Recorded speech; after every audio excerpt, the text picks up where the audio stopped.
Dumped at the start, my ex's best friend is now crazy about me. Chapter 1, I just wanted to keep a low profile. Zhou, can you stop playing with your phone for once? It's been 4 years, have you earned a single cent? All you ever do is watch those videos about jade gambling, finance, forex. After all this time, have you figured anything out? Look at Senior Ren Botao. Sure, he's a rich second-generation kid, but he started his own business in freshman year. Now his company is worth tens of millions. Why can't you be more like him? You do nothing all day. You're such a disappointment. Lin High City. In the corner of a restaurant on Financial Street, a stunning young woman was furiously berating the man across from her. Her name was Zhou, and she was the campus belle of Qing University. They had been together since their first year, now it was their fourth. From her tone and expression, she was clearly angry, disappointed, and even a little disgusted. But the young man, Zhou, remained calm, tapping away at his phone, seemingly indifferent.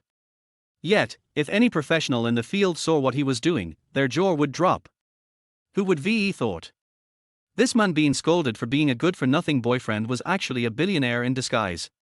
Unfortunately, Zhou didn't know. She just kept complaining endlessly. Beside her sat another girl, much more simply dressed. A loose button-up shirt hid her figure, thick bangs framed her face, and an oversized pair of glasses almost completely concealed her features. You couldn't see her face clearly, but when she occasionally looked up, there was a breathtaking beauty hidden beneath. Right now, she was quietly tugging at Zhou's sleeve, trying to calm her down. But Zhou ignored her, only growing more intense in her rant, like she was determined to unload years of frustration. Finally, after who knows how long, she stopped. Maybe her throat was dry. Maybe she had finally vented everything inside. For a moment, the air went still. The silence felt like a crack forming in their relationship. Zhou looked at her boyfriend of 4 years, now more disappointed than ever. Her voice was low and tired. Zhou, I'm exhausted. I can't go on like this. I don't want a future that has no future. And I definitely don't want to live a life this dull forever. Zhou's fingers paused, but he didn't stop.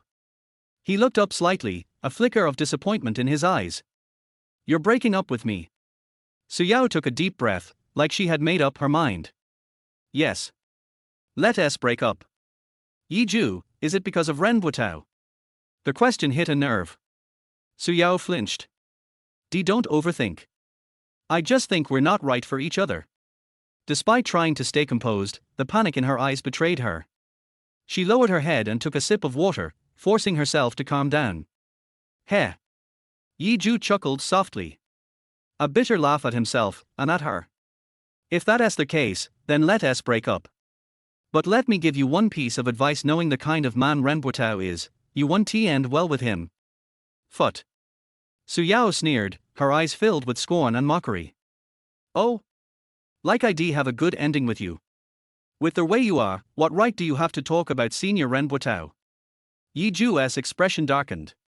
You know better than I do how many girls he has fooled around with. I'm only saying this because of the 4 years we spent together.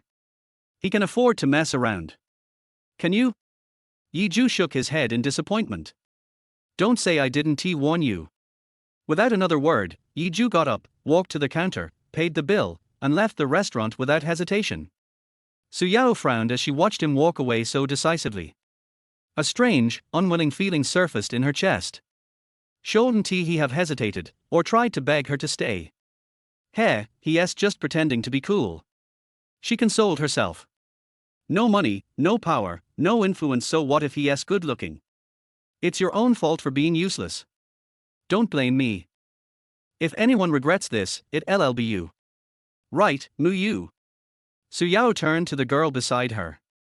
The girl hesitated, then softly replied. Well, everyone makes their own choices, don't they? Her response was vague. But Zhou took it as agreement. And just like that, whatever lingering guilt she had disappeared. Exactly. I made my choice, and it definitely isn't someone as mediocre as Zhou. Ding ding. Her phone buzzed. Seeing the name Senior Ren Botao, her face lit up. She grabbed her bag and said, something has come up. I'm heading out. And just like that, she hurried off. Now, only the quiet girl remained in the corner. She watched Su Yao leave, then slowly clenched her hands into fists, like she had just made an important decision. Yao Yao, it was you who gave up on Yi Ju. You may not like him, but I think he is amazing. Handsome, kind, gentle, and most importantly, he knows how to truly care. After leaving, Yi Ju went to a nearby bar. Dim lights, soft music, it helped ease his mood. 7 o'clock. Time to sell. He opened an investment app on his phone. The red numbers danced across the screen. Current profit, 23.42 million US dollars. Yi Ju didn't hesitate. He hit sell.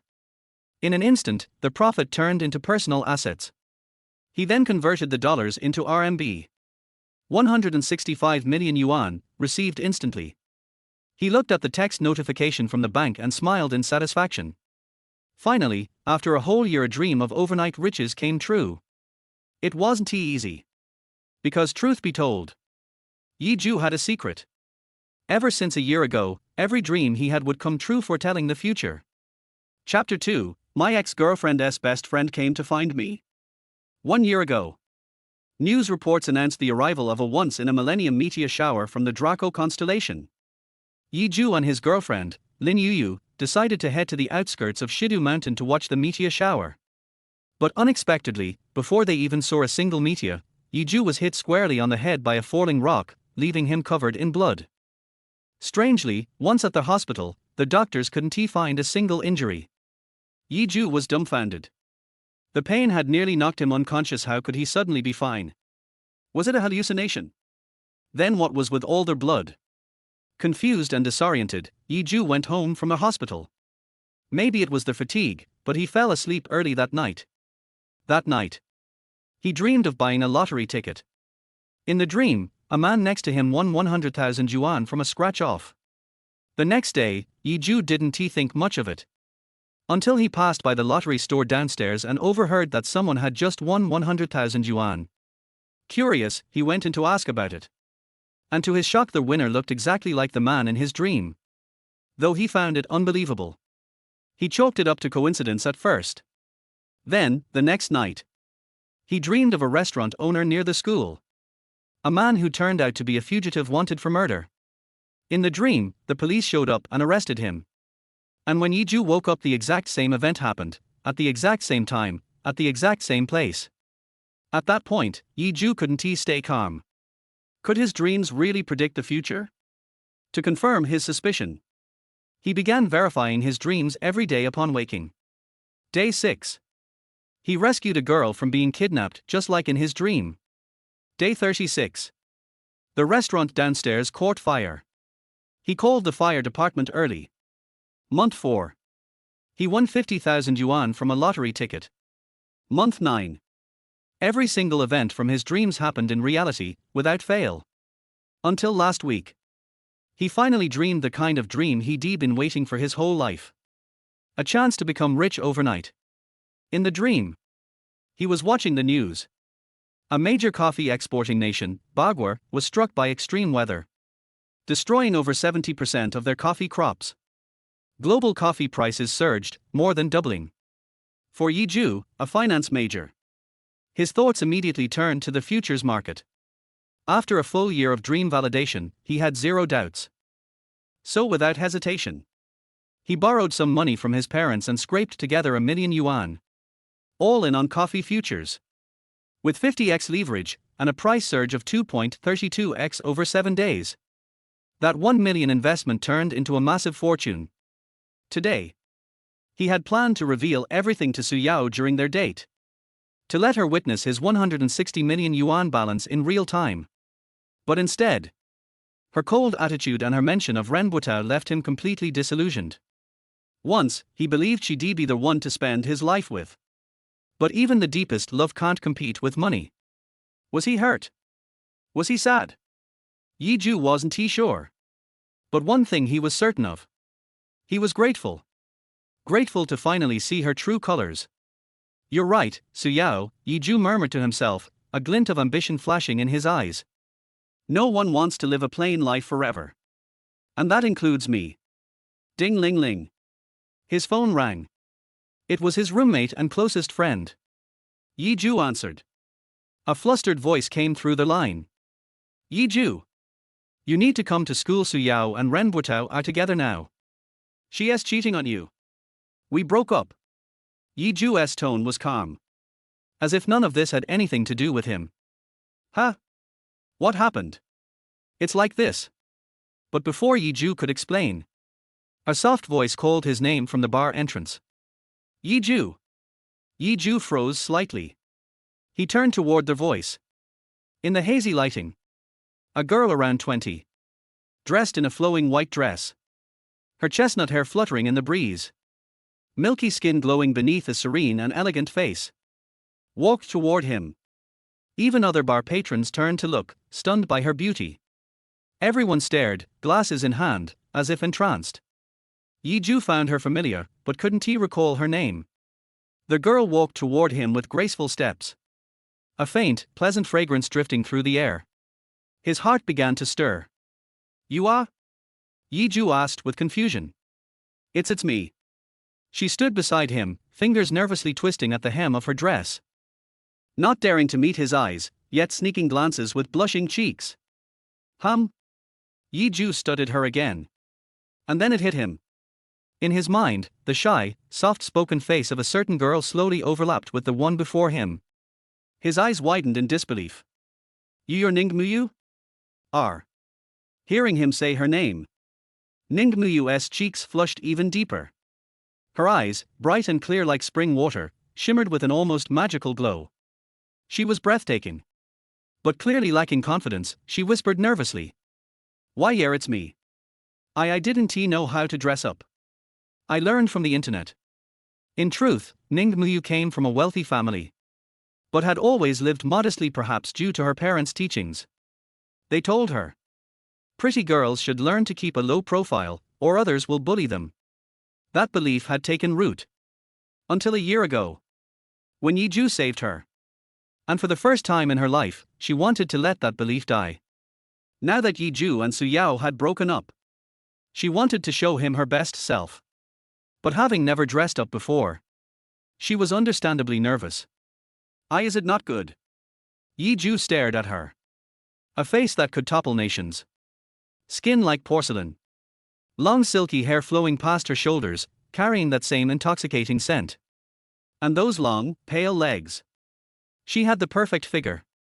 But most mesmerizing of all, she had no trace of seductive charm. Yet she looked so ethereal. So heartbreakingly beautiful.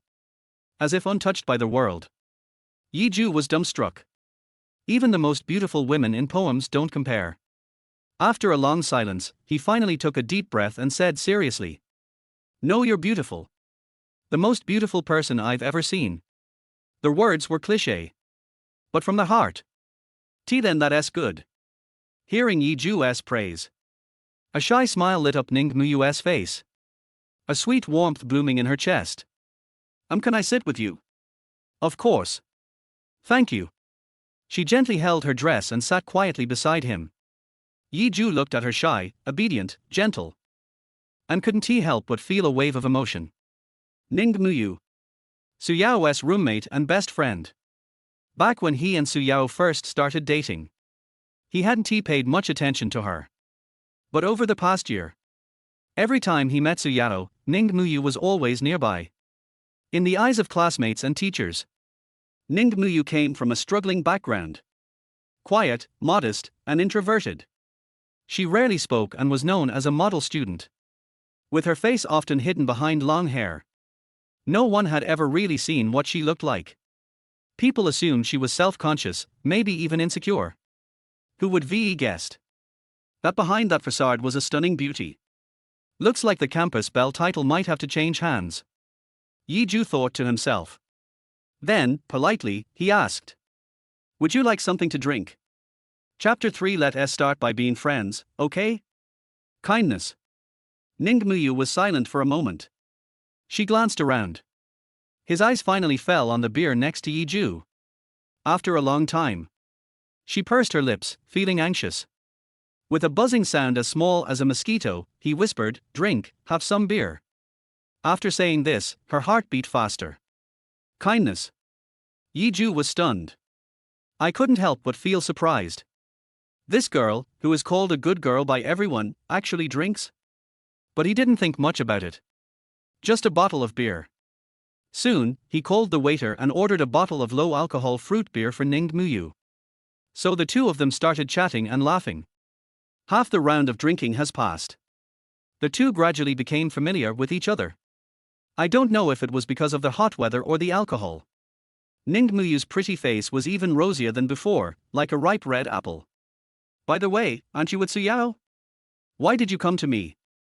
Yi Ju took a sip of wine and asked curiously. Yao Yao left first because of something. I was worried that you would be sad, so I followed you here. Well, you're stronger than you think. It's just a breakup, it won't affect you. Yi Ju smiled casually. Are you guys really breaking up? Ning Muyu suddenly raised her head, her eyes shining brightly. Yeah, we broke up. Yi Ju nodded. That. Ning Muyu's breathing quickened, biting her lips tightly. After a while, he finally mustered up the courage and asked nervously, do you have anyone else you like? No. Yi Ju smiled bitterly and shook his head, I am a traditional person. I will not like someone else at the same time. Then do you still like Suyao? Ning Muyu asked again. A pair of slender fingers crossed and twisted in panic. Yi Ju was silent for a moment. Suyao is a school beauty and has many suitors. At first, he took the initiative to confess his love under the instigation of his roommate. At that time, he didn't hold out much hope. Unexpectedly, Suyao agreed. Since then, the two have been together for 4 years. But in these 4 years, there is no passionate love and infatuation between them like other couples, but rather it is quite ordinary. After what happened today, let Yi Ju also understand his own heart. He and Suyao have been together for so long, but there is no love between them. It is just a habit. They are used to each other's existence. Thinking of this, Yi Ju calmly shook his head, I don't like it anymore. Ning Muyu's heart trembled. At this moment, she could no longer control her emotions. She gasped, bit her lips with her white teeth, and asked tremblingly, then can you be my boyfriend? After saying this, she closed her eyes. She clutched the hem of her skirt tightly with both hands, and beads of sweat oozed from her white forehead. Boom! Can you be my boyfriend? These words were like a stone that stirred up waves in his already silent heart. At this moment, he felt an unprecedented tension. Even when I confessed to Suyao, I didn't have this feeling. For a time, he sat there in a daze, unable to come back to his senses. Yi Ju. Ning Muyu opened her eyes. After speaking out the words that had been hidden in my heart for a year, I felt a lot calmer. She looked into Yi Ju's eyes. Without disguising the love in his eyes, he said seriously. Yi Ju, you know, at first, I didn't think you were anything special. I just thought you were handsome, so I didn't pay much attention to you. But a year ago, after you saved me, I realized that you have so many shining points. This sentence. Yi Ju was stunned. 1 year ago. Just when Yi Ju was about to ask a question, Ning Muyu interrupted him. You know how desperate I was when I was kidnapped. I had never been in a relationship before. Just when I thought I was going to die, you appeared. You were like a beacon of light in the darkness, breaking into my heart. But, you are Suyao's boyfriend. You know what? I envy him, and I envy her for having you. As she spoke, Ning Muyu's eyes were already filled with tears without her knowing when. For a year, I have been secretly following you. I have seen your gentleness, your kindness, your goodness. Yi Ju's heart paused. Looking at Ning Muyu with rain-stained pear blossoms, she suddenly felt a little pity. Ning Muyu took a deep breath and looked at him seriously. Yi Ju, I like you, I don't want to miss you, and I don't want to lose the opportunity to be with you. So, can you be my boyfriend? I really like you. Boom. At this moment, the ripples in Yi Ju's heart continued to spread. Until a huge storm arose. This girl had been secretly in love with him for a whole year? At this moment, it dawned on him. No wonder Ning Muyu was always there every time he went on a date with Suyao. Yi Ju looked at the girl. He saw infinite sincerity and expectation in her eyes, and even a hint of heartache. Is this out of pity for him? Yi Ju's heart trembled slightly, and he was deeply moved. But it's only limited to being moved. Although the girl in front of him was very beautiful, incomparably beautiful, he found it difficult to accept the girl's confession for a while. He had just broken up with Su Yao. Although he knew that he might not really like Su Yao, for years of relationship could not be let go in an instant. Moreover, there was a shadow in his heart, and he dared not touch any feelings again. Just like Su Yao 4 years ago, the same vows of love were made, but in the end, they parted ways unhappily. Now he doesn't want to repeat the same mistake. Whether it is to be responsible for himself or for Ningmuyu, he cannot accept it now. After thinking for a long time, Yi Ju slowly uttered a few words, "I'm sorry." Boom. These 3 seemingly short words weighed on Ningmuyu's heart like a mountain. In an instant, her beautiful face turned pale and tears flowed down like a burst dam. At this moment, she felt hopeless, and suddenly said, "I'm sorry," immediately covered her face with her hands, and turned to run away. Midnight rain. Yi Ju called out to the girl. Ningmuyu also stopped. Seeing Ningmuyu's heartbroken look, Yi Ju felt as if his heart was being grabbed and trembled violently. For a moment, he almost changed his mind. But he still forced himself to calm down. Next, he took a deep breath and explained seriously. "Muyu, we don't know each other well. If we rush into being together, it might hurt both of us. Besides, we just broke up. If I agree, it will be very unfair to you. I mean, let's just be friends first, okay?" Chapter 4. I just want to rely on myself. After listening to Yi Ju's words, Ningmuyu seemed to be much more sober. "Friend?" she whispered secretly. A pair of sad eyes gradually turned into determination, as if he had made a decision in his heart. "Yes. Both are single. I still have a chance." Yi Ju's refusal just shows that Yi Ju is a man who is responsible for his feelings. At this moment, she secretly decided in her heart that she must catch Yi Ju and never give up easily. Think about this clearly. The sadness in Ningmuyu's heart dissipated a lot. She wiped away her tears suddenly, turned around and sat back in her seat.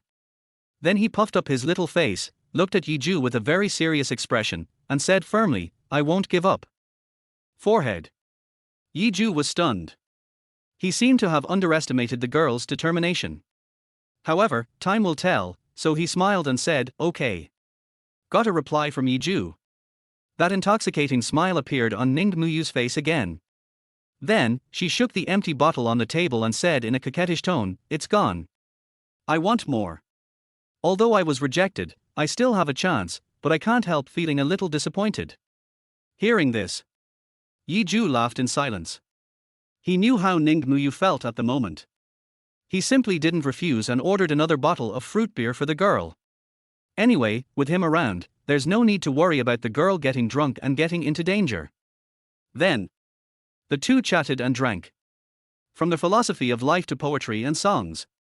In short, it seems that there is never an end to the topics between the two of them. In the eyes of outsiders, the two were talking and laughing. The boy was tall and handsome, and the girl was elegant and beautiful. They were simply a match made in heaven, making others envious. This kind of warm and comfortable feeling is something Yi Ju has never experienced before. Night falls. Yi Ju and Ningmuyu walked side by side on their way back to school. After several hours of interaction, the relationship between the two became much closer. At the same time, Yi Ju also learned some secrets. It turned out that on the 6th day after he gained the ability to predict dreams, the kidnapped girl he rescued was actually Ningmuyu. However, the scene was too chaotic at the time and he did not notice Ningmuyu's appearance. After rescuing her, he left the scene directly. It was precisely because of this that Ningmuyu fell in love with him. I have to say, fate is really amazing. At this time, when we were almost at school, Ningmuyu seemed to have remembered something, and turned to Yi Ju and asked, "By the way, my internship will start in a few days. Have you found an internship unit?" Yi Ju pondered for a moment, shook his head and said, "Not yet." He has more than 100 million yuan in his pocket now, so how could he possibly think about working? Hearing Yi Ju's words, Ningmuyu's eyes lit up and she said excitedly, "How about you come to my company? I'll ask my dad to arrange a position for you." Yi Ju was slightly stunned and felt a little surprised. Isn't Ningmuyu a poor family? When did his family start a company? As if she had guessed Yiju's doubts, Ningmuyu blushed slightly and explained softly, actually, my family is very rich. My family was afraid that I would be cheated, so they deliberately concealed my identity. So what business does your family do? Yiju asked curiously. My family is in the jade mining and jewelry processing business. Jade. Yiju was shocked. In Linhai City, there are many jewelry processing industries, but there are only a handful of jade mining industries. And, without exception, no matter which jade mining company it is, they are all large groups with a value of nearly 10 billion in Linhai City. Ningmuyu. Rather. Suddenly thinking of something, Yiju's pupils shrank fiercely, and he couldn't help but said in a lost voice, is your father the famous Jade Emperor Ning Chuanhai of Linhai City? Yes, I'm sorry, I didn't mean to hide it from you. Ningmuyu lowered her head slightly and apologized softly, fearing that Yiju would know her identity and alienate her, but she didn't want to deceive Yiju, so she confessed her identity so directly. Yiju was slightly startled, and suddenly burst into laughter. This girl is really sensitive. So he shook his head and comforted her, you don't have to apologize, I just feel a little surprised. The Ning Group, the richest family in Yangjing, has assets worth tens of billions and is the leader in the jade industry. It is a powerful family that countless people want to get close to. Think about it. Who wouldn't he want to curry favor with the daughter of the richest man in Yangjing? But if this happens, Ningmuyu's social circle will probably be filled with countless lies and hypocrisy. People around her will try every means to please her because of her identity, and some relationships will naturally become impure. His parents also thought of this, which is why she deliberately kept her identity secret. Thinking back to Suyao, she had been thinking about currying favor with others all day long, but she never expected that the real rich man was right next to her.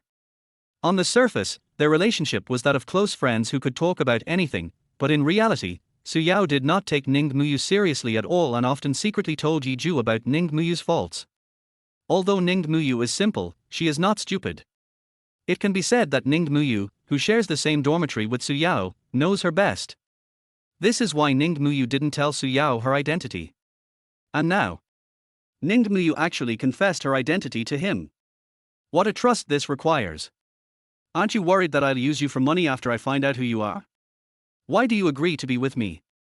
Ningmuyu raised her head, staring at Yiju with her moist eyes, and said seriously, don't worry, because I know you are not that kind of person. More than a year of observation, more than a year of secret love. She knows Yiju better than Suyao. She knew that Yiju was definitely not the kind of person who would sell out his character for money. After hearing Ningmuyu's words, the taut string in Yiju's heart trembled violently. At this moment, his heart was filled with emotion. But besides this feeling of being touched, there is also a trace of guilt. I was touched because of Ningmuyu's trust. He felt guilty because he couldn't give Ningmuyu an answer. Seeing Yiju not speaking, Ningmuyu raised her head and asked expectantly, then, would you like to come to my company for an internship? No. Yiju shook his head, and before the girl could speak, he quickly explained, I don't know much about jade, and I'm afraid I won't be able to do the job if I go. Another point, and the most important one, is that I plan to start my own business. Starting your own business? Ningmuyu was stunned and asked subconsciously, but, do you have money? She remembered that Yiju came from the countryside and the money for his college education was all scraped together by his family. Although Yiju saved some money by doing odd jobs during college, it was still far from enough to start a business. How about I get you some? Forehead. Yiju's eyelids twitched. Why do I feel like I'm going to be kept by a rich woman? He shook his head and smiled bitterly, then said seriously, I have enough money to start my own business. With more than 100 million in savings, plus his ability to predict the future through dreams, it can be said that it is equivalent to a treasure pot. Really? Ningmuyu looked doubtful. Really, don't worry, I'm richer than you think, although not as rich as you. Well, okay, but if you need anything, you must inform me immediately. Ningmuyu felt a little disappointed after being rejected by Yiju, but she still expressed her feelings to Yiju as soon as possible. Good. Chapter 5, The peacock is ultimately a mortal bird, how can it be compared with the divine bird? The topic has come to an end. The two chatted and laughed, and soon arrived at the girls' dormitory. However, Ningmuyu seemed to be worried about something and was very cautious along their way.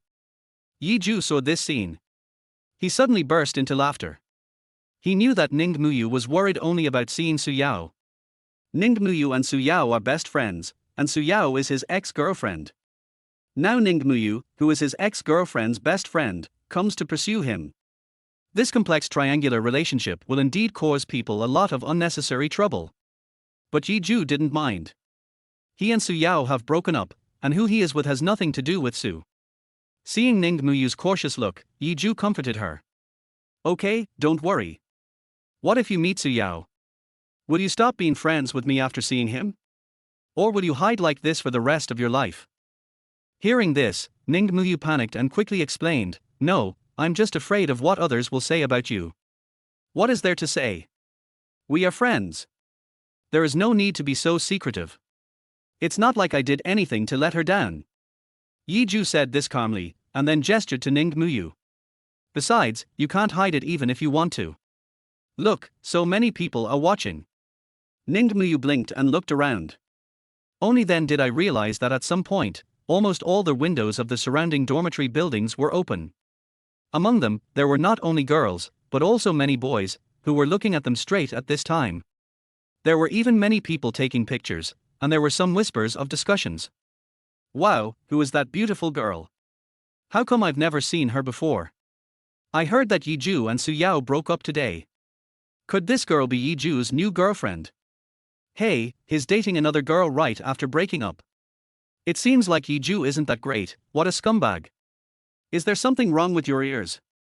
Didn't you hear Yiju say that they were just friends? Besides, even if they are a couple, so what? It's normal for men and women to fall in love and break up and get back together. It's not like he's cheating, so why are you being so sarcastic here?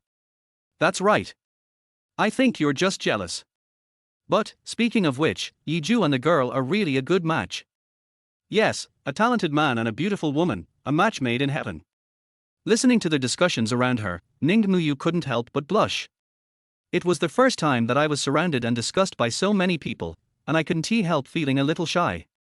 At the same time, I felt a little secretly happy. In the past, she could only pay attention to Yiju secretly. Now, I can finally pursue it openly. Okay, let's go up quickly. You've drunk so much, so go to bed early. Yiju said with concern. Kindness. Ningmuyu nodded. He walked upstairs, looking back every few steps. His eyes were full of reluctance.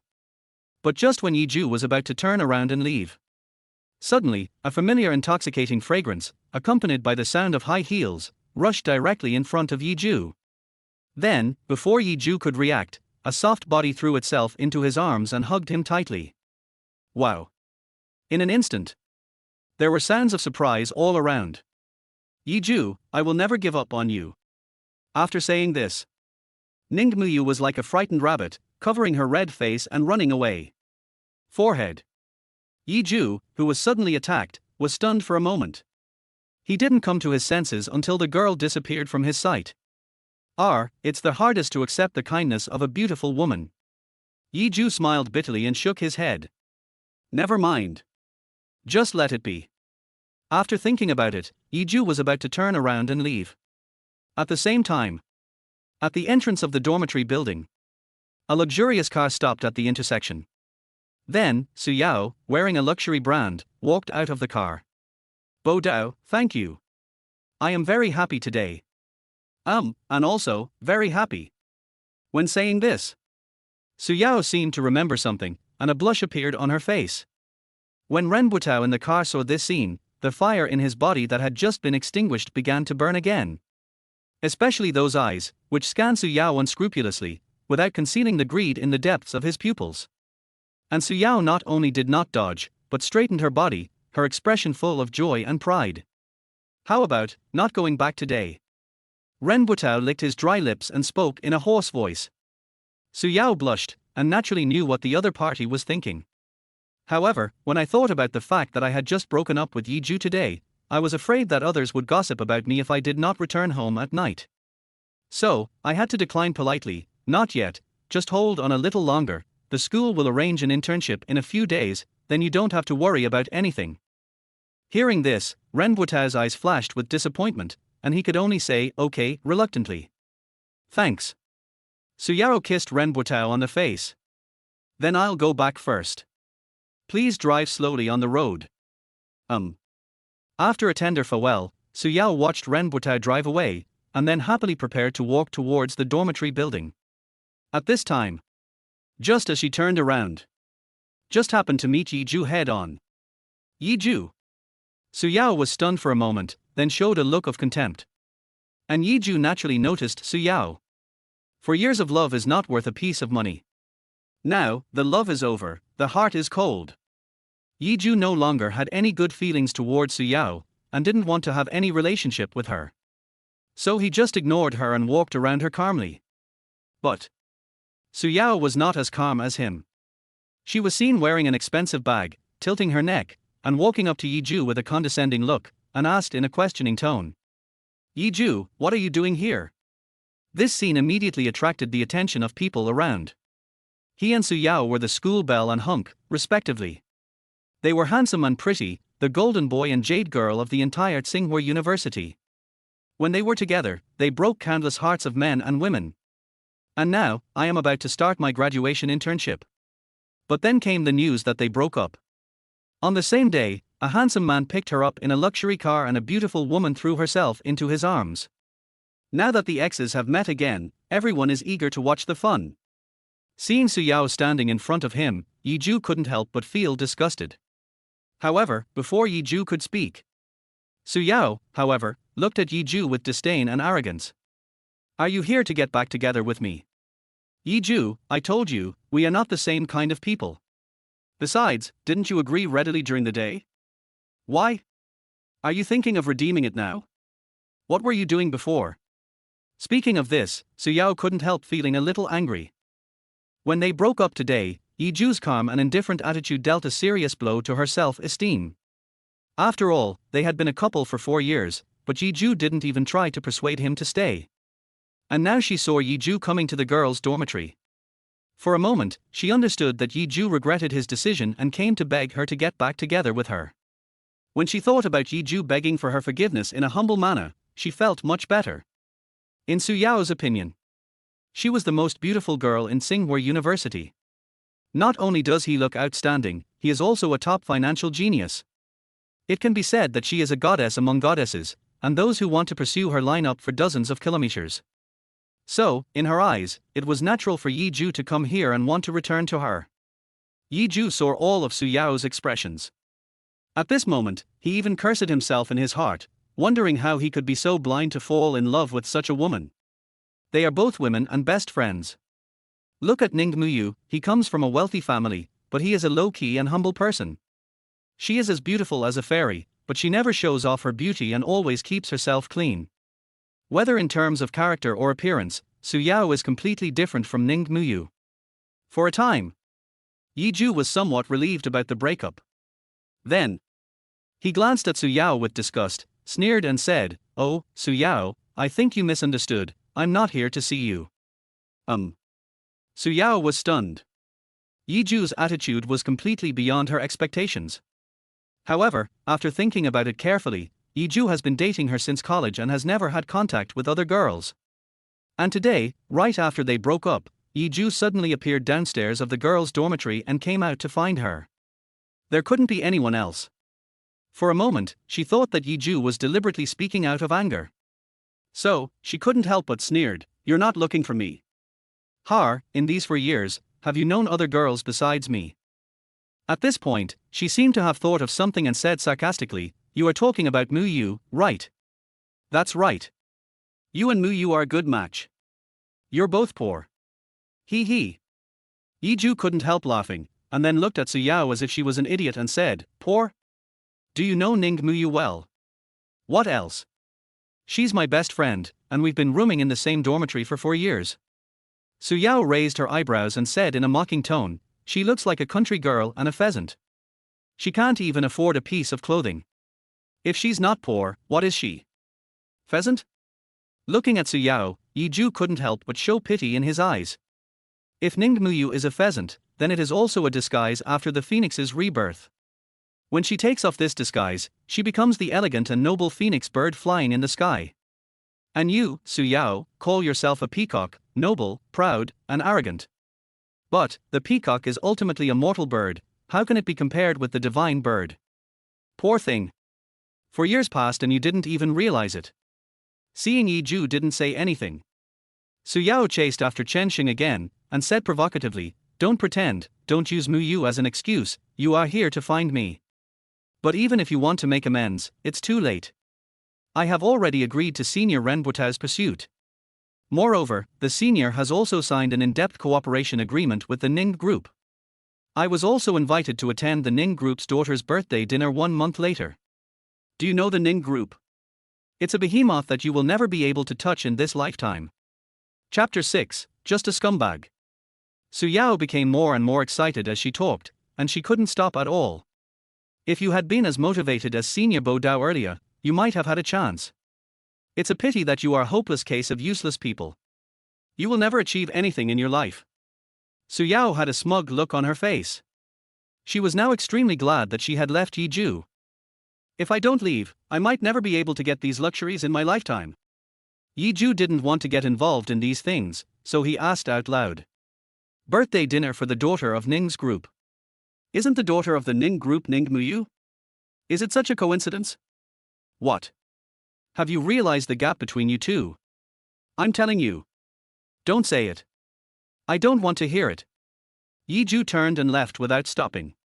If you don't make a decision when you should, you will suffer the consequences.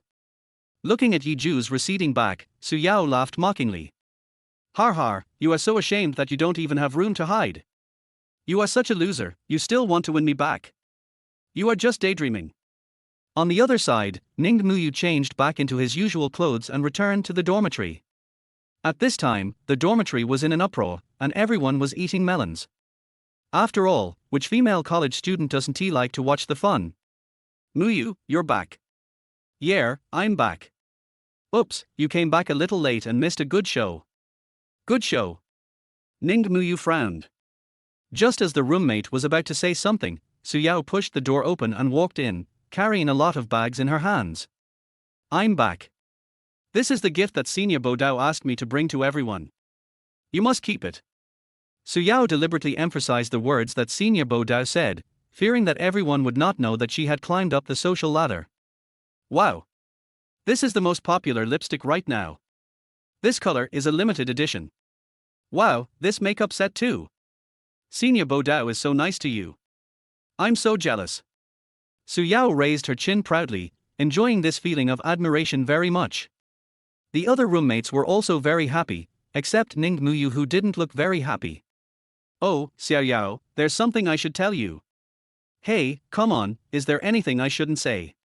It's like this, Yi Ju and his girlfriend just came back. When they heard the word girlfriend, Ning Muyu and Su Yao were stunned. Ning Muyu touched her hot cheek and was confused for a moment. What did you say? A girlfriend? A loser like him can find a girlfriend. Su Yao chuckled. No, it's true. The two of them were very affectionate. I heard they even hugged each other. Yes, many people saw it. Rumors are really scary. Ning Muyu originally wanted to make some excuses, but after thinking it over, she decided to give up. Now I will only make things worse. That's right. And that girl is super pretty, with long flowing hair, long beautiful legs, and a very good temperament. Alas, the only pity is that I didn't get to see his face. The roommate was talking excitedly when another roommate nudged her with her elbow, and she finally reacted. Now everyone knows that Yi Ju and Su Yao have broken up, but he is still here bragging about that girl's beauty. Isn't this just asking for trouble? The lipstick isn't even warm yet, so I don't dare take it back. The atmosphere in the dormitory was a bit awkward. After a while, Su Yao sat next to Ning Muyu and said angrily, Muyu, Yi Ju is such a piece of shit. He found a girlfriend so quickly. I thought he was just a loser before, but I didn't expect he was a gigolo. I trusted him so much before. Su Yao became angrier and angrier as she spoke, feeling like her 4 years had been wasted. At the same time, she felt a little lost and began to question whether she should break up with Yi Ju. After all, Yi Ju's appearance is indeed Ning Muyu waved her hands quickly. No, no, no, Xiaoyao, don't think like that, I don't think he is a scumbag. Come on, I was deceived by him, let alone you? If he's not a scumbag, where did he get his girlfriend? That's not the case. Maybe he's just a good friend. Or maybe he's just met this friend, so we're going together. Seeing Ning Muyu's somewhat excited look, Su Yao asked doubtfully. Muyu, why do I feel like you're acting weird today? Huh? Really? No. You don't need to defend that guy anymore. There's no future for the two of us anyway. You'd better stay away from that guy, or he might harm you. Forget it, let's not talk about this anymore. Go get your gift. I carefully selected it. After Su Yao finished speaking, she went to get the gift. Ning Muyu pouted, not knowing what to say. In short, she believed in Yi Zhu. If Yi Zhu is a scumbag, then there would probably be no pure people in the world, right? On the other side, Yi Zhu returned to the dormitory. The three roommates in the dormitory are still playing games together. Seeing Yi Zhu coming back, several people paused and looked at him with complicated eyes. There is sympathy and pity, but more of it is not worth it. Yi Zhu is very loyal to this relationship.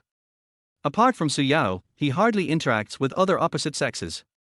You have to know that as the most handsome boy in school, Yi Zhu receives so many love letters every day, and other gifts are countless.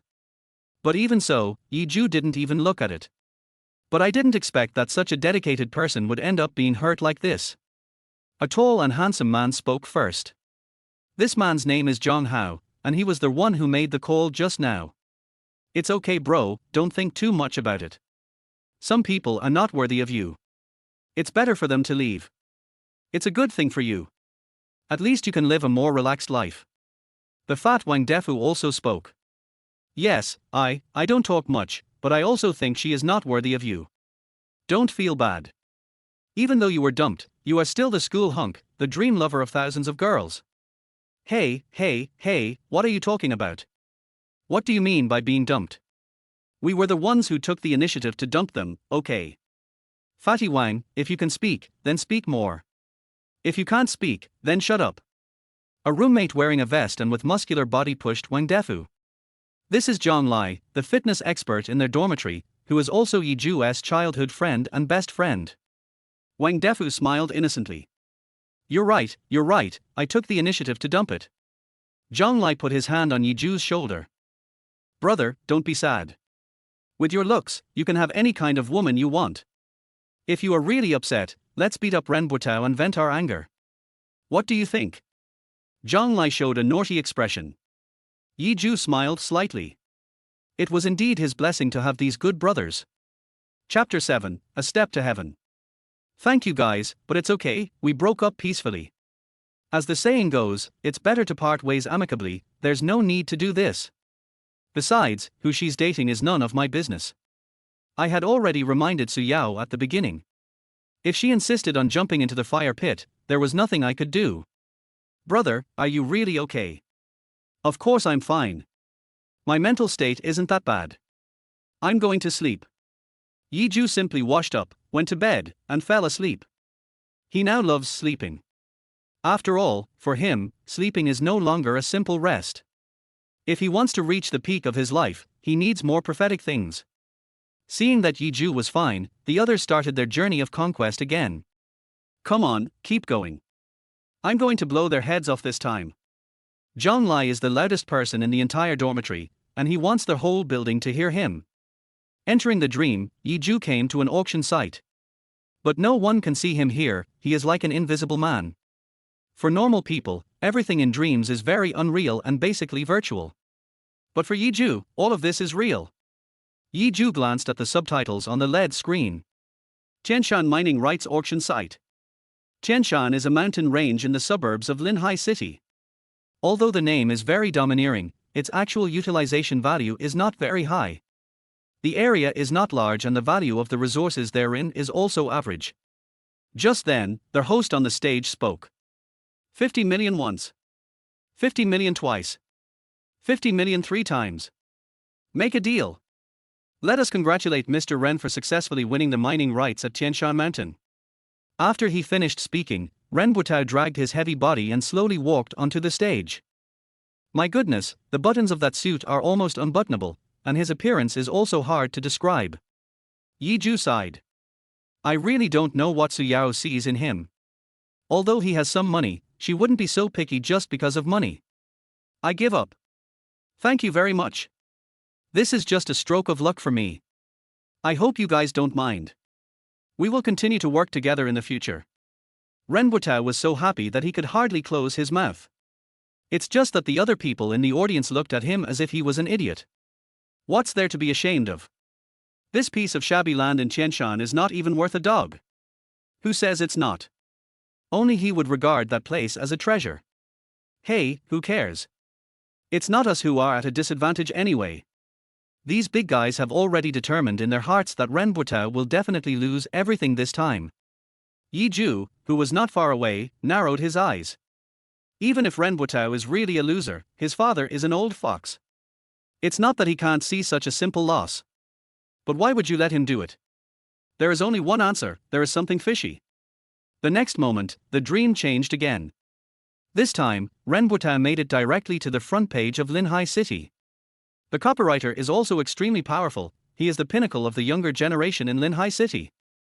Various media rushed to report on it.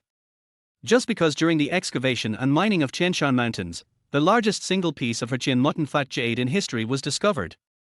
Single pieces of Heqian mutton fat jade of that size have long been identified by experts as lost. Now that it is released again, it will naturally cause a sensation. This is not over yet. Among them are many rare Heqian white jade and other precious jades. At the auction, it was sold at a high price of over 1 billion yuan. In just a few short months, Ren Botao made billions of dollars, which was really a lot of money. Now the other big guys couldn't laugh anymore. Their faces looked ugly as if they had eaten shit. If they had known this earlier, they would have won this project even if it meant losing everything they had. From this point of view, Ren Botao is indeed a talented entrepreneur and investor, and it is not too much to be called the number one person in Linhai City. Unfortunately, none of this was his credit, it was just his father who was behind it. Dad. It really worked. I became a big star this time. Almost no one can compare to me. A sullen, shrewd middle-aged man on the opposite side smiled grimly.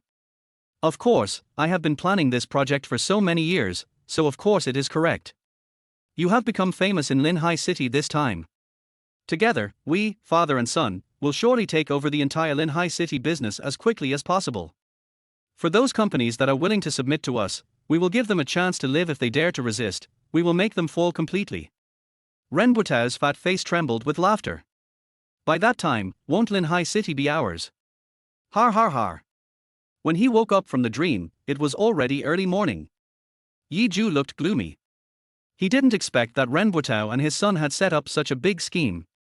Not only were their intentions extremely cruel, they even wanted to unify the business community of Linhai City.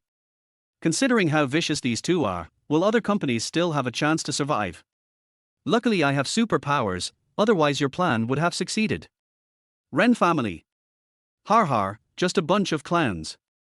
I'm going to make sure you guys pay the price this time. What? You said Yi Ju and Su Yao broke up. Is this true? I saw them shopping together yesterday. Where is their host? Let their host come out and explain. Don't believe in rumors, don't spread rumors, and don't make rumors. At this time, the forum of Tsinghua University was extremely lively, and everyone was discussing Yi Ju and Su Yao. After all, their breakup was too sudden. Achoo! Yi Ju rubbed his nose and a puzzled expression appeared on his face. Cold. How could I catch a cold with my body? Yi Ju has a rather thin and skinny figure and doesn't look very strong. Forget it, forget it. Let's go find Mu Yu to find out the situation first. If her family is cooperating with the Ren family, then I have to adjust my plans. When a lion fights a rabbit, it must use all its strength. I must win this time. There are not many people on campus in the early morning. But even so, Yi Ju still felt uncomfortable all over. No matter where he went, people looked at him with strange eyes, which made his scalp tingle. Although he is the school idol, he is very low-key in his daily life. Except for some major events, it is impossible for him to appear in public frequently. Alas, I really don't know what Su Yao was thinking. Why would she break up with Zhou? Zhou is such a good person, how could she bear to let him go? Forget it, this is fine. Isn't she creating opportunities for us? I believe that with my looks, I can definitely conquer Yi Xiaohu. You guys can be envious when the time comes. I originally thought that the person who said this was very nice, but after seeing it, those people wanted to gouge out their eyes. After all, she is so ugly. He is only 1.6 meters tall, but weighs an astonishing 100 kilograms. Ugly freak, get away from me. Although Zhou broke up, he is not someone a fat pig like you can dream of. Chapter 8. Do you still want to get her back?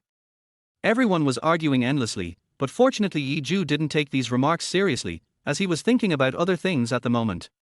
I just rejected Mu Yu's confession yesterday, and today I suddenly went to see her.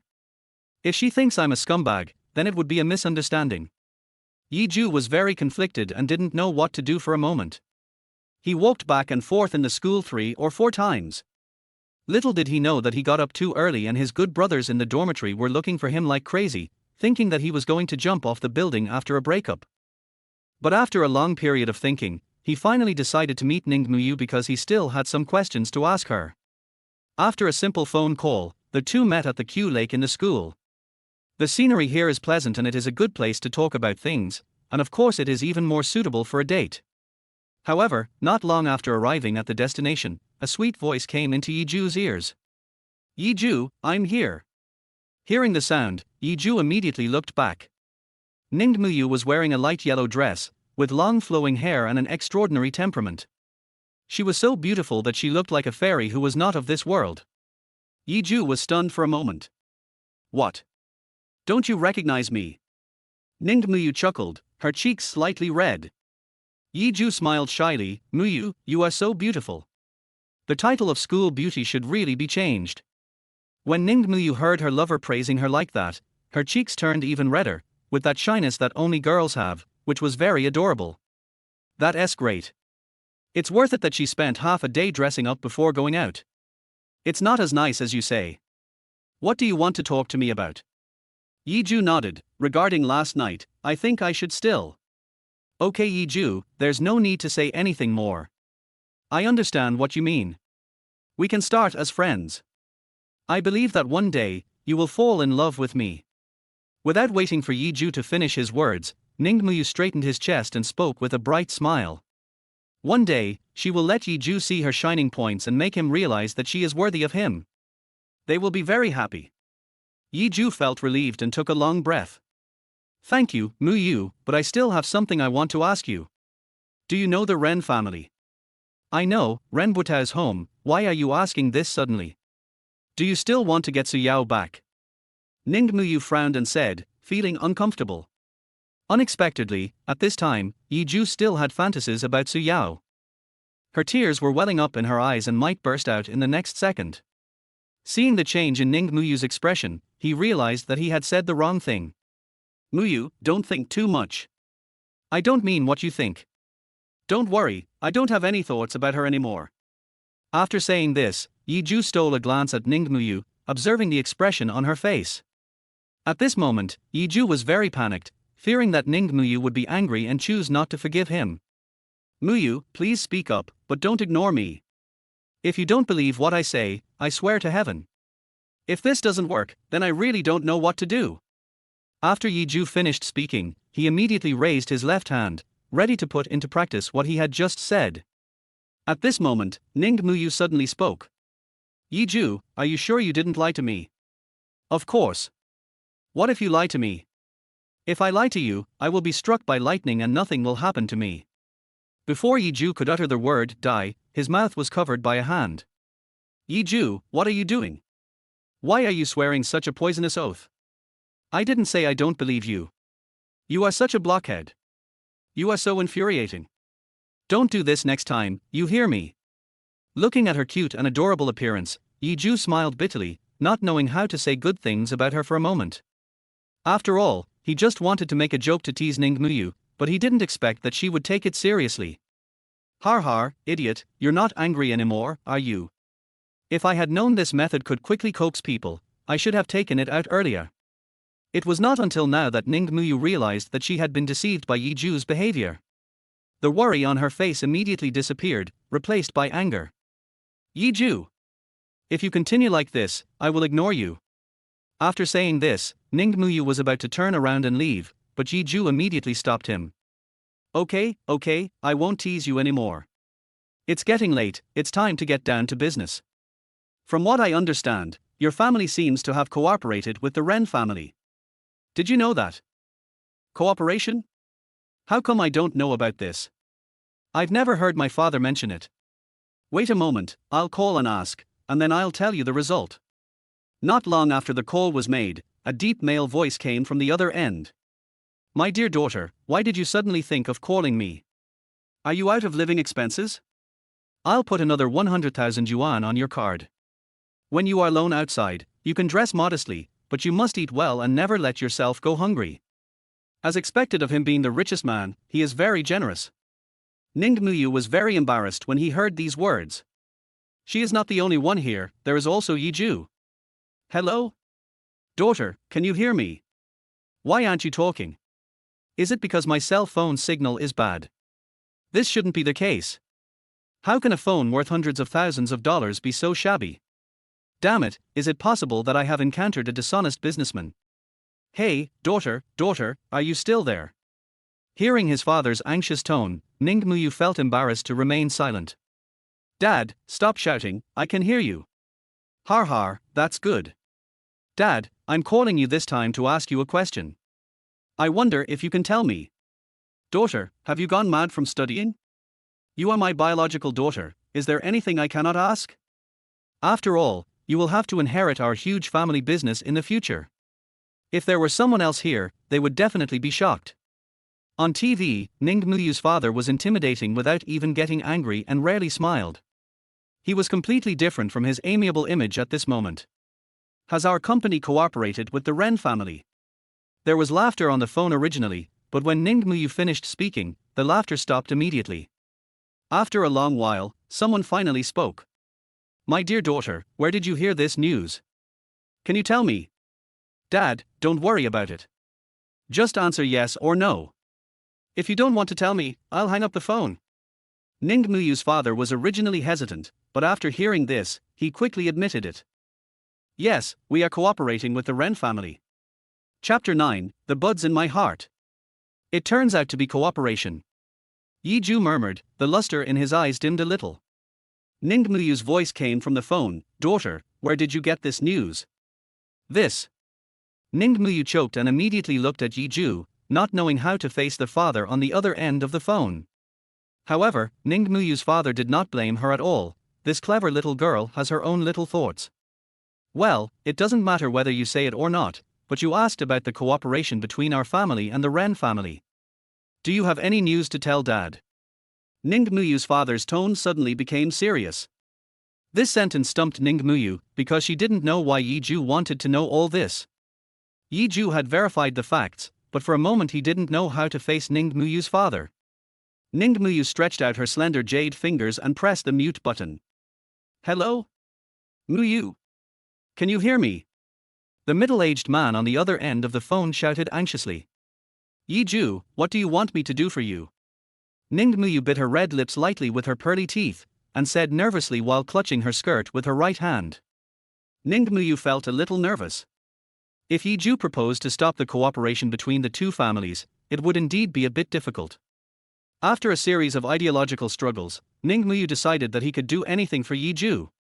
Yiju stared at Ningmuyu's expression, as if he knew what this girl was thinking. He chuckled and said, It's okay. I didn't intend to let you interfere in this matter. I just wanted to verify it. I also heard some gossip and was just curious.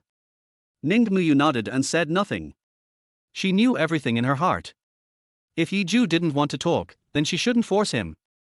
If she forced him to get to the bottom of it, it would probably affect her good impression of him. Yiju was still brainstorming on how to answer his father's question, but who knew that the little girl standing opposite him would just hang up the phone? So fierce. Yiju swallowed hard. But on second thought, after all, Ningmuyu is the only precious princess of the Ning family. Even though the old man of the Ning family is a big shot in the business circle and is ruthless in killing people, he is really impeccable when it comes to treating his own daughter. It's okay, I'll just say the signal is bad and I'll call him back when I get back to the dormitory. Ningmuyu stuck out her tongue like a spoiled child and said shyly, if there's nothing else, I'll go back first. Ningmuyu's voice sounded like the humming of a fly. She didn't want to leave Yiju, but she was afraid of the rumors in the dormitory. Let me take you back, Yiju said with a smile. While Ningmuyu was thinking, Yiju had already brainstormed and had thought of a way to deal with the Ren family. He was not that bored, but when he thought about how Su Yao and Ren Botao were going too far, and the mine, he would have to give it up. Since no one was interested in it, why not make a fortune? When Yiju was thinking about this, Su Yao's face appeared in his mind again. A wave of nausea surged in his heart, and he couldn't help but feel a lot of emotion. I am really blind. Yiju sighed subconsciously. Ningmuyu was stunned for a moment. Are you talking about me? No, I didn't mean that. I meant, I want to send you back. Yiju coughed twice and argued hurriedly. Or forget it, I'll go back by myself. Ningmuyu's face was as red as a ripe apple. He put away his phone and clenched his fists. After all, Yiju would not know that because he sent himself back to the girls' dormitory last night, a huge uproar was caused among the girls, just like a depth charge exploding on the calm sea. The news of Yiju and Su Yao breaking up was explosive enough, and last night Yiju sent me back to the girls' dormitory, and many people saw it. If Yiju appeared in public with me again, it would cause me a lot of trouble. It's okay, we are in a legitimate relationship. Besides, Su Yao and I have broken up. Even if she knows that the gift I gave was for you, so what? Yiju said calmly. He had no need to be afraid of Su Yao and the Ren family. Although his wealth is not as deep as others, he believes that with his ability, he will not lose to anyone in the future. Okay. Ningmuyu nodded slightly, his head a little dazed. The two of them talked and laughed as they walked to the dormitory door. Same time, different place. Girls' dormitory. Su Yao held an expensive lipstick in her hand, and carefully applied it on her cherry lips in front of the makeup mirror. HMPH, in my opinion, that woman yesterday was just a killer from behind. She didn't dare to show her face.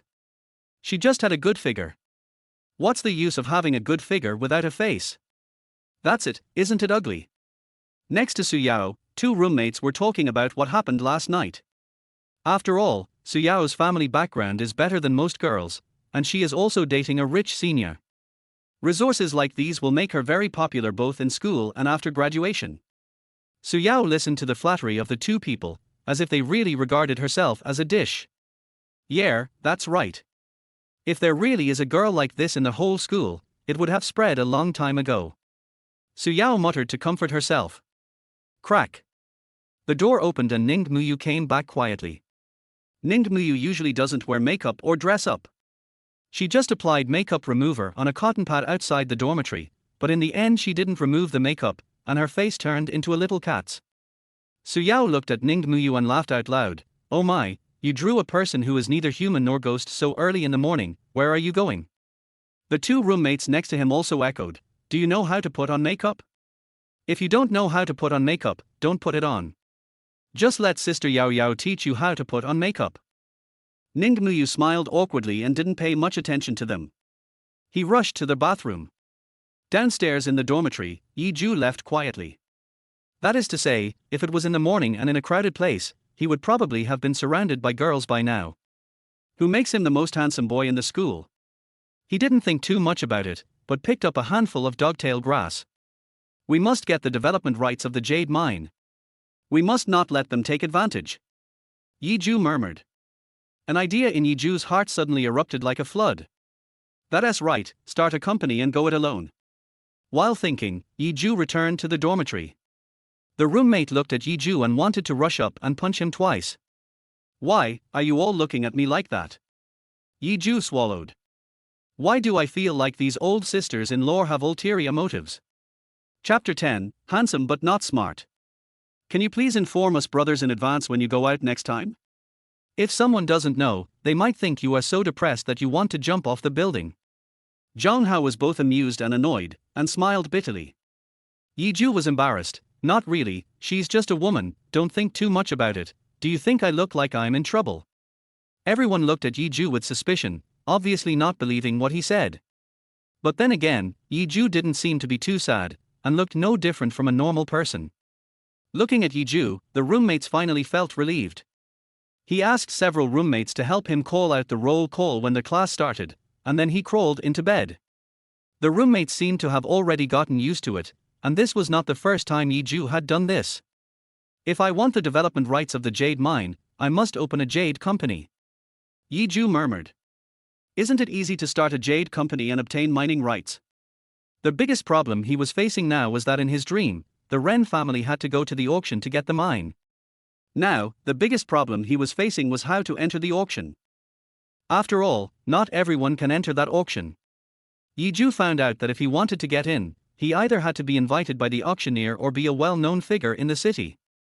Yi Ju held up his head with his hands. I didn't expect that I would be stumped at the first level. He knew in his heart that if he didn't have connections in this society, he would be unable to make any progress. After thinking it over again and again, he decided to send a message to Ning Muyu. Although I don't want to trouble you, but can you help me get the qualification for the auction? Yi Ju was nervous and sent this message to Ning Muyu. Ding dong. Soon after the message was sent, a message alert sound came from the other end of the phone. Ning Muyu sent an electronic invitation letter. Yi Ju smiled bitterly. This girl is really efficient. Yi Ju raised his head, and Su Yao's face appeared in his mind again. Although handsome, she is unfortunately a femme fatale. Although Ning Muyu is Su Yao's best friend, Su Yao has never taken her seriously. Anyone who is smart can see that Su Yao only regards her as a green leaf to set off her own flower. He had already thought about what would happen if Su Yao knew Ning Muyu's true identity. That ugly face has been completely frozen in Yi Ju's mind. Yi Ju changed into a sweatshirt and pulled his hat down. There is still a month before the auction starts. Yi Ju murmured. During this month, you must register the company and improve its systems in order to qualify to bid at the auction. Otherwise, even if you qualify to participate in the auction, you will not be qualified to mine ore. Master, please stop here. Yi Ju looked up and smiled at the driver. After selecting a location along their way, he chose an office building opposite the Ren Group. Yi Ju, who had been paying attention to business information, knew that this office building had just been delivered and no tenants had moved in yet. If the entire office building was booked, the annual rent would be at least 40 million, which would almost take up half of Yi Ju's fortune. But on second thought, if I could really contract the jade mine, it would be a project that is sure to make money, and I don't know how much value it would create for me. After Yi Ju got off the car, he strode towards the office building. It was finally completed, but unfortunately, there are no tenants. Yi Ju sighed. He has been having precognitive dreams for a long time and now has a thorough understanding of them. The area around here is not a commercial area, and is mostly occupied by residents. If this office building were to be rented out at 0%, I'm afraid no one would take it over except for large companies. But how can big companies look down on this place?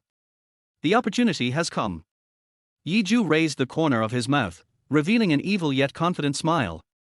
When I walked into the office building, I saw 2 or 3 sales girls chatting next to me. The moment they entered the office building at night, the girls' eyes widened. Damn, how can there be such a handsome guy? Yes. It's so pleasing to the eyes. How nice it would be if I could take it home. Hello. Yi Ju looked at the women muttering to themselves and felt confused for a moment. He walked up to the women and waved his hand. Excuse me, sir, how can I help you? Are you here to rent a room or? The girls covered their mouths and dared not look Yi Ju in the eyes. Yi Ju looked at the girls, sighed and shook his head. I'm sorry. I'm afraid you can't make the decision on the business I want to handle. You should call your manager. Sir, we have the right to handle general business. Just tell us directly. The girl who was speaking wore glasses and had her hair tied in a bun. She looked very sophisticated, but it was a pity that it was just because of her dressing up. Anyone with a discerning eye could tell that this was a student who had just graduated. A student directly threatened to find the manager. What did he want to do?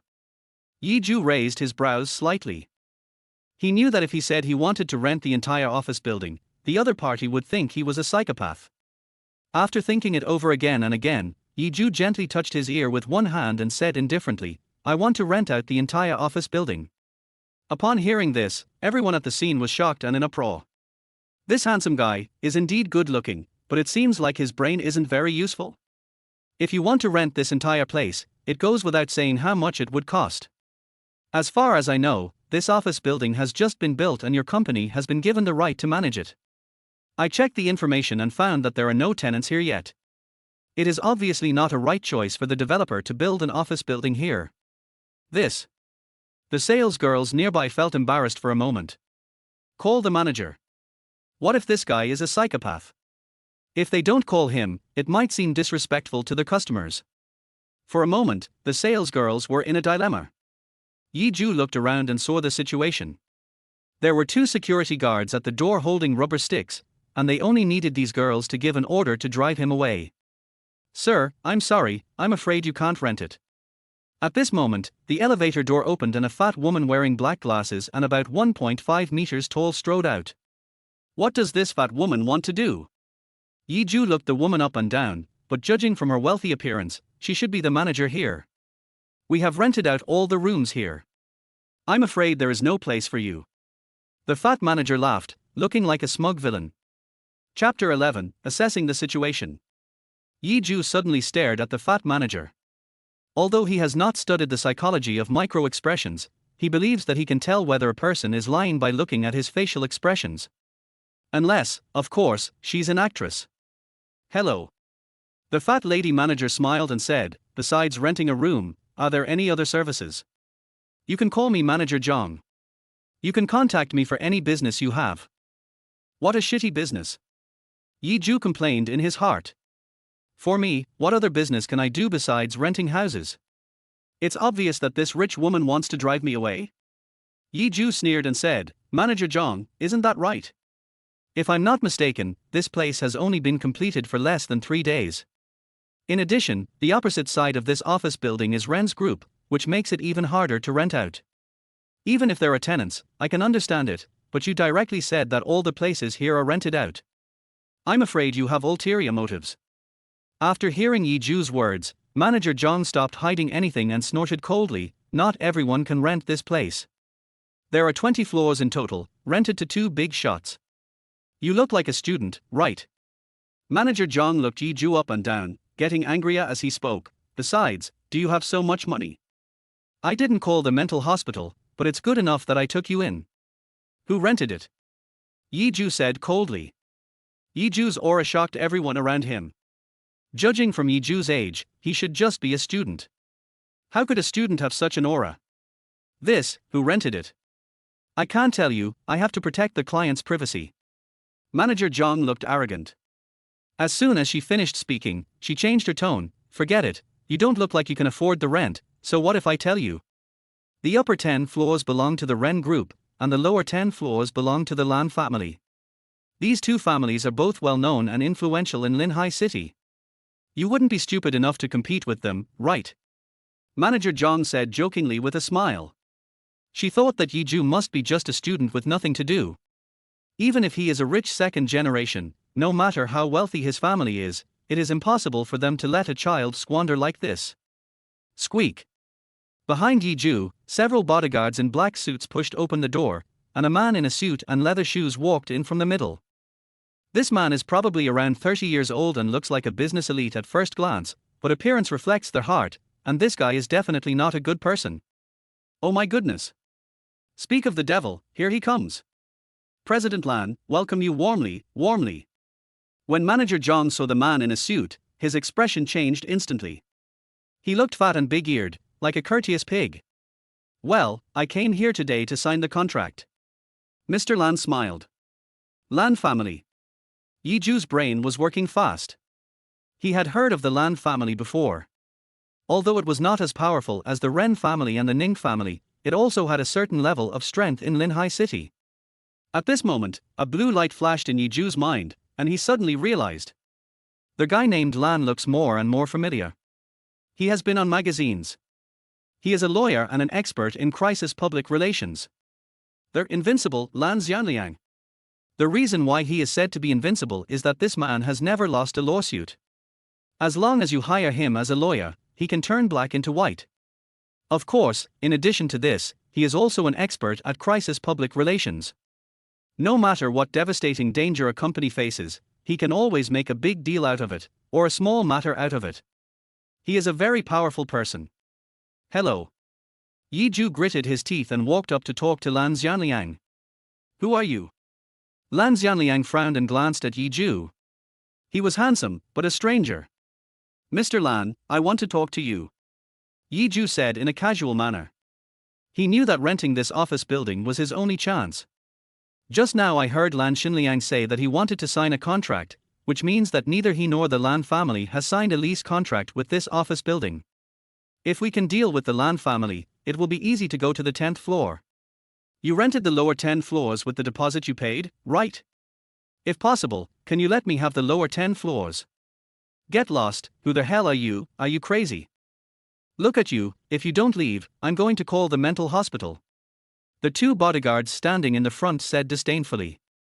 This man looks like that, but the way he dresses and his demeanor don't seem like that of a rich second generation. How can a rich second generation wear a white vest? Compared with Lan Xianliang in front of them, there is a world of difference. I have a basis for my words. What I said is good for both you and me. Yi Zhu said after taking a deep breath. If I remember correctly, this guy named Lan started from scratch and did not rely on his parents. This means that as long as I can convince him, everything will be no problem. Just as the two security guards were about to step forward to take action, they were stopped by Lan Xianliang. That's interesting. I want to know your basis for this. Lan Xianliang looked up and said, with a hint of confusion in his eyes. Ren's group is across the street, and this office building is not located in the center of the economic circle. If you rashly rent this place, I'm sorry to say that given the style of the Ren's group, if nothing goes wrong, it's fine. But if something goes wrong, you will become a puppet of the Ren family. I think that although you, Mr. Lan, are not wealthy, there is no need for you to become someone else's puppet just for a small amount of rent, right? Lan Xinliang's heart skipped a beat. I didn't expect that this simply dressed college student in front of me could see through all my thoughts. Why wouldn't he want to rent one in the downtown economic circle? But after much thought, he finally decided to rent this place, expand the storefront, use this place as a branch, and then seek development outside. Being such a shrewd man, he did think about the pros and cons, but he still chose to take the risk. But after listening to the words of the man in front of him, his thoughts began to waver and he became hesitant. If even an outsider can see it, then wouldn't I become a lamb to be slaughtered? Lan Xianliang took a deep breath, and after a while, he came up with a solution that would satisfy both parties. This kid can really take over. Well, if you really like this place so much, then a gentleman should not take away what others love. As you can see, I came here with a contract today. Lan Xianliang said, shaking the contract in his hand. I have recorded everything you said just now with a recorder. I can leave today without signing this contract, but if you don't rent this place, then all legal responsibilities will be borne by you. The sales girls next to them wiped the cold sweat from their heads. What is this Mr. Lan trying to do? Chapter 12, Emerging. Manager Zhang was confused and scratched his head. Mr. Lan, isn't this inappropriate? As Manager Zhang spoke, he turned and looked at Yi Zhu, with a hint of murderous intent in his eyes. She thought that the young man in front of her definitely didn't have that ability. Lan Xianliang ignored Manager Zhang, raised 3 thumbs up, and smiled at Yi Zhu. 3 days, I'll give you 3 days, if you still haven't paid. No. Yi Zhu denied it without a word. It won't take 3 days. I can pay now. What? Lan Xianliang frowned, becoming even more certain that the boy in front of him was a psycho. How is that possible? In the entire Linhai city, apart from those few super big families, who can afford to come up with so much cash at one time? Not to mention those big families, even he himself didn't have such strength, and it took him several days to get it together. Because normal people don't have that much quota. Let's go. Yi Zhu said to Manager Zhang indifferently. Manager Zhang was so angry that his face turned red, like a half-cooked suckling pig. I am so angry.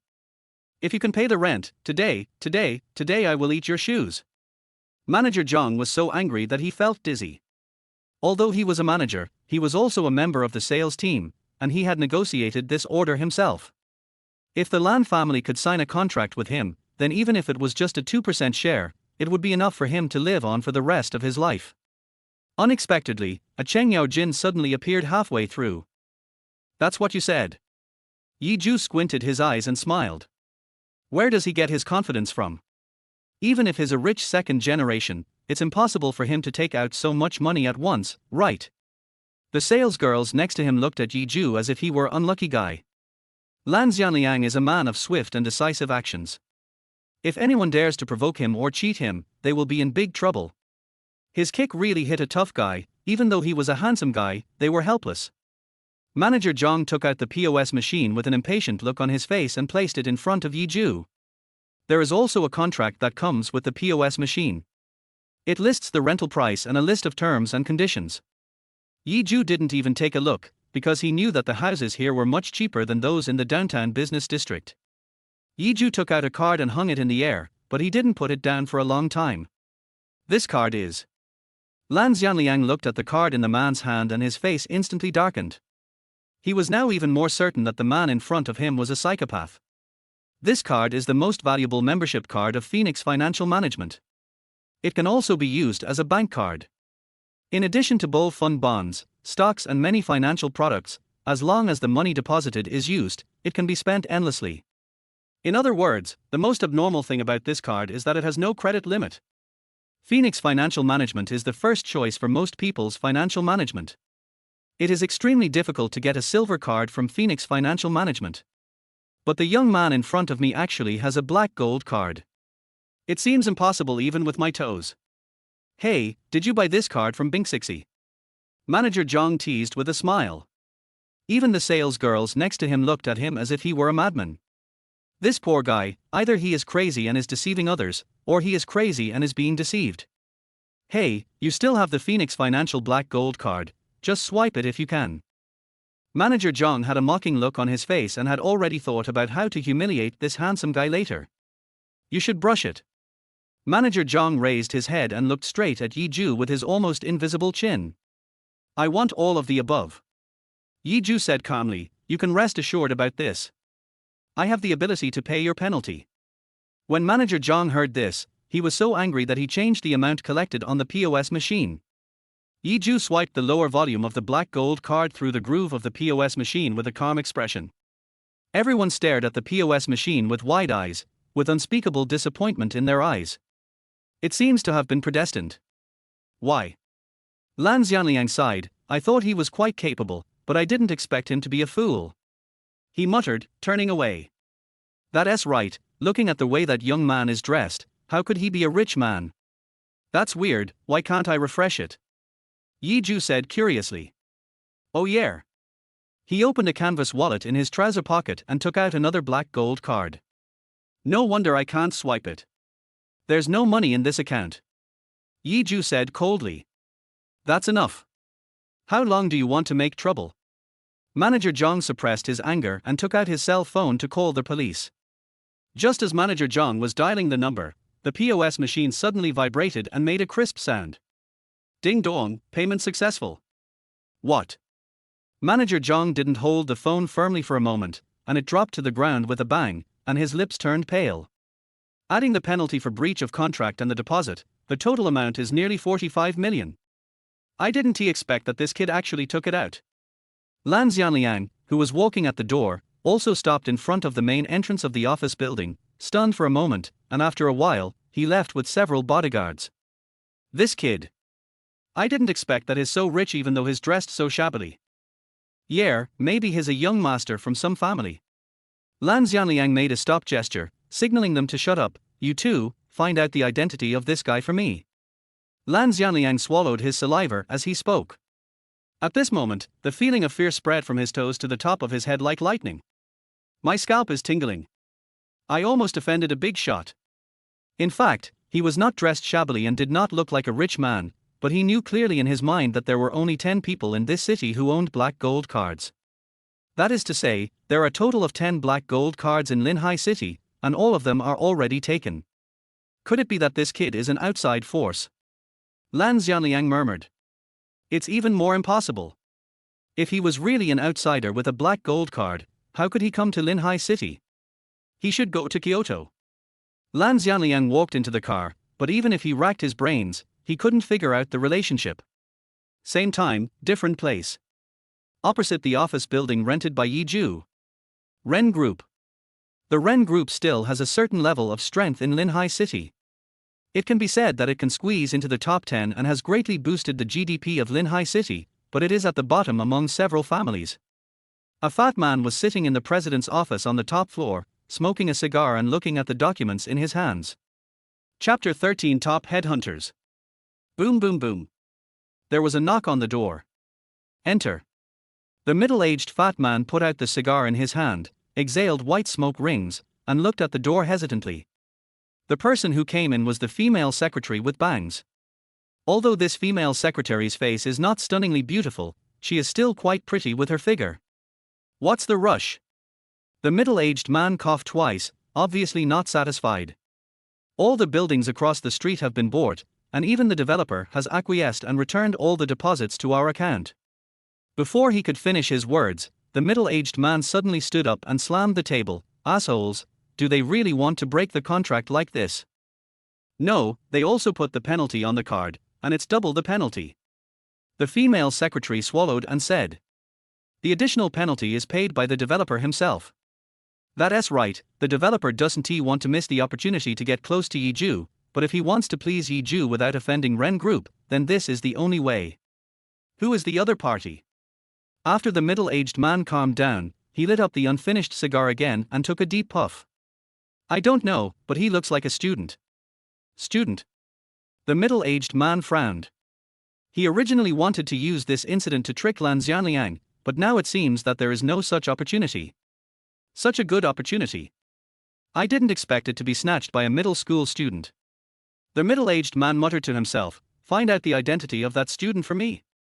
The female secretary nodded and walked out tactfully. The middle-aged man raised his head with a hint of confusion in his eyes. That's right, he is Ren Botao's father Ren Juxian. Ren Duxing is a ruthless character. Although he is only at the bottom of the list of the top 10 richest people in Linhai City, those ahead of him don't dare to mess with him. It is said that he is good at both black and white. Zhou sighed. When he went upstairs, he found that the office building had been decorated except for some hard office supplies, and the only thing left was to hang the sign. So thoughtful. Zhou smiled. Having a company and a venue is not enough. Next, Zhou will start recruiting. He downloaded several recruiter apps and tried them, but the results were not satisfactory. There are some newcomers with more experience among them. He does not need some newcomers now, but people with more experience. Yes, I can find a headhunter. Zhou said with a sneer. He found the most popular female headhunter through the recruitment website and made an appointment with her to come to the company on time at 2 o'clock this afternoon. At 2 o'clock in the afternoon, the elevator door opened and the crisp sound of high heels stepping on the ground echoed in the empty corridor. A woman walked in. The woman was wearing a very mature professional outfit, looking sophisticated and experienced. Hello. When the woman saw Zhou, she was stunned for a moment.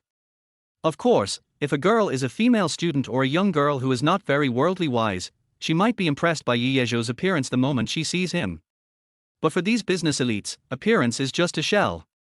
I didn't expect that the so-called chairman who invited me here was just a college student. However, out of politeness, the seductive female headhunter did not say anything.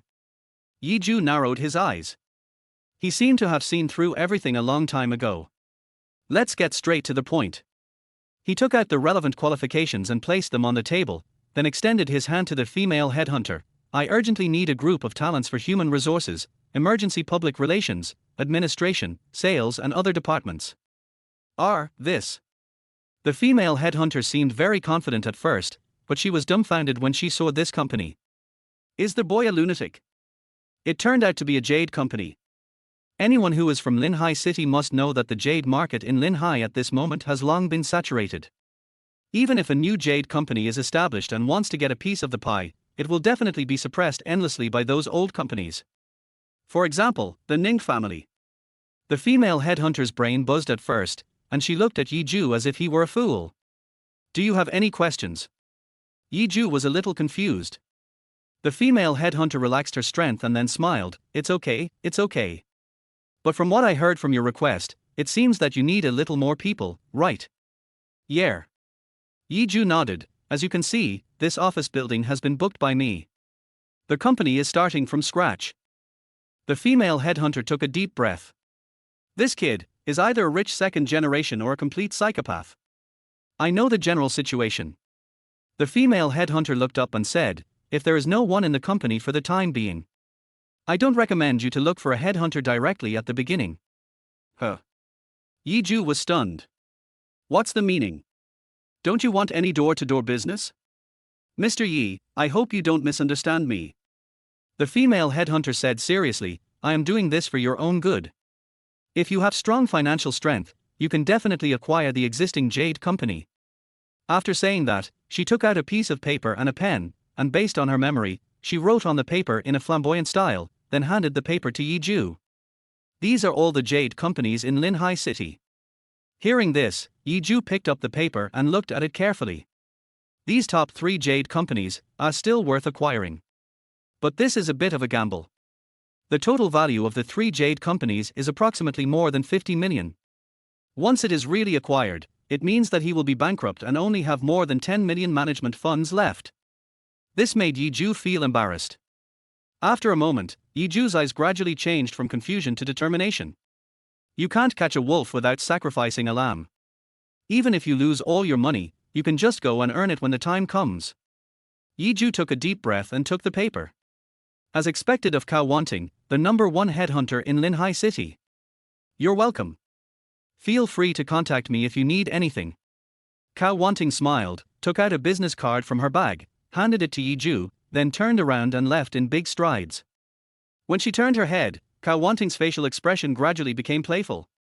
The people on the lists I just wrote to Yi Zhu are not easy to deal with. Although their overall strength is not as terrifying as the top 10 families in Linhai City, they are also able to get a share of the Jade market, which is dominated by one company. If Yi Zhu can really acquire it, it will be enough to show that Yi Zhu's strength should not be underestimated. On the contrary, if Yi Zhu fails or is subject to commercial sanctions, it is only a matter of time before you offend people by helping Yi Zhu recruit now. Chapter 14, Sharpening the knife does not delay the chopping of wood. Yi Zhu picked up the list without any hesitation and searched it immediately. Yi Zhu smiled evilly. That Cao Wanting is quite interesting. I have known about bond funds for many years and am much more experienced than my peers. If I were really a college student, wouldn't I be led by the nose? Yi Zhu investigated the companies that Cao Wanting wrote about. Indeed, this company does have some strength, but that's it. Because of the monopoly, each company controls a half-dead jade mine, and it has entered the mid to late stage of mining. It can be said that it is getting half the result with twice the effort. If we offer a suitable price at this time, it should be easy to negotiate, right? After all, they also need a suitable home. Yi Zhu stretched lazily. I am so tired. Yi Zhu hammered his neck and slowly stood up. I kept my head down the whole afternoon, and an inexplicable feeling of fatigue surged up. When Yi Zhu was busy, he even forgot about time. He originally wanted to go to the Baolai Jade Company to take a look, but he found out that he had to make an appointment. Besides, it was already 7 o'clock in the evening, so he had to go back. Forget it, let's go tomorrow. Yi Zhu said to himself calmly. He has gotten used to this feeling. Being alone for a long time has taught him to be alone. Back to the dormitory. As soon as I entered the door, I saw several roommates playing games intensely, holding the keyboard in one hand and the mouse in the other. Fuck him, etc. Zhang Lai noticed Yi Zhu entering the dormitory, smiled, closed his laptop, and walked to Yi Zhu's side. Brother, why are you still so unhappy? Zhang Lai said with a big grin, and patted Yi Zhu on the shoulder with one hand. If you really feel bad, brother, I will go over and beat up that Ren guy for you, isn't it? Yi Zhu was full of black lines on his head. It's really not because of this matter, don't worry. After Yi Zhu finished speaking, he lay down on the bed and started reading the consultation. Oh, by the way, a girl came to see you just now. She's pretty. Listening to his roommate's words, Yi Zhu's first reaction was Ningmuyu. This girl was afraid of being seen in the girls' dormitory in the morning, but she didn't expect that she would take the initiative in the afternoon. You are really good, no wonder you don't feel uncomfortable at all. It turns out that there are beautiful women throwing themselves at you a long time ago. Zhang Hao chuckled evilly. What nonsense are you talking about? Yi Zhu said helplessly. He lay on the bed, turned on his cell phone, and what caught his eye was indeed a message from Ning Muyu. Yiju, are you free tomorrow? Yiju looked at the message and felt a little confused. I do have something to do tomorrow. But now this little girl has helped me so much, it's not nice to say this. If you don't answer, it means you agree. Come to the school gate at 8 o'clock tomorrow morning. I'll be waiting for you here. Yiju wanted to refuse, but every time he typed it was quickly deleted. All right. After hesitating for a long time, Yiju replied with these two words. That night, Yiju opened his eyes and found himself in an empty space. He was like a wandering soul that no one could see. No matter where he went, it was as if he was entering an empty space. Isn't this the Baolai Jade Company? In front of Yiju, there stood a huge plaque with the two big characters, Baolai, written on it. Yiju touched his chin, hesitated for a moment, and followed. A man with a flat head and a matchmaker's mole on the corner of his mouth, wearing a blue suit, looked arrogantly at Wang Jinsha, the chairman of Paul Ari's group. I seem to have seen this fat guy somewhere. Yiju murmured. The main reason is that this fat guy has a very recognizable appearance, and the mole under his mouth is really too conspicuous. The fat man was none other than the second son of the family, named Ren Qian. He was also a ruthless master. I still remember that at that time, a company under the Ren Zhou group had just been listed. He sold all the stocks and introduced a large number of shareholders to buy them. Afterwards, as a trader, he arbitrarily changed the stock price and reaped a huge fortune. What's even worse is that since then, this company has been directly deregistered. Don't go too far. I will not sign this contract. You are going too far. Wang Jinsha said tremblingly. Yiju saw a contract in front of Wang Jinsha. Although he is not a professional, he has been in the financial management business for a long time after all, and he cannot be deceived by any contracts involving money, big or small. Yiju couldn't help but frown when he got closer. Damn, so cruel. Is he still a human being? Yiju cursed subconsciously when he saw the contract. The content is obvious. It roughly means buying Baolai Jade Company at the lowest price, and pushing the remaining material money and some rent fees to him. Apart from that, there is no room for maneuver. It's strange, why is Baolai Company so afraid of the Ren family? Yiju was a little confused. But after a moment, he dispelled his doubts. You're thinking too much. That person has power in both the black and white worlds. You really can't mess with him. HMPH, old thing, I think you're not going to accept my toast and want to drink a forfeit, right? Ren Qian's mouth twitched, he stood up suddenly, and swept the tea set and the contract on the table to the ground. You are. Wang Jinsha's mouth twitched with anger, but he just couldn't do anything about the man in front of him. That's right, I just like the way you look when you can't stand me but can't do anything to me. Ren Qian said, moving closer and closer to Wang Jinsha, I'll give you 3 days. Open your eyes and read this contract carefully. Otherwise, I won't give you a penny. As Ren Qian spoke, he slapped Wang Jinsha twice on the face, then left with a few of his younger brothers. Why? In the dream, Yiju clearly saw Wang Jinsha, gritting his teeth and clenching his fists. He pulled out a small knife from the drawer, but after hesitating for a long time, he put the knife back and sighed. Call. Yiju suddenly woke up from his sleep, gasping for breath, with a hint of confusion in his eyes. He took a sip of water. I didn't expect the Ren family to act so overbearingly. It seems that the boyfriend Su Yao found is definitely not a good guy. HMPH. Interesting. Yiju said. When he was about to wake up from the dream, Yiju subconsciously took a look and saw that the time on the clock was obviously 3 o'clock in the afternoon. This means that I can go find Ning Muyu tomorrow morning, and it won't be too late to go to the Baolai Company in the afternoon. Judging from the situation in the dream, if I go there early, it will be disadvantageous to my negotiations. Chapter 15, Encounter at the Auto Show. The next morning, Yiju arrived as promised and arrived at the school gate. You're here. Ning Muyu looked at Yiju kindly. The moment Yiju turned around and saw the girl, his eyes almost popped out. Today Ning Muyu was wearing a hanfu, which looked like a tang suit, but was still graceful. In short, you could tell at first glance that the fabric was not cheap. Although it was hanfu, it still had a modern and graceful feel. Yiju's intuition told him that this outfit was definitely custom made by Ning Muyu. And it may be the only one in the world. With a bitter smile, it is true that women dress up to please the men they love, and men die to please the men they love. What's wrong with you? Ningmuyu raised her hand and waved it towards Yi Ju. Yi Ju recovered and said, It's okay, it's just, you look pretty today. Is it true?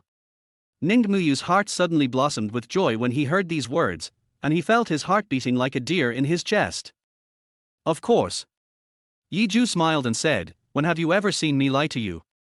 It was you who came to my dormitory yesterday, right?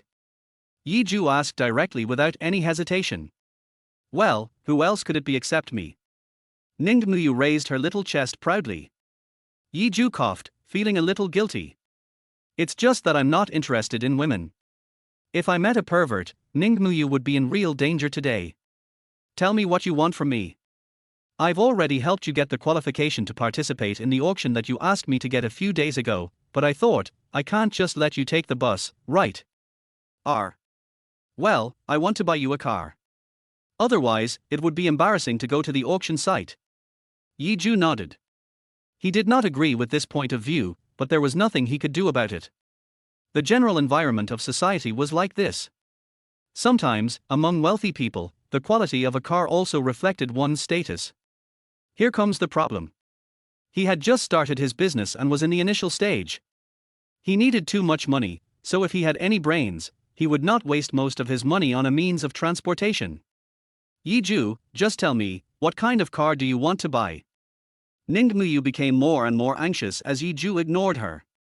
I know you may feel uncomfortable, but I really don't have any other intentions. I just want to help you. Ningmuyu's voice became smaller and smaller. How about this? Just think of it as me lending it to you, okay? No. Yi Ju shook his head. Silly boy, I told you, I'm not as poor as you think. You can buy a car, but there's no need to buy such an expensive one. He laughed and said, For me, a car is just a means of transportation. Yi Ju's straight gaze made Ningmuyu's heart flutter and her heart was beating wildly. Well, I'll go with you, is that convenient? Ningmuyu said with a blushing face. What's the inconvenience? Let's go. After Yi Ju finished speaking, he took out his cell phone and hailed a taxi. He decided to go to the car show. Although Yi Ju has been paying attention to financial issues in recent years, he is a man after all, and which man doesn't like cars? When they arrived at the auto show, the two got out of the car. Yi Ju looked around and it was true that the auto show was packed with people. Ningmuyu beside him was also very excited. She tightly grasped Yi Ju's shoulders and said with a smile, This is my first time at a car show, but in my eyes, these cars almost all look the same. Anyway, I can't tell the good from the bad. Yi Ju chuckled. It's normal for girls to be uninterested, just like boys don't know what brands of cosmetics girls have or what colors of lipstick they have. After that, the two of them started to stroll around. The people who were watching the car nearby shifted their attention to this golden couple. This girl is so pretty. Yeah. She has a great figure. I'm really envious. But then again, this boy is also very handsome. He's quite handsome, but isn't his outfit a bit too shabby? Yes. It's actually not that bad, not too shabby, just an average person. It's just that the girl next to her looks like a rich girl, and this boy is obviously a little overshadowed by her. Hey, being handsome is good, it can help you hook up with rich women. If I had this face, I would have hooked up with countless women. All the rumors from the people around him reached Yi Ju's ears. It doesn't matter to him. He has been managing his finances over the past few years, and during this period he has been subjected to too many rumors. Suyao's pressure has long made him neither happy with material things nor sad with himself. At this moment, he held Ningmuyu's hand even tighter. Don't be afraid. Yi Ju smiled faintly. These are people who have nothing to do with us, they can say whatever they want. Ningmuyu blinked, her cheeks flushed but she still pretended to be calm. To be honest, she didn't feel much fear. Instead, she felt a little bit of enjoyment for some reason. He also kind of enjoyed the way others looked at him and Yi Ju. It seemed that in this moment, Yi Ju belonged to him and the world belonged to him. That car looks nice. Yi Ju squinted his eyes and found a pretty good SUV. This SUV called Blue Wind costs only 100,000 yuan. From the outside it can be said to be very luxurious, and when you get closer you will find the interior is also very high-end. If they cost 100,000 yuan each, I could buy 10 of them as my company's exclusive cars. Yiju took a deep breath and turned to look at Ning Muyu. Ning Muyu, doesn't he know that he is so rich, right? I still remember that Yiju wanted to confess to Su Yao, but who knew that Su Yao would show that kind of expression? He had thought it through last night and decided that it would be best not to let Ning Muyu know about this. Of course, it wasn't that he didn't trust the girl in front of him, but he really didn't want to take the risk. Yiju wanted to take a closer look at the car, but before he could ask the salesperson, he saw two familiar people walking towards him. One is Su Yao. And the other one, Su Yao's other best friend, is called Shindandan. As Su Yao's ex-boyfriend, Yiju must have met her before. Shindandan's family background is quite good, but it is far inferior to Su Yao, and this woman is very powerful. Now that Su Yao has found a boyfriend who is even richer, this will probably turn her from being Su Yao's best friend into Su Yao's younger sister. I really envy you, Yao Yao. You're going to be a car owner. Shindandan said attentively, as if she was the one who was going to buy a car today. Su Yao smiled but didn't say a word. Chapter 16, Enemies Meet on a Narrow Road. Yiju was very upset. I can't be so unlucky. I can see her when I come here to buy a car. Yiju swallowed and said. Well, just leave quickly. Although he didn't owe Su Yao anything, it was still quite awkward when they met. By then, there will inevitably be another round of boasting and humiliation, and Yiju doesn't want to embarrass himself like that. Yiju originally wanted to pull Ning Muyu away from this troubled place and go look at other car models. But the moment Yiju turned his head, he was discovered by Su Yao, who had quick eyes and hands. Oh my, isn't this my ex-boyfriend? Su Yao looked at Yiju jokingly. The rumor that she and Yiju had broken up had spread like wildfire in the girls' dormitory. Of course, what became popular was not this, but the fact that Yiju had found a new girlfriend. Su Yao originally felt a little guilty towards Yiju, but when Yiju found a new partner, that guilt instantly disappeared. Why are you here? Su Yao sneered, obviously looking superior. Yiju tried his best to control his emotions and not get too excited. Instead of getting angry, he smiled and said, I am a living person. I can't just lie in bed and wait to die, right? Is it strange that I'm here? Don't think that the whole world has to revolve around you and can't live without you. Yiju said calmly. Su Yao looked extremely ugly. Shindandan is still following beside him, so if this happens, wouldn't it be embarrassing for him? I see you're like a cooked duck, the only thing left is your mouth. Su Yao said, where's your girlfriend? Come and show her to me. Is she from our school? Are you dating a rich woman? Next to Yiju, Ning Muyu choked up. This is too much. Normally it would be fine if Su Yao looked down on her, but this time she actually heard Su Yao making personal attacks on Yiju. Yao Yao, it's me. Ning Muyu swallowed a breath, seemed to have made up his mind, and then turned around. Su Yao was obviously shocked by the woman in front of her. What's going on? Who is this woman? After a closer look, I didn't expect it to be Ning Muyu. Su Yao had doubted her before, but after hearing the description of the girls' dormitory, she felt that it didn't seem like that. Unexpectedly, Ning Muyu could transform from a pheasant into a phoenix with just a little dressing up. Isn't this Ning Muyu? Shindandan next to him was so surprised that her jaw almost dropped. As another best friend of Su Yao, Shindandan didn't know Ning Muyu, but she must have met him. In Shindandan's impression, Ning Muyu was just a country girl, but she didn't expect her to be so pretty. Oh, you're just picking up what others have left. Shindandan sneered, I really don't understand what you're thinking. This is what Yao Yao left over, and you're still picking and eating it here. You're really a pair of dogs and bitches. Shindandan showed no mercy and directly attacked Ning Muyu. Roll. Yiju said lightly, just spitting out this word domineeringly, and swung out a slap, hitting Shindandan's face with a big sinus. You are still in front of me, who are you calling leftovers? Yiju said, his mouth twitching twice, who are you calling a bitch? If you dare to talk nonsense again, I will teach you a lesson today.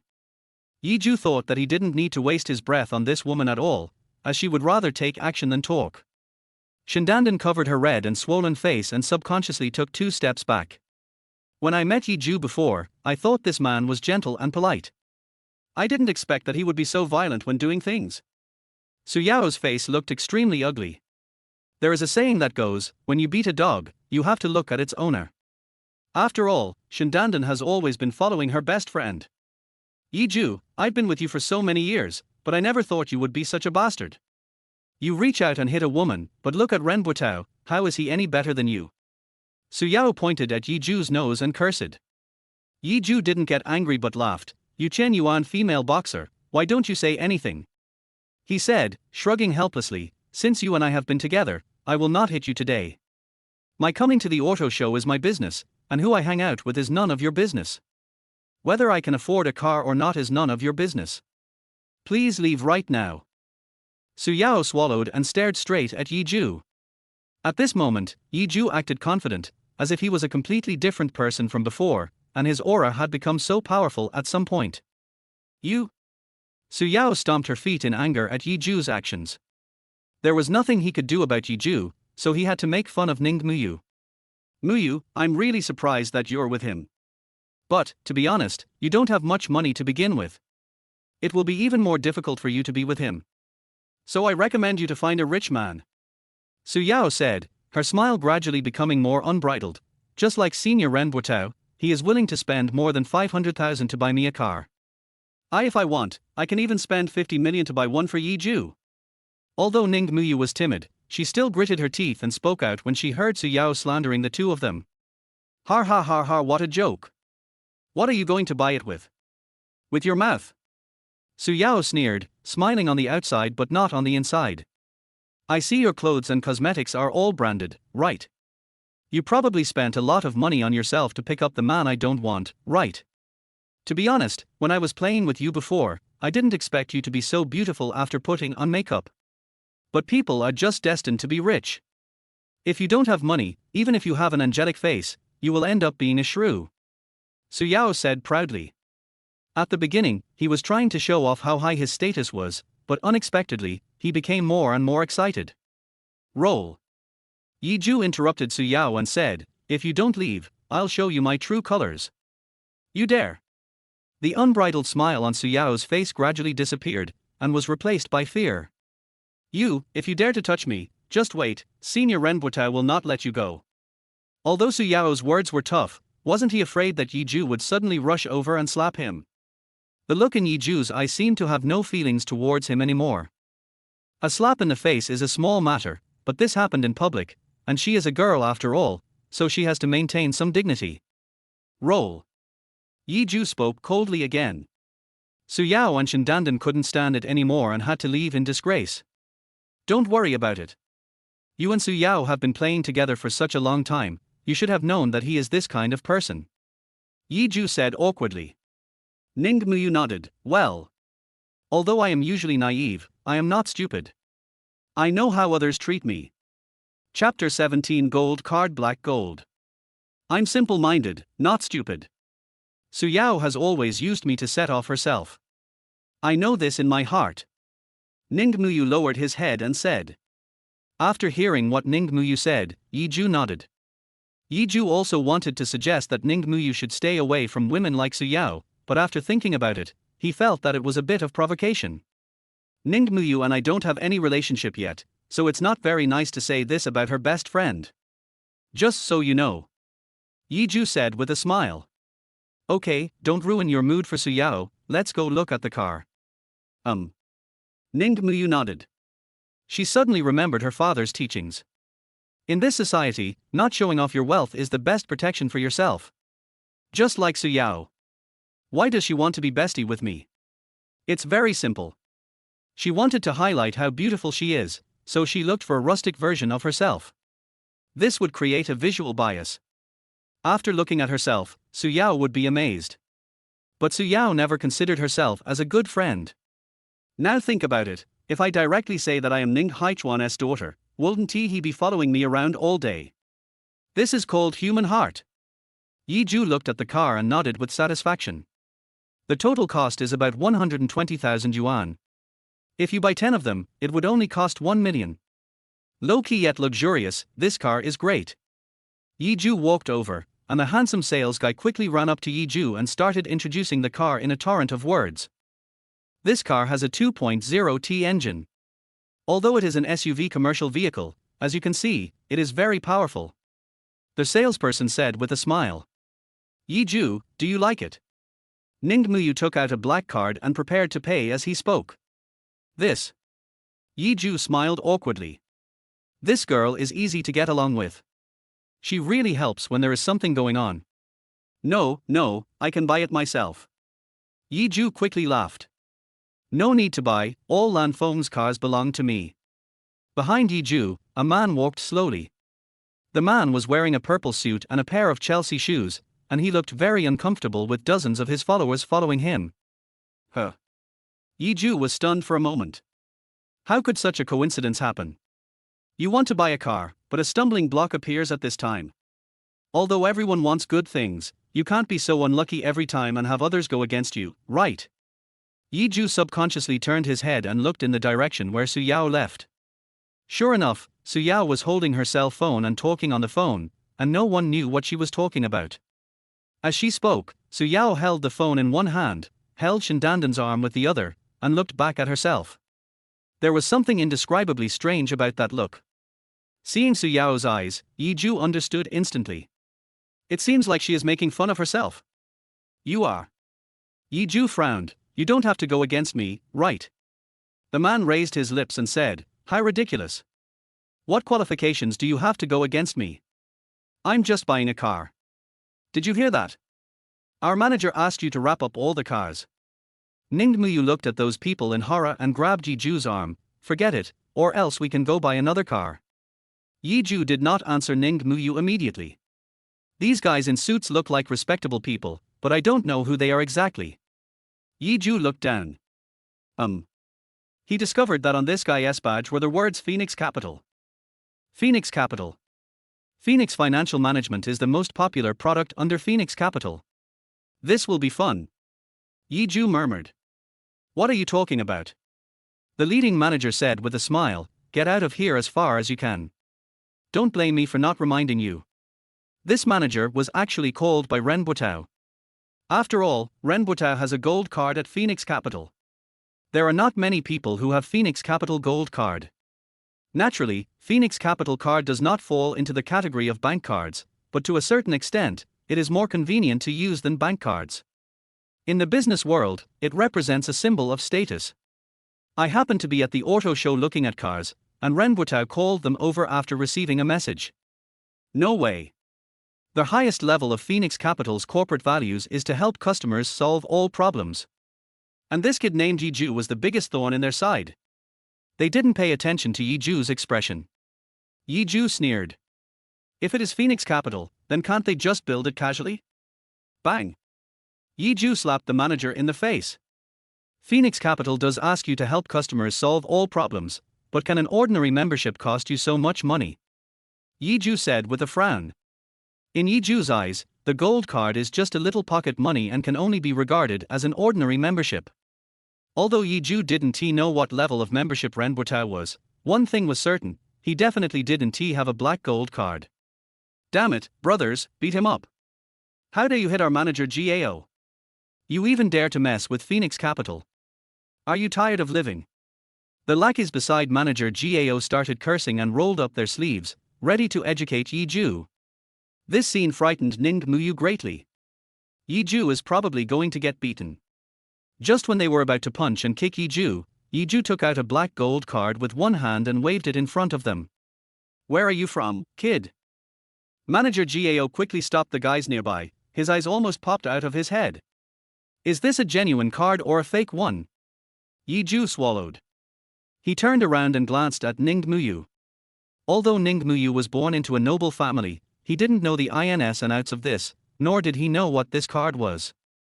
Is this true or false? How come it's just a black gold card? Those who wanted to take action were so frightened that their lips turned blue and their faces turned pale. As people from Phoenix Capital, how could they not know the horror of the black gold card? Generally speaking, people who have a black gold card, no matter what industry they are in, are definitely able to sweep the world. Yi Ju is the most unique one among the black gold cards. He doesn't have any fancy reputation, nor does he have any real company or assets. The reason why he can have a black card is because he is invincible in financial management as well as stocks, funds, and bonds. And in the list of Phoenix Capital, there is a virtual ID called General Yum. Although that account was only registered for 3 years, it had made 570 profits in those 3 years and had never lost a penny. That's right, that person was Zhou. Chapter 18, Hitting a Wall. A total of 100 black gold cards will be issued nationwide. Therefore, it can be seen how terrifying the person who owns this card is. Didn't you want to hit me just now? Zhou sneered and said, come on, buy all these cars. Manager Gao even wanted to kneel down to Zhou. His lips turned pale and his whole body was trembling. It was obvious how scared he was of Zhou. I. Manager Gao took a deep breath and closed his eyes. He made up his mind and comforted himself that this card might be fake. Those who get the black gold card are all business elites and social elites, and for people of that level, the youngest one is probably in his 30s. It was obvious that the man in front of him was just an ordinary student. What qualifies him to get this black gold card? That's right. This card must be fake. You're telling lies at such a young age, aren't you? Manager Gao suddenly realized that there were counterfeits of this card on Binksixi and many online shopping platforms. That is, a toy card for children. Are you trying to fool me with a child's toy? Manager Gao said as he held the card, mustering up his courage. My brain was buzzing and blank just now, and I didn't think so much about it. And now it seems that the more I think about it, the more impossible it is. Zhou shrugged helplessly and said, you can tell whether it's true or false at a glance. The real black gold card will have a size underneath. Each card has a unique number, right? This sentence reminded Manager Gao. Ningmuyu beside him pulled the corner of Zhou's clothes and asked, what is that card? That's their company's membership card. I've participated in activities at their company before. Zhou defended. He did not distrust Ningmuyu, but he wanted to wait for a while before confessing. Besides, the money I have is just a drop in the bucket compared to other chaebol families. It doesn't matter whether I say it or not. I see. Ningmuyu nodded slightly. But this girl knew nothing, but she seemed to understand something in her heart. This. Manager Gao was still trembling with the card in his hand, unable to utter a word. His mind was buzzing and he didn't dare to check. Those who possess the black and gold card can occupy both the black and white worlds at the same time. It is not a wise choice to offend any of them, but if we want to investigate, it would be too offensive. Didn't I ask you to check? Why didn't you check? Zhou said calmly. Although what Manager Gao did was wrong, he is still very loyal to the members. Just the fact that Ren Botao is a gold card member is enough to make him go out and buy all the vehicles in this car dealership. Then, as a black gold card member, shouldn't he devote himself to the company until his death? Now is the earliest stage of entrepreneurship, and developing your own minions and factions is the wisest choice. Okay? I'll check. Manager Gao swallowed and broke out in a cold sweat. Beads of sweat the size of beans secreted from his forehead and flowed down his cheeks. Manager Gao took out his cell phone and entered the number. And Zhou's identity shocked him even more. Zhou is not the son of a chaebol, nor is he some scary black and white figure. In Phoenix Capital, he has achieved more than 500 consecutive wins without a single defeat. How many people have become rich by following him, and Phoenix Capital has reached a new height because of the existence of Zhou Yi. He may be the poorest black gold member, but he is the most powerful black gold member. It turns out to be Mr. Yi. Manager Gao excitedly shook Zhou's hand and let out a breath. Fortunately, the person I met today was Zhou. If it was someone else, wouldn't he have been skinned alive? He once followed Zhou to buy many financial products, and finally made a lot of money. Although he is the manager of Phoenix Capital, he also has a mortgage and a car loan. You have to make repayments on time every month to maintain your life. It was because of Zhou's appearance that his life situation changed. It can be said that Zhou, whom he has never met before, is also his life mentor and his adoptive parent, allowing him to live again. The staff of Phoenix Capital next to Manager Gao leaned over curiously, but when they saw that the ID was General Yum, their faces turned pale. How many of them are beneficiaries? Manager Gao was about to say something flattering, but was stopped by Zhou's eyes. Zhou took back the card. Do you still want to rob me of the car now? No. Manager Gao shook his head. But he still couldn't understand why such a successful financial guru would buy such a cheap car. Perhaps this was the true meaning of being low-key. Here's my business card. If you need anything, you can call me. Manager Gao presented his business card with both hands and bowed respectfully to Zhou. Since Zhou doesn't do flattery or fawning, just treat him with sincerity. Good. Zhou took the business card, Manager Gao apologized to everyone again, and left quickly.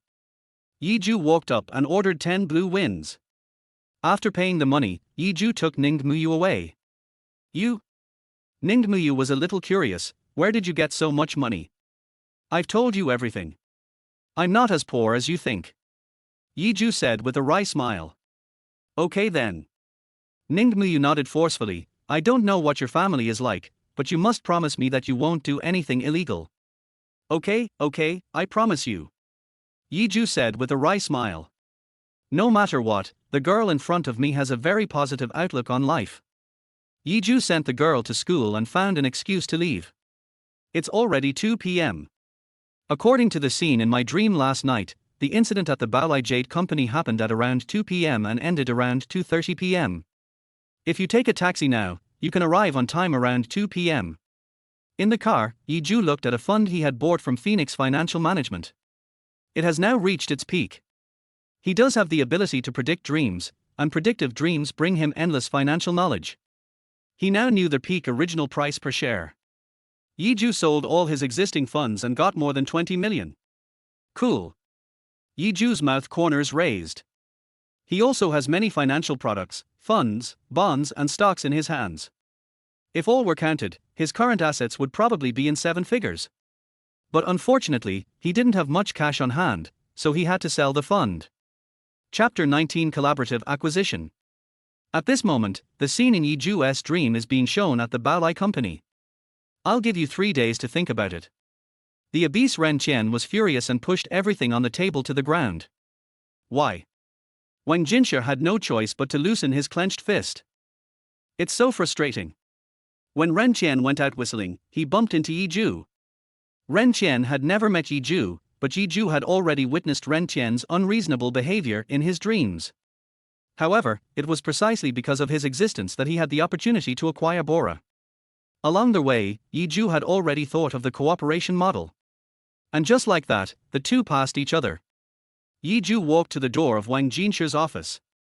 Although Baolai cannot compete with those large enterprises, Baolai Jade Company still has certain strength to survive in the monopolistic Linhai city. Boom boom boom. Zhou knocked on the door. Come in. Wang Jinshe's voice rang out. One could tell that his voice was trembling slightly, and his emotions were filled with panic. Zhou pushed the door open and walked in.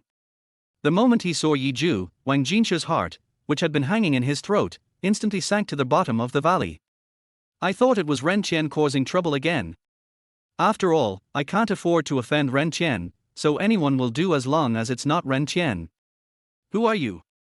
Wang Jinshe became nervous again after realizing it belatedly. He seemed to have never seen the man in front of him before. You don't seem to be an employee of our company. I have never seen you before. Yes, that's right. Zhou smiled and said, I'm here to help you. Help us. Wang Jinshe sneered. He subconsciously felt that Zhou was just a salesman. We are large company like Baolai. We need help. And you look like a student. How do you want to help us? Wang Jinshe is not in a good mood now, and he doesn't want to waste time with a student. I've seen a lot of people like you.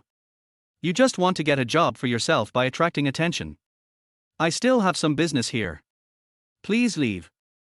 Wang Jinshe said indifferently. Hearing this, Zhou burst out laughing. Is this a real business or a fake one? Is your company going to be acquired soon? When Wang Jinshe heard Zhou's words, his heart skipped a beat. This kid really has some background. Who are you? Why do you know so much? Zhou did not answer his question, but picked up the contract with footprints on it. You don't even need to look to know that this isn't an acquisition, it's a direct grab for equity. Wang Jinshe sighed, it seems that you are also an intelligent person, so you must know that the Ren family and the Ning family have cooperated. The Ning family is the only one in Linhai City that owns jade. How can we compete with them? Yi Zhu nodded. It turns out that Wang Jinsha was concerned about this. What he didn't know was that, although there was indeed cooperation between the two, it was impossible for the Ning family to put in so much effort for a small Ren family. Yi Zhu had a strong aura and sat opposite the chairman's seat, crossing his legs. In that case, I'll just get straight to the point. The purpose of my coming here today is to acquire this place. Yi Zhu said, seemingly confident. Damn it. Another one who wants to take over my company, get out of here. Wang Jinsha said angrily. He did buy a gold mine some time ago, but he didn't expect that so many people were eyeing him. Don't worry. Yi Zhu said, to put it bluntly, do you think you have the qualifications to negotiate with me? If I don't come to acquire it, then your company will only be taken away by the Ren family. I don't need to say much about their style, right? Yi Zhu said with narrowed eyes. It's up to you whether you want to sit back and wait for death or take a chance. Yi Zhu's words seemed to touch Wang Jinsha's heart. Indeed, if they just sit there and wait for death, regardless of whether the company is acquired or not, given the style of the Ren family, it is inevitable that they will commit murder to silence the witnesses. Although there is no evidence, many people are saying that this is not the first or second time that an entire family has been wiped out for profit. Although I don't know whether it is true or not, since there are rumors, we must be careful and pay attention. Tell me, young man, how do you want to acquire it? Wang Jinsha's expression looked a little better. No matter what, this kid is not like Ren Qian who came up and threatened him with death. If he really has the ability to acquire his own company, then he is not an ordinary person, right? If there is someone to protect you at that time, your safety will naturally be greatly guaranteed. Yi Zhu said calmly, my acquisition of your Bora is not to wipe you out, and you don't need to cancel your registration. To be precise, it's not an acquisition, it's more like cooperation. I paid for 60% of your shares. I will push the company forward. You can still operate your business as usual, but you need to send some people to the company headquarters. Yi Zhu said as he took out a corporate qualification certificate. That's right, this is the company he just registered. Black Jade Jewelry. This. Wang Jinsha was stunned for a moment, making a quick judgment in his mind. Although entrusting the company to this guy is much more reliable than Ren Qian, he looks like a young boy with no knowledge of the subject and poor performance. Can he really run the Bora company well? Yi Zhu seemed to see Wang Jinsha's concerns. Right now, the entire Linqing city is like a big cake. With one company dominating the market, you get very little, and there are also external threats. But what if your shares become smaller, but you still have someone to lead you and you keep making cakes? This. Wang Jinsha seemed to have heard something, but he was still a little dazed. To put it simply, I have plans to acquire many mines. Yi Zhu said mysteriously. Well, let's just give it a try. Wang Jinsha gritted his teeth and said, I am willing to cooperate with you. Good. Yi Zhu nodded. Ren Qian will surely come and cause trouble in 3 days. Who knows what will happen then? Mr. Wang, notify all employees to move to the headquarters. They must move within 3 days. Also, regarding the enterprise qualifications, you can ask the company's finance department to be responsible for it. Wang Jinsha nodded with satisfaction. He became more determined in this idea. He was willing to buy it no matter how much the guy in front of him offered. Although the man in front of him was just a college student, his decisive character did not seem like something a college student could do. Instead, he seemed like a veteran with many years of experience who was decisive in killing. Mr. Wang, are you familiar with Shenzhen Development Bank and Jinshan Corporation? Yi Zhu suddenly asked, looking carefully at Wang Jinsha's eyes. Chapter 20, Breaking the Monopoly. Wang Jinsha was stunned. What on earth does this guy want to do? With Linhai City dominating the market, only Baolai, Shenzhen Development and Jinshan can survive in such an environment. In addition to their absolute strength, each of these 3 companies controls more than 2 mines. You wouldn't want to. Wang Jinsha swallowed his saliva, and vaguely guessed what Yi Zhu was thinking. Yi Zhu smiled and nodded, that's right, the 3 of us must unite, otherwise, once Baolai Company is acquired, then the other 2 companies will not be far behind. Indeed. If Baolai Company is forcibly acquired by Ren Group, then the other 2 companies will not be far behind. How is the relationship between the 3 of you? Yi Zhu seemed to treat this place as his own company. He picked up the teapot, poured a cup of tea, slowly put it to his mouth and took a sip. We usually just deal with each other for business. In fact, every month the three of us have a meeting together. Although we don't have any interests in this, we still have to discuss how to survive. It's just an antitrust meeting. Yiju smiled and said, "How about this, you call them over today, I'll host them, and we can have a meeting together. Isn't it easy to fight against monopoly? We just need to work together and form a partnership, and no company can do anything to us. Don't worry, I will give you a big gift in a month." Seeing Yiju's confident look, although Wang Jinsha was unsure, he still sent a message to the two old friends. Yiju booked Hanmoxuan as the venue for tonight. This. Wang Jinsha's eyes almost popped out. You know, normal people can't afford to book a hotel like this.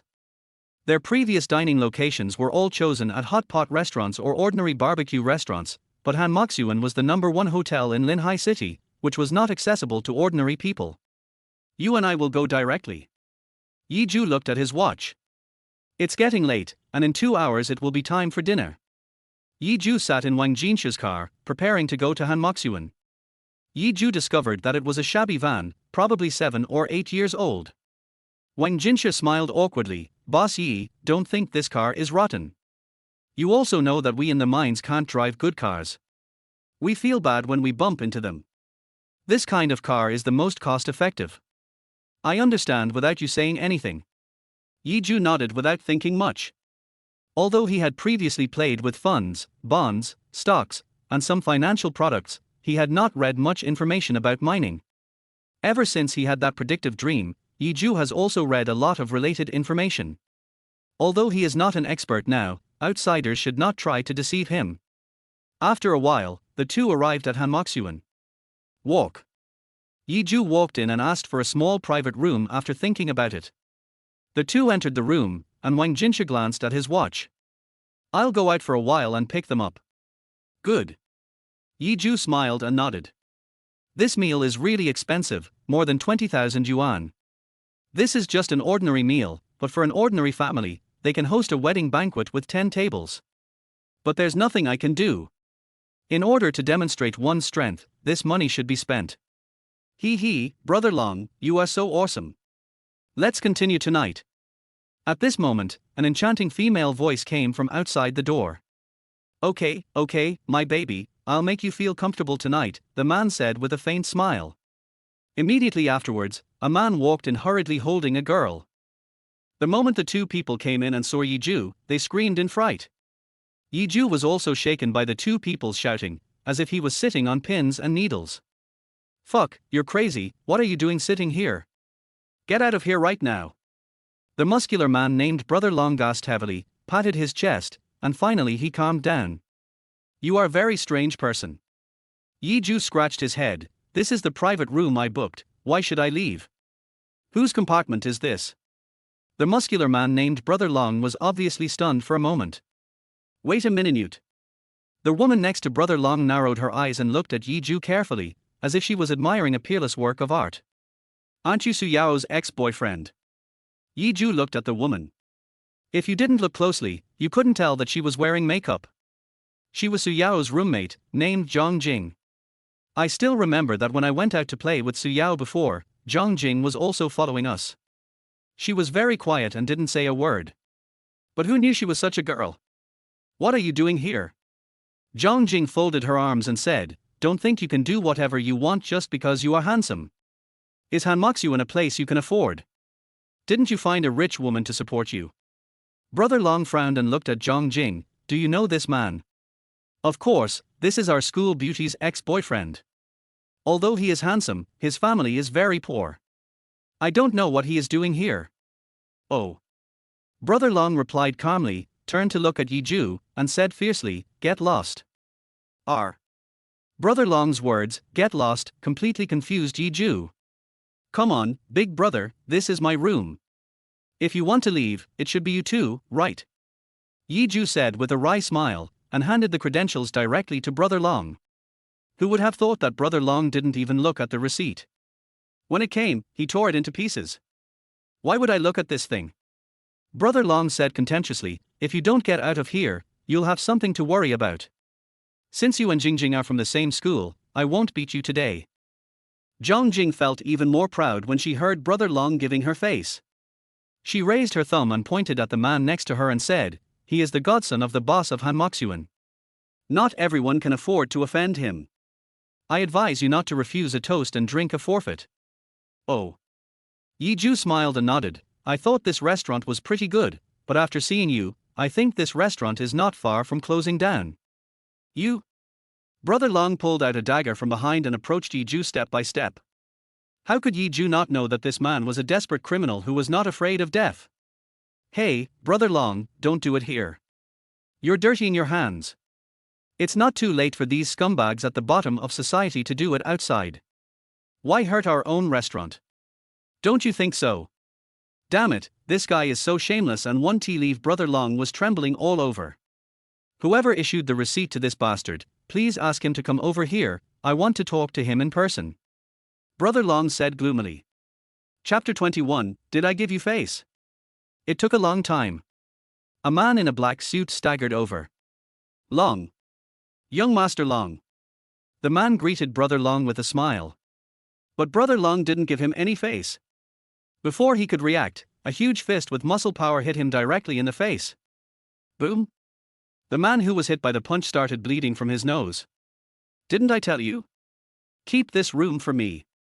Who told you to give the room to someone else?" Brother Long said angrily, with a hint of murderous intent in his eyes. "I'm sorry.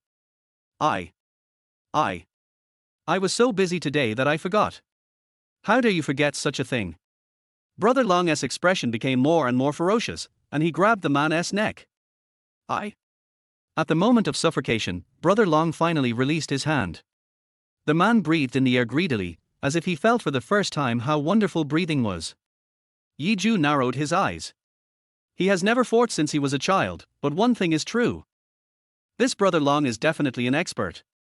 He knows everyone's choking point. The most terrifying thing is to know when to strike. I won't make it difficult for you today. You decide how to deal with it. Brother Long folded his arms and looked down at the receptionist with a look of amusement in his eyes. Just like a hunter looking at his prey. The waiter swallowed his saliva and turned to look at Yi Ju. "I am really sorry, customer. It was due to my negligence that this happened." The waiter bowed and apologized to Yi Ju. "If possible, we will give you double the compensation and temporarily cancel your private room. Is that convenient for you? Even if it's double the compensation, it's still out of your own pocket. After all, it was my own negligence and I couldn't let the hotel's head office take the responsibility." What's more, the Brother Long in front of him is the godson of the restaurant owner. He turned to look at Yi Ju, hoping that this guest would be more lenient and not be too arrogant. Otherwise, if Brother Long gets angry, just thinking about the consequences is enough to make one's back cold. The waiter went over all the possibilities in his mind, but in the end, what Yi Ju said was beyond his expectations. "Of course there is no problem on my side. If you compensate me, I won't suffer any financial loss. But there is one thing." Yi Ju pointed at Brother Long's nose and said, "You have to apologize to him." "Damn it, did I give you face?" Brother Long was furious and grabbed Yi Ju by the collar. Zhongjing next to her had a gloating smile on her face. To be honest, she had liked Yi Ju before. For Zhongjing, what she can't get must be destroyed. If Yi Ju's face was disfigured, who would want him then? That is to see Yi Ju looking ashamed. "Stop." At this time, a middle-aged man appeared hurriedly. The middle-aged man was wearing a tang suit, and he looked quite avant-garde. "Father." When Brother Long saw the middle-aged man in front of him, he seemed to be like a mouse that let go of a cat. Yi Ju hid under the table. "Dad, this isn't. Long Qian, I've told you so many times that you can be in the store normally, but you can't do anything reckless. How can you hit a customer?" "Dad, this bastard was causing trouble in our store, so I decided to take action." "How dare I not know your temper? How dare you make excuses in front of me?" Tang Woping, the boss of Hanmoxuan, gritted his teeth, looking very disappointed in his friend. There was only one reason why Tang Woping adopted Long Qian as his godson. Hanmoxuan had just opened, and I lacked friends in the underworld, so I adopted a godson to help me run the store. Although the store was indeed kept under control, it also caused a lot of trouble. It can also be said that if there was no Long Qian, Han Morshuan's business might be 3 times better than it is now. You are the owner of this restaurant, right? Yi Zhu gave a mysterious smile. He decided to take out the black and gold card to show his status. Now the only item that can be used is this black gold card. Tang Guoping, the boss of Han Moxuan, actually has certain strength. At least in terms of economics and investment, he is an absolute master. If you get along well with each other, and then the funding chain breaks down, there will definitely be someone to help in this link. As the saying goes, those who are righteous have many supporters, while those who are unrighteous have few supporters. Yi Zhu walked up to Tang Guoping with a smile. Is this your godson? Well, I'm sorry, customer, but I believe what my son said is not groundless. You must have caused trouble in this store. Please leave. We don't welcome people who act recklessly in our store. Although Tang Guoping said this, how could he not know it in his heart? Even if he didn't do anything, he had to say this. First, he had to give Long Qian enough face, and not let himself lose face. For this, even if I lose a customer, what does it matter? After all, in the entire Linhai city, anyone who wants to come to Han Moxuan has to queue up.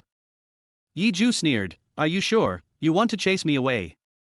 As he spoke, he took out a black gold card from his pocket. It was this black gold card of Phoenix Capital that made Tang Guoping's eyes almost pop out. This man, where did he come from? Only now did he realize who he had been talking to. Anyone who has a black gold card can easily buy his own store. Didn't you hear me? My dad just told you to get out. Why can't you understand what he's saying? Long Qian said, grabbing Yi Zhu by the collar and trying to rush out. Before Long Qian could react, a crisp slap hit him in the face. This slap stunned Long Qian. Long Qian reacted and didn't expect that it was his godfather who beat him. Tang Guoping had always been respectful to me, but they were father and son after all, and neither of them had ever been the bad guy. No matter how excessive you are, it's just a verbal warning. But no one expected that he would slap himself today for a strange college student. Dad, you are. Long Qian was confused. Brat, come here quickly. Tang Guoping said seriously, grabbed Long Qian's ear and pulled him into the corridor. Zhang Jing and Yi Zhu were the only 2 people left in the room. Zhang Jing also stood there in a daze. What kind of person is this Yi Zhu? Zhang Jing thought that the people she knew were all big shots, but she didn't expect that these big shots would be unable to do anything to Yi Zhu. Thinking about it carefully, she only knew that Yi Zhu was the campus hunk in the university, but she didn't know much about Yi Zhu's family background, friends, and background. Zhang Jing, you are still so contentious of others. Yi Zhu said, and sat down with a sneer, like a king looking down on an ant. Chapter 22, Long Qian's Confession. Zhang Jing's heartbeat quickened. There were only 2 people in the room, and what I had just done was indeed. Now, even if you use your toes to think about it, you will know that Yi Zhu in front of you is actually someone you can't afford to offend. Yi Zhu raised the corner of his mouth, revealing a cold smile, walked up to Zhang Jing and patted her shoulder. Don't be nervous, I won't do anything to you. Thank you. But, there is one thing. After you return to the dormitory, you can't say anything nonsense. Forget everything you saw and experienced today, otherwise I will make you pay for it. Yi Zhu showed his signature smile when he said this, looking very harmless. He spoke the harshest words in the gentlest tone. Zhang Jing nodded worriedly, her face turned pale, and if you looked closely you could see that her lips were even trembling. And outside in the corridor. Dad, what are you doing? Long Qian, the big guy, looked a little aggrieved. Why are you still siding with outsiders? You bastard. Tang Guoping's hands began to tremble. Long Qian was stunned for a moment. What's going on? Ever since I met this godfather, I have remained calm no matter what kind of scene or person I meet. But why was he so afraid of that college student? You almost ruined me. Tang Guoping said excitedly, that's the person who has the Phoenix Capital black gold card. Long Qian didn't he have a deep understanding of this concept and was stunned for a moment. He only knew that the card was very powerful and not everyone could have it. So what if I have it? It's just a broken card, Long Qian still insisted. Anyone who possesses the black gold card is a person who can cover the sky with one hand. He is good at both black and white. Our Han Morshuan is one of the best in Linhai City, but just one word from him is enough to acquire us. Tang Guoping said this with trembling voice. When Long Qian heard this concept, his whole body began to tremble. Although Long Qian had won many boxing and fighting championships before, Tang Guoping was already the ceiling among the big guys he knew. Otherwise, he would not have recognized Tang Guoping as his godfather. But who knew, that guy was so amazing. There is always someone better than you. I see. Long Qian nodded like a chick pecking at rice, and only then did he realize how much trouble he had caused for his godfather. After doing some business, the two decided to go back and apologize to Yi Zhu. At the same time, Wang Jinshe came over with two people. Wang Jinshe came to the door of the private room, frowned slightly and was stunned. Isn't he this Long Qian? Long Qian is a well-known gangster. Could it be that Yi Zhu angered Long Qian? In addition to Long Qian, his legendary godfather was also standing next to him. What's going on? Shinkai's chairman was stunned. Who living in this city doesn't he know Long Qian? After seeing this, Wang Jinshe was completely confused. How to do this? After all, he had already planned to follow Yi Zhu, and was Yi Zhu going to be beaten up during a meal? But, it would not be a wise move to offend Long Qian. Beads of sweat the size of beans on Wang Jinshe's forehead flowed down his cheeks. Just as Wang Jinshe was thinking about how to help Yi Zhu, the scene in front of him made his eyes widen. Who would have thought that Long Qian would bend over and be servile to Yi Zhu? Brother, I was wrong. I was confused for a moment and shouldn't have done that. Please be magnanimous and don't bother with a jerk like me. Long Qian said with an apologetic smile. Tang Guoping also sighed, little brother, it's because his godfather didn't discipline him strictly that such a thing happened. As a boss, I feel guilty. How about this, I will treat you all the consumption here today, order whatever you want to eat. I'll send you a few bottles of 1982, laugh it later. Just eat and drink to your heart's content. As Tang Guoping spoke, he reached into his pocket, took out a business card, and handed it to Yi Zhu with both hands. This is my business card, little brother. If you need anything, feel free to call me. Good. Yi Zhu squinted his eyes and smiled. This old man Tang Guoping still has some stuff. Although he is not like me who can predict the future and make consecutive hits, to be honest, the things he invests in are most likely accurate, and his professional ability is still at a certain level. The man behind Wang Jinshe and the boss of Jinshan Company were stunned, their chins dropped to the ground. When Wang Jinshe first talked to them, they were very disdainful. They thought, he was just a student, how could he cause such a big storm? The boss of Shenzhen Kaifer Company thought that Wang Jinshe must be crazy or he was desperate to recruit a student. The boss of Kingsoft believed that Wang Jinshe would not be stupid enough to rely on a student. At most, he found a student and made a big promise to him to be a scapegoat. But who would have thought that they would receive such a big gift just 1 week after meeting each other? Tang Guoping and Long Qian walked away with their heads down, without even looking at Wang Jinshe and the other two. They don't even dare to look up at people of this level. Yi Zhu slowly put the card in his hand away. This thing is really useful. Yi Zhu sneered. Mr. Yi.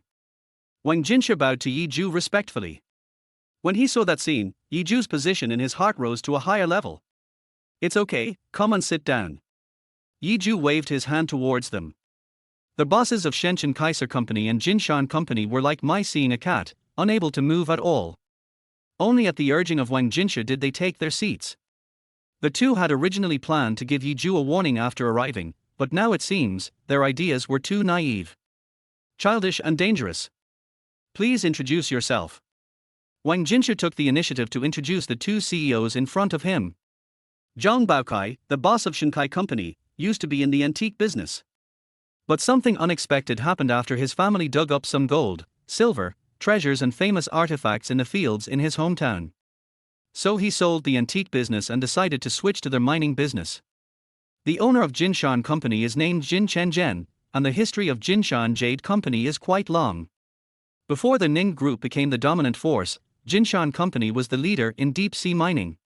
However, after the old man passed away, Jin Chenzhen inherited the family business, but his thinking was more conservative, and he did not have the old man's decisiveness. As a result, Jinshan Company lost many opportunities and has become what it is now. That's probably the situation. Wang Jinshe said with a smile. Yeah. Yi Zhu nodded. Looking at the expressions of those two people, cooperation should be a sure thing. Chapter 23, Dormitory Trouble. As for the cooperative mode, we have heard about it along the way. Jin Chen smiled and said, if it really is that kind of cooperation, it would be great. Yes, now we can't cancel the registration even if we want to. We are in a dilemma.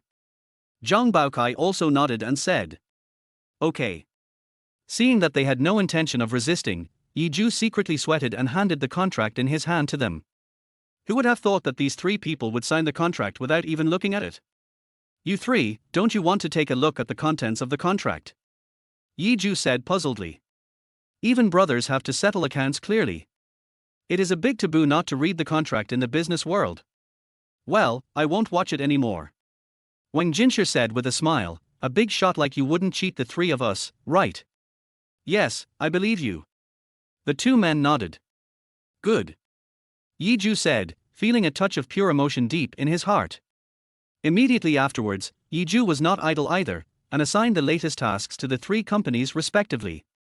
During the conversations with the three people, Yi Zhu also understood the specific situations of the three companies. Originally, he thought that Baolai Company had the most mineral resources, but after learning that Baolai Company only had 2 mines, and the output was the lowest, Yi Zhu ordered to suspend business. Now the top priority is to help the three companies move to the headquarters. Shinkai Company only has 1 mine which is in a half-dead state, but it has many elites. Yi Zhu said that he would let Shinkai Company take charge of the overall situation in the company and establish a complete system of the headquarters. Kingsoft has the most miners and 5 mines, which makes it a fairly large company. After thinking about it, Yi Zhu said that they could continue to operate and send people to continue operating the other 2 mines. The free industry group established by Yi Zhu is linked to the other 3 jade companies, so these 3 companies will not disagree. After drinking that night, Yi Zhu returned to the dormitory drunk and fell asleep immediately. His roommates thought that Yi Zhu had not yet recovered from his heartbreak, so they did not bother him. I don't know how much time passed. Half asleep and half awake, Yi Zhu suddenly opened his eyes. He suddenly heard a violent knock on the door. There were many people knocking on the door frantically. When Yi Zhu's roommates woke up, it was too late. The door had been kicked open. Walking towards me is a familiar figure. Ren Botao. Yi Zhu, get out. Behind him were dozens of younger brothers, each holding a baseball bat in their hands. They came at him aggressively with murderous intent in their eyes. Yi Zhu took a deep breath. What's the meaning of kicking the door in at night? Humph, that depends on what you mean today. Even the people of Phoenix Capital can't deal with you now, right? Ren Botao's eyes gradually became murderous. He waved his hand lightly, and dozens of his younger brothers swarmed towards Yi Zhu. Let's see who dares to move. Zhang Lai suddenly jumped up on the bed. I'll stand here today and see who dares to take action. Zhang Lai slowly raised his head and revealed a terrifying smile, with the corners of his mouth even rising into a strange arc. Humph, kid, you like to show off, don't you? Today I'll let you know what it means to be the first to stick your head out. Ren Botao clapped his hands. The other roommates got out of bed and picked up the stools, but they were afraid to get on. In this dormitory, apart from Zhang Lai who has an off-the-charts fighting ability, the other roommates are good at various majors and fields, but they are not good at fighting. Yifan narrowed his eyes. He seemed to understand now. During the day, Su Yao called Ren Botao, which led to the call of manager Gao, which in turn triggered a series of farces. And when Ren Botao came to the dormitory and beat me today, it was just because he wanted to save face. Who would have thought that Zhang Lai would rush into the crowd with bare hands, as if he was walking in and out of an empty space? Once he entered like this, he went completely crazy. Wolves among the sheep. Those students who were beaten rolled back and forth on the ground and wailed, looking particularly pitiful. You? Ren Botao was a little scared and subconsciously took a step back. Why hadn't he heard of someone so good at fighting in this school before? What the hell is this? Zhang Lai strode forward and grabbed Ren Botao by the collar. The muscular Zhang Lai instantly picked up Ren Botao like a chicken. This is a technical job. Ren Botao took a quick look and thought it must weigh at least 200 kilograms. You, what do you want to do? Ren Botao stuttered, fear in his eyes. I was just wondering what you were doing. Zhang Lai sneered, you broke our dormitory door in the middle of the night, and now you want to just walk away. Why can you hit my brother but I can't hit you? Fine. At this time, Yi Zhu walked up to Zhang Lai and patted Zhang Lai's well-developed muscles. Let me talk to him.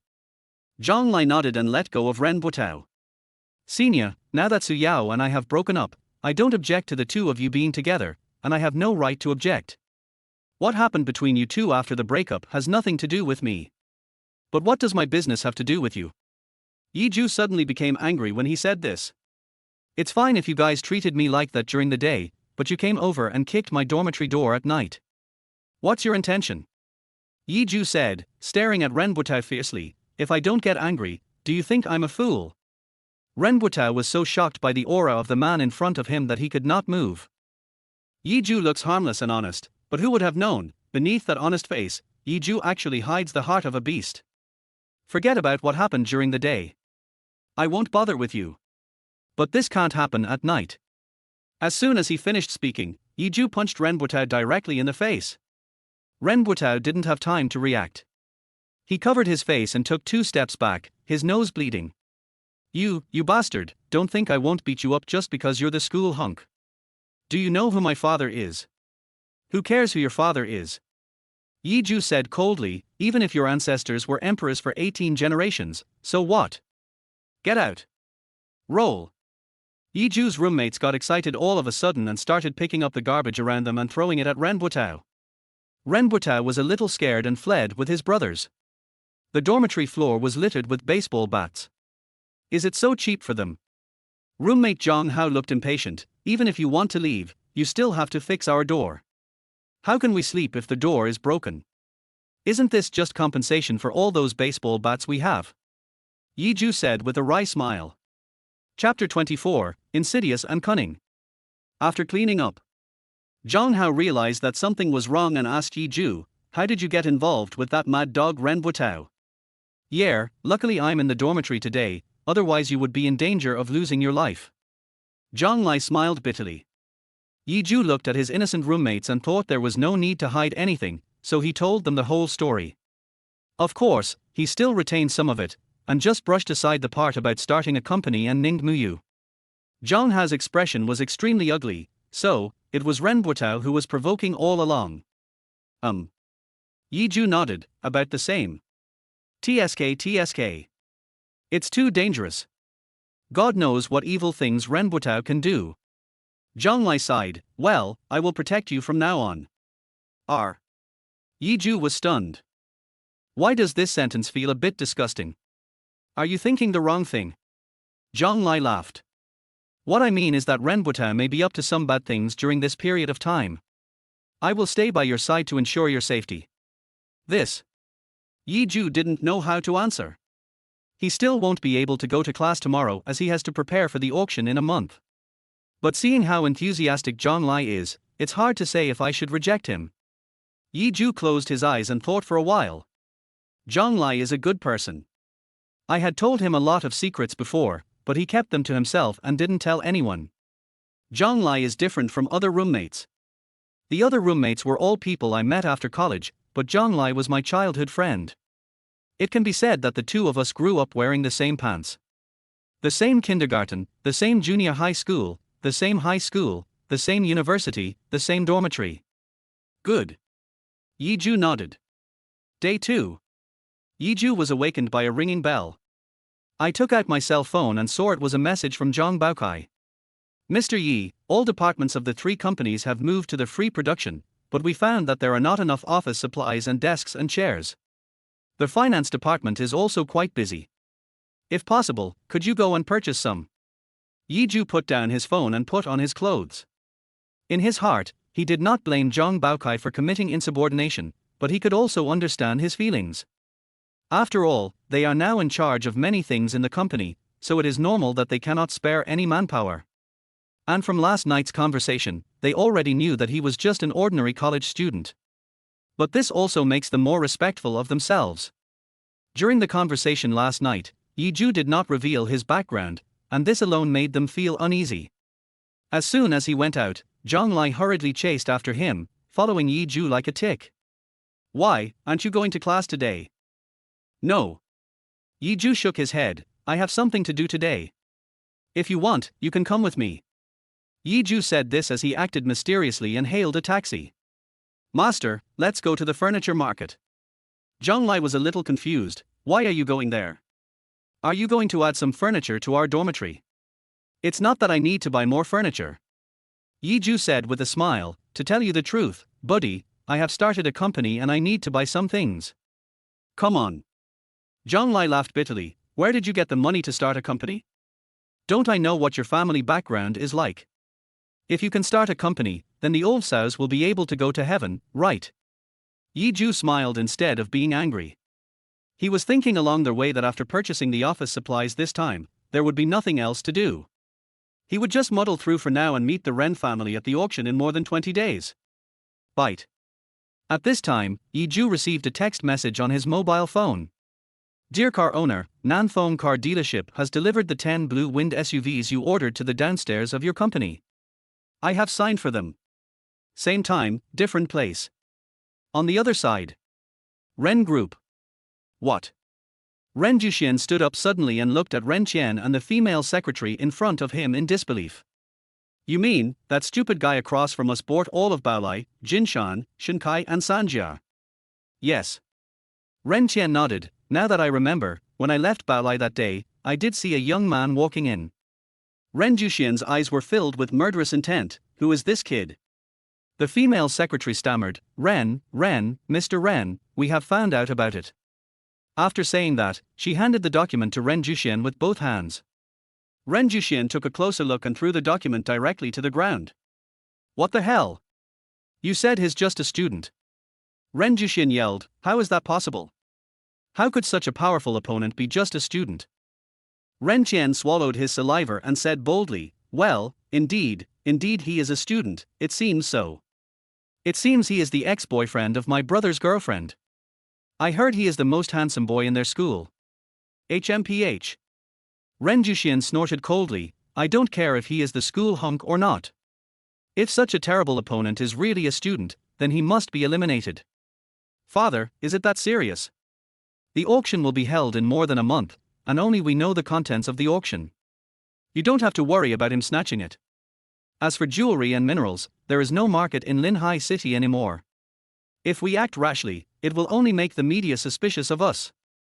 Ren Qian was afraid of media opinion, so he spoke out to persuade them. Ren Juxian is a man who can't tolerate any grain of sand in his eyes. The corner of his mouth twitched. This has nothing to do with the auction. Even if he really knows the content of the auction, so what? I don't believe that a yellow-haired kid like him can have so much money. What makes me angry is that this kid has gone against our Ren family time and time again. After saying this, Ren Juxian took out a wad of cash, slapped it on the table, and raised his chin. This money is enough to hire a killer, you get rid of him. That's okay. Ren Qian put the money away without thinking much about it. He sighed. Such an outstanding entrepreneurial talent is about to be strangled in the cradle. It would be a wonderful thing if he could be used by the Ren family. No one can be blamed, he just blamed himself for offending the wrong person. The moment Ren Qian turned around, his face was terribly gloomy and it looked like he had decided to kill. Chapter 25, it turns out this guy is so rich. Yiju was still in the car. On the surface, he looked like he knew nothing. In fact, Yiju saw all of this, and he had a predictive dream last night.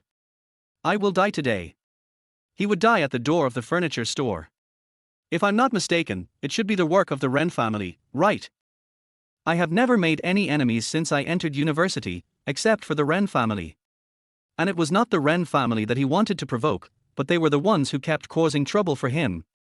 Fortunately, the existence of predictive dreams allowed Yiju to escape from all this. Let's go. After getting off the car, Yiju waved to Zhonglai. Oh, you really plan to buy some furniture? Zhonglai smiled bitterly. He thought Yiju was just joking, but he didn't expect this guy to be serious. Where did you get so much money? Zhonglai was a little confused. If you just want to buy some ordinary furniture, such as bedside tables, computer desks, etc., you can just buy them online, or go to some cheaper physical stores. But this guy actually came to the largest furniture store in Linhai City. Do you really want to know? Yiju said mysteriously. Yiju's mysterious attitude made Zhonglai even more confused.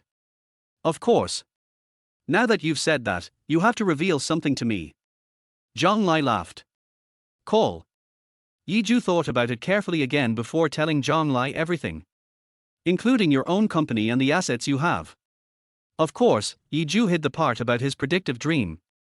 It's not that Zhou doesn't trust him, but the fewer people who know about this, the better. When he gained this ability, he thought silently in his heart that if this thing were known, it would cost lives, so it would be better not to tell anyone. No matter how close your relationship is, you have to keep your mouth shut. Why does it sound like a joke? Zhang Lai looked at Zhou with suspicion. After all, Zhou liked to joke around quite a lot before he lost contact, and he was considered the funny guy in the dormitory. Zhou took a deep breath and said, "Really, there's no need to joke with you like this." As he spoke, he took out his mobile phone and opened Phoenix Finance. "Hey! Isn't this Phoenix Financial Management of Phoenix Capital?" Zhang Lai said curiously, pointing at the Phoenix logo. "What? You know this too?" Zhou said with a smile. "Of course I know. There are many people who play this game, but I don't dare to play it." Zhang Lai said, shrugging his shoulders helplessly, "I don't have the brains for financial management." As the phone loaded, the logo disappeared, and was replaced by all the money in his account. The balance here is bound to all bank cards and most funds, bonds, stocks and financial products. Of course, there are also a series of precious metals such as gold and foreign exchange. Seeing the numbers above, Zhang Lai couldn't help but be stunned and sigh. I didn't expect that Zhou is actually so rich. Zhang Lai was so happy that he almost flew off. Fuck, I didn't even know there was a hidden rich man like you in the dormitory. Isn't this too cruel? Zhou smiled and said, I treat you as a brother. You are the only one who knows about this. Heaven, earth, you and I all know it. If there is a third person who knows about it, it will be you who told it out. Don't worry. Zhang Lai smiled and patted his lips. When have you ever seen me leak a secret? It is precisely because you didn't that I believe you. As Zhou spoke, he stretched out his hand and punched Zhang Lai in the chest. Of course, Zhang Lai is a very simple-minded person and has no bad intentions. It is enough for him to know that his brother is a rich man. I have no intention of colluding with him. This is also the reason Zhou told him. Zhang Lai walked beside Zhou and couldn't help but think of Su Yao. I still remember that when the two of them first got together, Zhang Lai went out with them for a meal. This Su Yao is not a good person. Zhou was still in the storm of love at that time, but those who are involved are confused, while those who are on the sidelines can see clearly. Anyone with normal eyes can see that Su Yao is just a snob. If Su Yao knew the truth and Zhou's real savings, wouldn't she cry? Thinking of Su Yao's expression, Zhang Lai laughed. You bastard, don't think I don't know what you're thinking. Zhou glanced at his good brother next to him, and the two of them walked in. I have to say that this is the largest furniture store in Linhai City. The business is quite good, and the furniture inside is magnificent. Each piece is like a work of art, revealing an inexplicable sense of luxury. Zhou looked at the furniture and couldn't help but be amazed. If you buy some of these things and put them in your company, wouldn't it instantly look more upscale? This furniture store is somewhat different from other ones. The biggest difference is that other furniture factories sell directly by the manufacturers, while Linhai Furniture City employs its own craftsmen to make the products. Zhou was discussing business with the bosses, while Zhang Lai was watching curiously from the side. Zhang Lai and Zhou have been friends since childhood, but his family background is far less than Zhou's, and he has never seen such good furniture since he was a child. When Zhang Lai was a child, he didn't like sports very much and was even a little fat. But because of his obesity and his poor family background, he was often bullied by his classmates, so he made up his mind to build muscles. Zhou looked at the list on his phone, paid the money, and shook hands with the boss. While shaking hands, Zhou thought of the dream he had last night. In a dream, Zhou was chatting and laughing with his boss about when to deliver the office supplies to the company, when a few killers came towards them at the door. Those men beat the owner of the store to death, and then rushed towards Zhang Lai and himself. Although Zhang Lai was a martial artist, his opponent was a professional with better mental and physical qualities. After they killed Zhang Lai, they shot themselves. Yes, they have guns. Zhou tried hard to recall the details of his dream last night, but he just couldn't remember it. Boss? Boss. At this time, the owner of Linhai Furniture City was wandering in front of Zhou. Zhou suddenly came back to his senses. Sorry, I was thinking about something else just now. Hey, what's there to be sorry about? he said as he put the business card in Yi Zhu's hand. This is my business card. Mr. Yi, you are young and promising. Are you still a student now? I'm sure you will be a wealthy entrepreneur in the future. Thank you for the compliment. Yi Zhu said modestly. Chapter 26, Escape from Pursuit. He looked down and saw 2 words written on the business card. Wu Lei. It's a good name. Yi Zhu said and put the business card away. Please take care of our business in the future.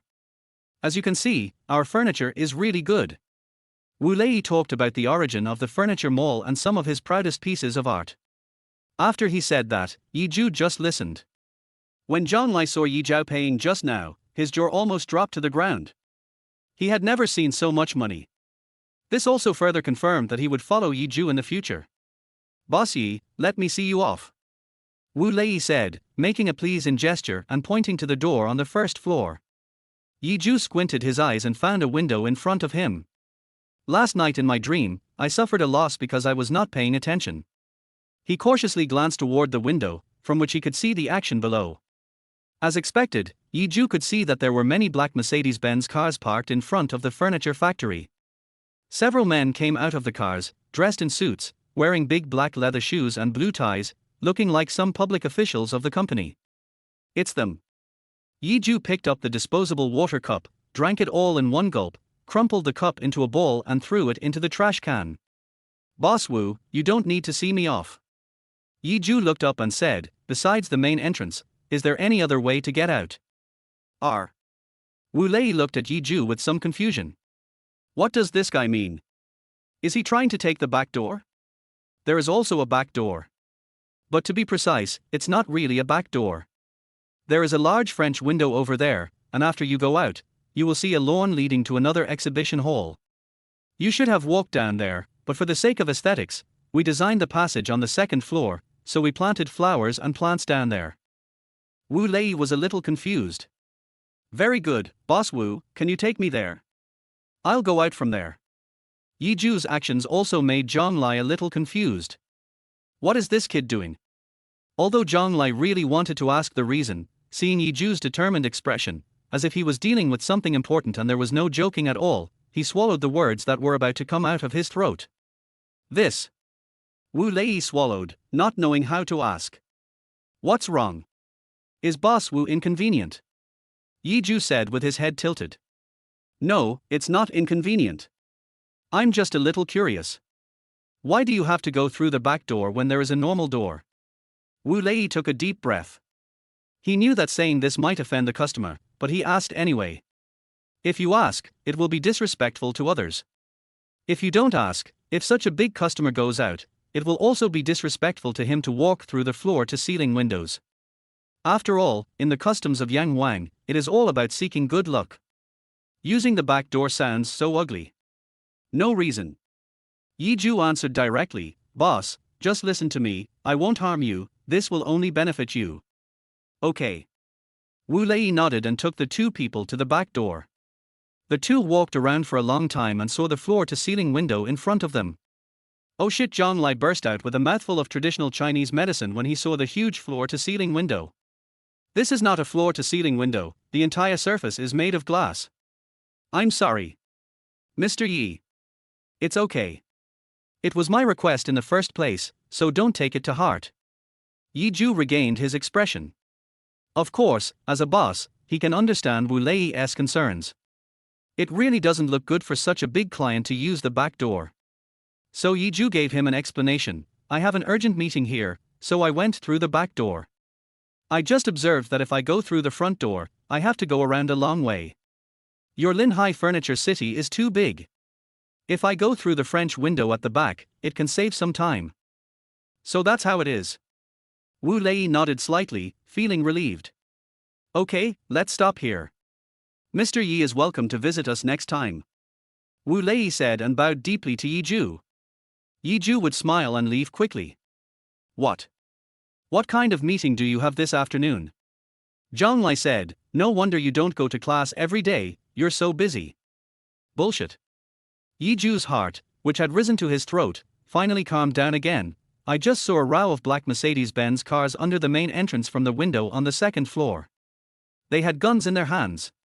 Yi Ju said, making an 8 gesture. This. Zhang Lai was stunned for a moment. Did you offend someone? No, I don't know either. Forget it, let's leave here quickly. It's not advisable to stay here for long. Yi Ju said seriously. Although he also wanted to know who the other party was, it was too dangerous. If I'm not mistaken, since the other party wants to kill me, he will keep staring at me, and it won't be just this time. And I can also make predictions every time through predictive dreams. In other words, every plan of theirs will fail. It was evening. A person got out from the passenger seat of the first Mercedes-Benz car in the row outside. This person was also wearing a suit and tie, but he didn't look like a civilized person. He has sparse hair that looks a bit like a Mediterranean and an ugly face, with an indescribable weirdness. To put it bluntly, he looks quite like the fire cloud evil god. What's going on?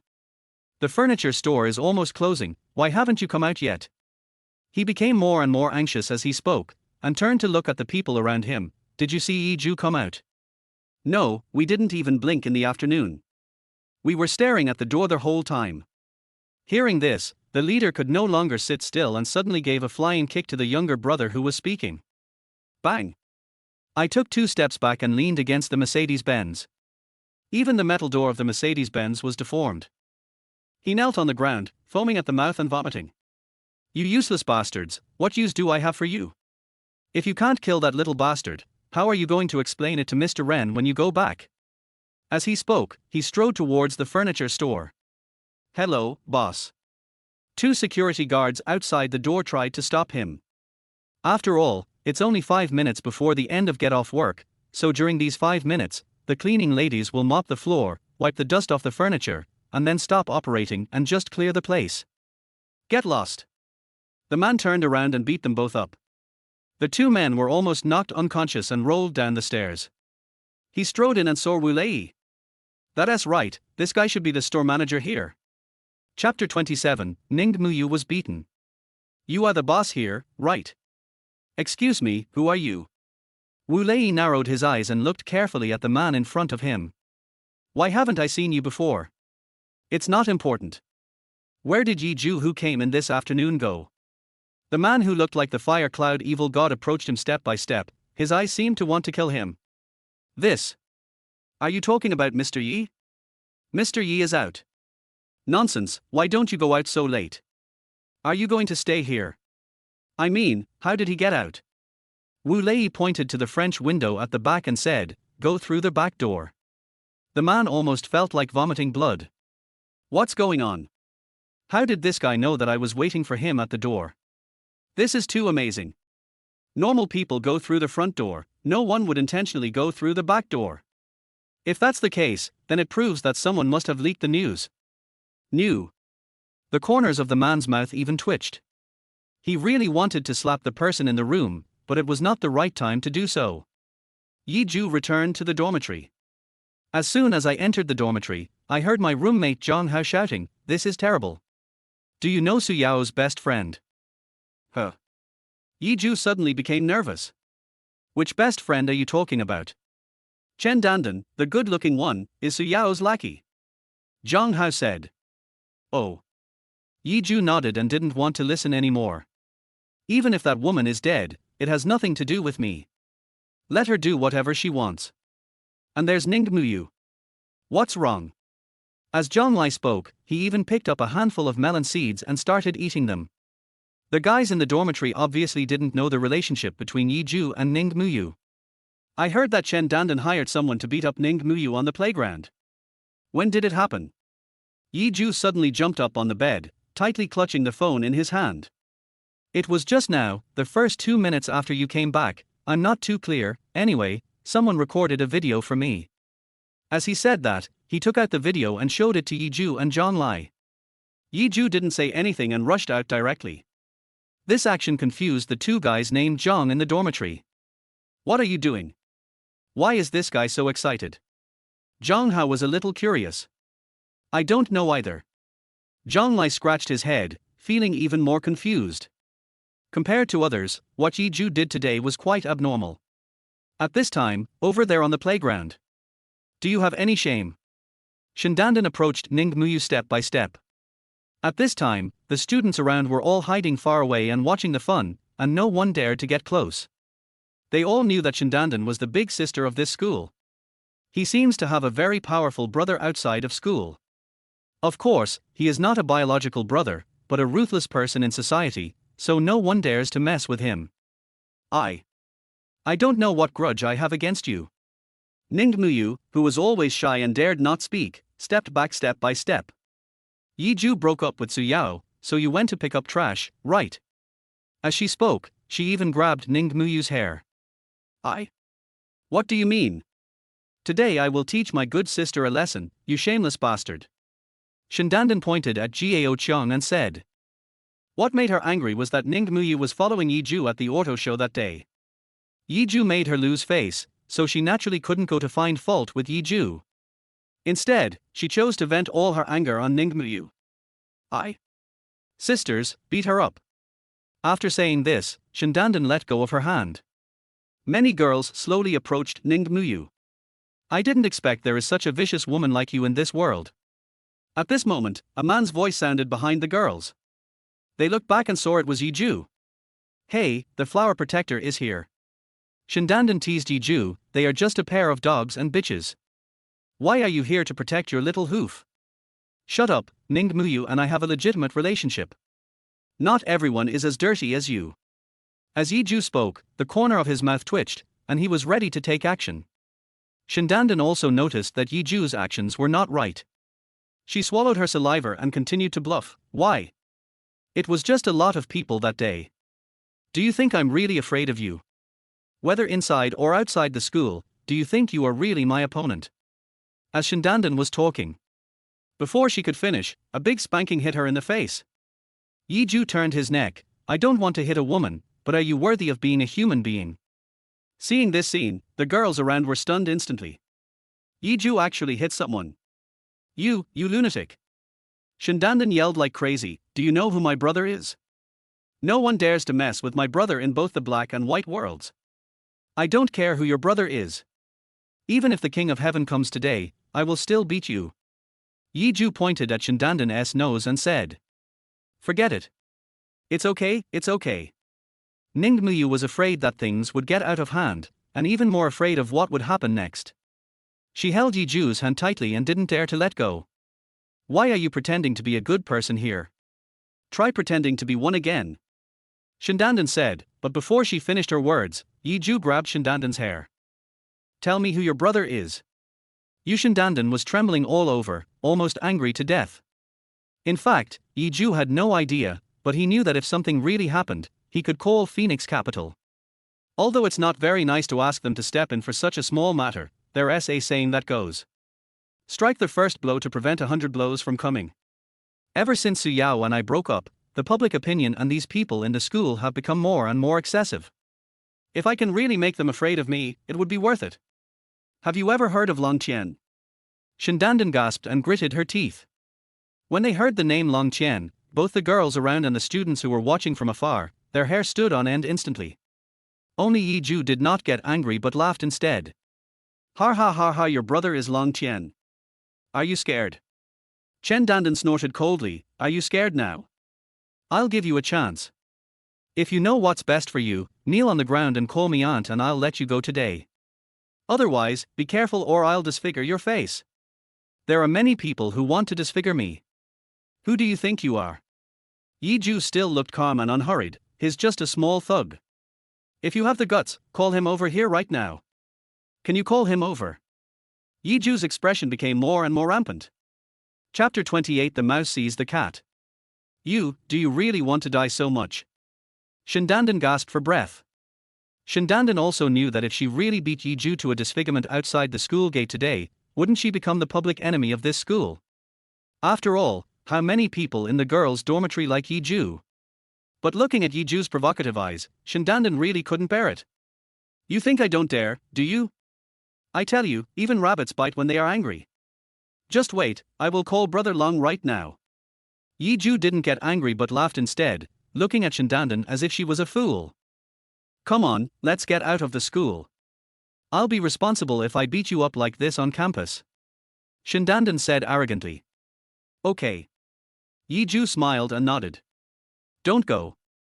That woman is not a good person. If you go, you won't be able to come back. That Long Qian is not someone you can easily mess with. Listen to me and don't go there. The voices of classmates could be heard from all directions. It's okay. I want to see what Long Qian can do to me today. Yi Ju's expression and movements were very natural, as if he didn't take these things seriously at all. He was like a spectator, not concerned about anything. But the more Yi Ju acted like this, the more angry Shindandan became. Why are you so proud? Just wait, I will kill you in a little while. Shindandan snorted coldly. In her eyes, people like Yi Ju were ignorant and did not know the immensity of the world. After going out, Yi Ju sat on the bench and browsed his phone, while Shindandan stood instead, like a child who had done something wrong. Ning Muyu has been following Yi Ju. This Yi Ju, why is he so calm and composed? Is he really not afraid of that Long Qian? Yi Ju also asked Ning Muyu to come and sit with him. Although Ning Muyu was afraid, she believed in Yi Ju, so she walked slowly to Yi Ju and sat down cautiously. This scene made Shindandan's face turn blue, and she was so angry that her teeth itched. When will your so-called brother come? Yi Ju picked his ears helplessly. My time is very precious, I don't want to waste it here with you. You? At this moment, several buses approached the school gate from a distance. Upon closer inspection, there were several JAC buses. This is a professional dry-braking car. The students were so frightened that their faces turned pale and they were terrified. These people are desperate criminals and they don't know how to control their strength. Most of the students ran away, and no one dared to stay here any longer. Only a small number of students who were not afraid and liked to watch the fun were left. Who messed with my sister? The strong Long Qian opened the car door and jumped out from the back. Brother Long, that's him. Shindandan pointed at Yi Ju, looking gloating. Shindandan thought about how Yi Ju would be beaten later, and she felt so happy just thinking about it. Hey, kid. Several younger brothers wearing flowered shirts who were following Long Qian also jumped off the car and slowly approached Yi Ju. Isn't it a bit too much for you to bully my sister? You have to look at the owner before beating the dog. You clearly know that his brother is me, so why do you dare to provoke him? Yi Ju didn't turn around. Ning Muyu, who was standing next to him, was already shaking with fear. Boy, you look so arrogant, you must be a gangster, right? How about we discuss it? Long Qian said viciously. From the beginning of his career until now, he has never seen such an arrogant person. It seems that he knows nothing about power. Yi Ju turned around slowly. What did you say? The moment he saw Yi Ju's face, Long Qian was instantly petrified. His eyes were wide open like a dead fish. Boss, why waste time talking to him? Just rush up and beat him up. Yes, this kid has never been beaten before. Let him know what it means to hit a rock with an egg. Those hooligans in flowered shirts were about to fight, but they didn't expect that Long Qian would just beat them up. What nonsense! Looking at the scene, the people around were stunned. What's going on? Why did Long Qian, a well-known figure in the martial arts world, become so frightened after just one look at Yi Ju? Who is this Yi Ju? Is Long Qian really afraid of Yi Ju? I didn't expect that besides protecting Han Morshuan, you also have such a business. Yi Ju said jokingly. Oh. Brother, I didn't mean it. It was really a flood that washed away the Dragon King Temple. You can have a cigarette to cool down. You also know that I don't smoke or drink. Yi Ju pushed the cigarette out of Long Qian's hand. Yi Ju understood this principle before. If you have absolute control over everything, you can make others do whatever you want. On the contrary, if you go out into society, you will still achieve nothing. Even smoking and drinking will not be decided by yourself. You said you had a godfather, and now you have a godsister. Are your whole family the same as Binksixi? Brother, I have taught you a lesson. I have taught you a lesson.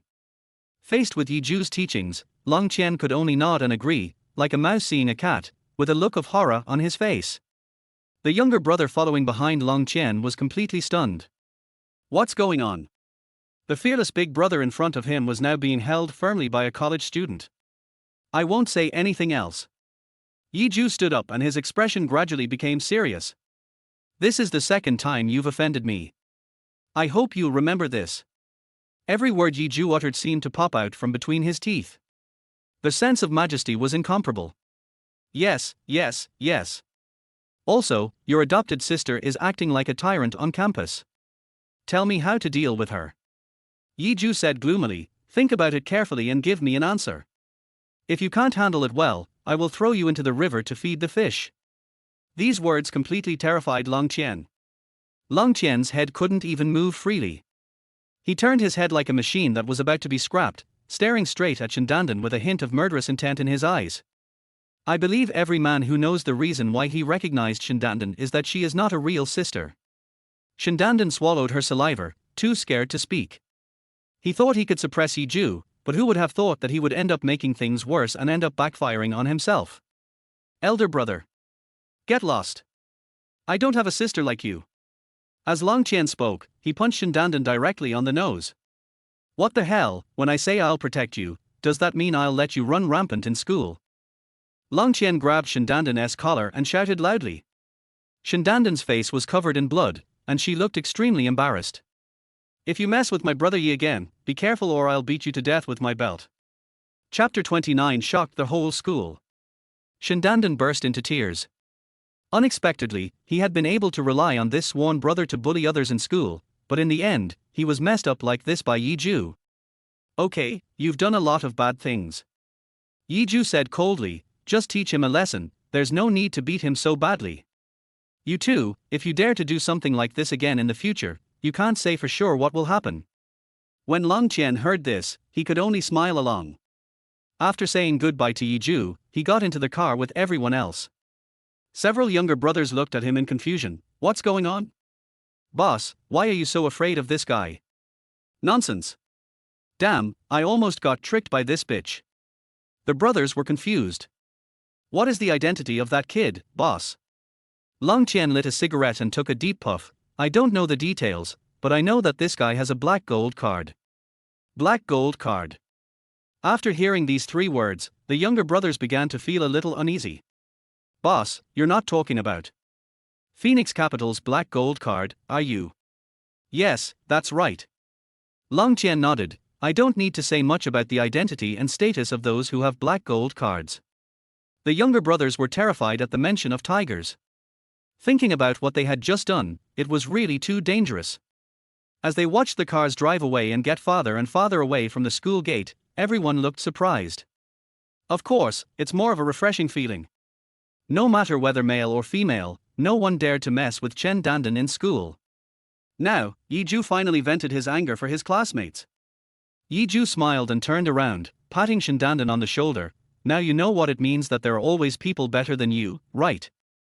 Looking at Shendandan's hateful expression, Yi Ju said helplessly, you can't blame me for this matter. After all, it wasn't me who hit you, but you brought it upon yourself. You just wait. Shendandan gritted her teeth, her lips were even bitten. Okay, I'll wait. Yi Ju nodded and said, this time you were just beaten up by your foster brother. I won't say anything next time. After saying that, Yi Ju took Ningmuyu's hand and slowly walked into the school gate under the gaze of everyone. The girls around all looked at him with envy. That girl looks so unsophisticated, why is our school hunk so protective of her? I don't know, what's so good about her? Don't worry about it, this is also his ability. But having said that, Yi Ju was like a domineering president just now, it was so handsome. Yes, if I can be protected by Senior Yi Ju this time, it will be worth it even if I die. The girls were talking in a flurry. Walking into the school, Ningmuyu looked at Yi Ju in confusion. That Long Qian is not someone you'd want to mess with. How do you know him? Oh, nothing. His godfather just knows my father. Yi Ju replied casually. They are not good people. You should have less contact with them in the future. Don't learn bad things from them. Ningmuyu lowered his head and spoke in a low voice, his voice sounding like the hum of a mosquito. Okay, I understand. You can rest assured. As Yi Ju spoke, he gently flicked Ningmuyu's nose. Under the surveillance of many people, Yi Ju sent Ningmuyu back to the dormitory building. Same time. In the girls' dormitory. Su Yao sat in front of the makeup mirror and put on lipstick. Oh my god, look at this. A roommate put the phone in front of Su Yao. This video is not about Yi Ju, it is about Ningmuyu being grabbed by the hair by Shindandan. Yao Yao, your best friend got beaten up, don't you do anything about it. Yeah, even if we're not best friends, we live in the same dormitory after all. We'll see each other sooner or later. Otherwise, just keep an eye on it. The girls said. Although those girls usually looked down on Ningmuyu, they were roommates after all. They would feel bad if they were beaten up. Nothing. Suyao put the lid on her lipstick and pursed her red lips. She asked for it. Although I don't know what happened, there is a conflict after all. I won't get involved in this kind of thing. The person who tied the bell must be the one to untie it. You have to bear the consequences of what you have done. Although Suyao said so, what exactly happened and why Shindandan made things so difficult for Ningmuyu, Suyao must know in her heart. I guess Suyao is the only one who knows the truth about this matter. Oh my god, look at this. At this time, one of Suyao's roommates put the phone in front of her and played another video. In this video, Yiju stepped forward and then followed Shindandan and the others to the school gate. Oh, his business has nothing to do with me. Suyao said as she picked up the cosmetics on the table. Although she said so, Suyao still gloated in her heart. Shindandan's foster brother, Long Qian, is not someone you can easily mess with. After a while, Suyao spoke again. Is Yiju injured? Without. Suyao did not continue watching the video, but the other roommates had almost finished watching the video and their faces were livid. Suyao saw that her roommates looked unhappy, so she snatched the phone away and watched what happened next. And what comes next is even more outrageous. No one expected that Yiju could treat Long Qian so well. How is that possible? Suyao stood up suddenly, her face changed drastically, and even her facial features were almost distorted. That Yiju is just a waste, how did he do it? This question left Suyao puzzled. Need money? No. Yiju is just a poor boy, otherwise she would not choose to be with Ren Botao. Even if Yiju really had some savings, Long Qian was not someone who was short of money. How could he abandon his beloved godsister for a little bit of profit? To be honest, Suyao was a little jealous. Why did Yiju never protect me like this when we were together? Moreover, he was so decisive when breaking up, without even the slightest hesitation or any intention of redeeming himself. On the other hand, Ningmuyu was just a country bumpkin who didn't know how to dress up and had no looks. But she was the school belle. After all, they were a perfect match. How could it be possible? Just when Suyao was confused, Ningmuyu walked in. Ningmuyu. The moment she saw Ningmuyu, Suyao stood up. What is your relationship with Yiju? Friends, I guess. Ningmuyu was shocked by Suyao's sudden seriousness. At the same time, Ningmuyu should know what is going on in his heart. Chapter 30 Auction Venue. Ningmuyu is honest, not stupid, and he got the general idea immediately. Sometimes things that others don't want are not that good. Suyao was still sneering at Ningmuyu. Now Suyao is even more suspicious of Yiju's vision. It's not that I'm narcissistic, but I am indeed a beauty, but Ningmuyu is different. Don't worry about these things. Ningmuyu mustered up his courage and was too lazy to say anything to Suyao. This fake sisterhood should end here. Suyao looked at Ningmuyu with a complicated look. Angry? Shock? Or maybe it's jealousy. Yiju returned to the dormitory. His roommates also looked at Yiju with shocked expressions. Dude, you're on fire.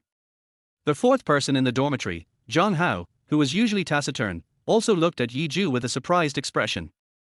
Zhang Hao had been beaten up by Long Qian's subordinates before. Although he didn't know Long Qian's true appearance, when he heard the name Long Qian, he felt a conditioned reflex of fear. Yiju vented his anger. Brother, you can subdue such a ruthless social character. Zhang Lai patted Yiju on the shoulder, and his eyes became extremely ugly. He suddenly felt that his offer to protect Yiju was obviously unnecessary. No, we just knew each other before. Yiju just made up an excuse to get away with it. Of course, they believed it, but it was up to these good brothers whether to believe it or not. Yiju lay on the bed and began to plan his next step. Now everything has been done, everything is ready, all we need is a favorable wind. As long as the auction starts, it will be basically a sure thing. In the previous prophetic dream, the Ren group did take a photo of the jade mine, but they didn't know how much profit it would bring them. They bought it at the lowest price. After all, considering the location of the jade mine and after communicating with the auction, no one would raise the price. They took a risk within their own affordability, and the end result was that they made a fortune. At that time, I will bid wildly, and they will definitely not dare to exceed their expectations. Then, won't the jade mine be won? And then, I don't have to worry too much about the company's decoration. Just leave everything to Wang Jinsha and the others. The time when I could really show my skills was a month later. This month has passed quickly. Yi Zhu basically also attends classes at school. After all, he is still a student and cannot fall behind in his studies. Yi Zhu has been busy dealing with his own affairs for some time, and has fallen behind in his studies. Before we knew it, the day of the auction had arrived. That day Yi Zhu put on a formal dress and looked a little confused in the mirror. Yi Zhu had another predictive dream last night. This dream, like the previous one, is still a bit unlucky. That's right, he would be killed at the auction, and the Ning family's auction would be a mess. There is still a solution though. The fact that they dare to take action in public proves that they are adequately prepared. But they always forget one thing. Since it is a public place and a venue contracted by someone else, it means that you are not the only one there. That day, Ning Muyu returned to the group's home early. There is no need for a rich lady to maintain order at the scene, but this is a large auction site of the Ning family after all, so in order to ensure their safety, it is safest to go back first. Yi Zhu drove to the company first and took Wang Jinsha away. During this month, Yi Zhu had almost figured out everything about the company. Wang Jinsha is the boss of Baolai Company and the liaison between himself, Shenzhen Development Bank and Jinshan. But it must be said that Wang Jinsha is the most meticulous and the most cautious one. Boss Yi, are we going to the auction today? Wang Jinsha spoke with a slight stutter. To outsiders, Wang Jinsha is also a big boss, but in the business circle he is just a rough guy, at the bottom of the pile, and he has never been to high-end places like that. Yi Zhu nodded. I have been looking at that mine for a long time. Don't worry, it will definitely make money. Okay. Wang Jinsha nodded like a chick pecking at rice. Let Yi Zhu handle such a decisive matter. Although Yi Zhu was 2 years younger than him, he still admired the way Yi Zhu did things. Wang Jinsha drove the car and talked non-stop all the way, expressing his anticipation for the auction. But Yi Zhu ignored him. The Ren family has set up a tight net at the scene. If that's the case, just cut the net open. Yi Zhu sent a message to Ning Muyu who had already returned home. I'll be there soon. Good. Ning Muyu sent Yi Zhu a cute expression in return. Let me tell you first, can you do me a favor later? I want to see your father alone later. I know you must have a lot of questions. I also know that your father is very busy at this critical moment. Logically, I really shouldn't disturb him, but this concerns my life safety after all. Please. Yi Zhu sent it out without hesitation. Ning Muyu, who was on the other end of the phone, thought about what had happened in the past few days and replied after a long while, okay, when the time comes, tell the security captain Uncle Liu that you are my classmate and we will let you in. I have already discussed this with my father. Don't do anything stupid. No matter what, safety is the most important thing. Seeing Ning Muyu worried about him, Yi Zhu felt a warm feeling in his heart. This is a feeling that Su Yao has never given herself. Ning Muyu is even 100 times better than Su Yao. I don't know why she fell in love with Su Yao at that time. The two men arrived at an auction house reserved by the Ning family. When they came in just now, the expressions of the two people looked a little strange. The car they drove was worth a total of 100,000 yuan. Although it was considered a good car in the eyes of ordinary people, this was a place for the upper class after all. Their car was obviously a bit overshadowed. Mr. Yi, why didn't you choose a good car when you bought it? You could probably buy a shabby second-hand car at this price, right? Yeah. Yi Zhu said with a smile, if I buy a Porsche, what will the company's employees drive when they need to go out on business? So practicality is the most important thing. Hearing this, Wang Jinsha nodded, and admired Yi Zhu even more in his heart. Chapter 31, Will you die if you don't show off? The auction hadn't started yet, but the scene was crowded with people. Some were concentrating on writing something, while others were whispering to each other. The world is bustling with people seeking profit, and the world is bustling with people seeking profit, and these people naturally have ulterior motives. Although Yi Zhu is younger than them, he is not inferior to them in this respect. Yi Zhu's long-term experience in financial management has made him wary of the people around him. Suddenly Yi Zhu saw a familiar figure. That's right, those were the killers who killed me in my dream last night. The moment he saw those people, Yi Zhu's pupils constricted. That's right, it's them. But at this time, Yi Zhu did not dare to show it too obviously. He stood up and said a few words to Wang Jinsha, saying that he would be out for a while as he had something to do. If the work started later, he should remember to call him. The prophetic dream a month ago had told Yi Zhu that the jade mine would be the last one to be auctioned. The finale should always be saved for last. Yi Zhu stood up and walked towards a butler with long braids. Although this butler looks like a gangster, he seems to be quite amiable. Of course, Yi Zhu knew that the man in front of him was not a gangster, but Manager Liu. That was the person Ningmu had told me about. I have met him and he has been on the headlines of newspapers many times because in addition to his outstanding abilities in certain areas, he is also very interested in finance. It can also be said that he has always had his own unique insights into finance.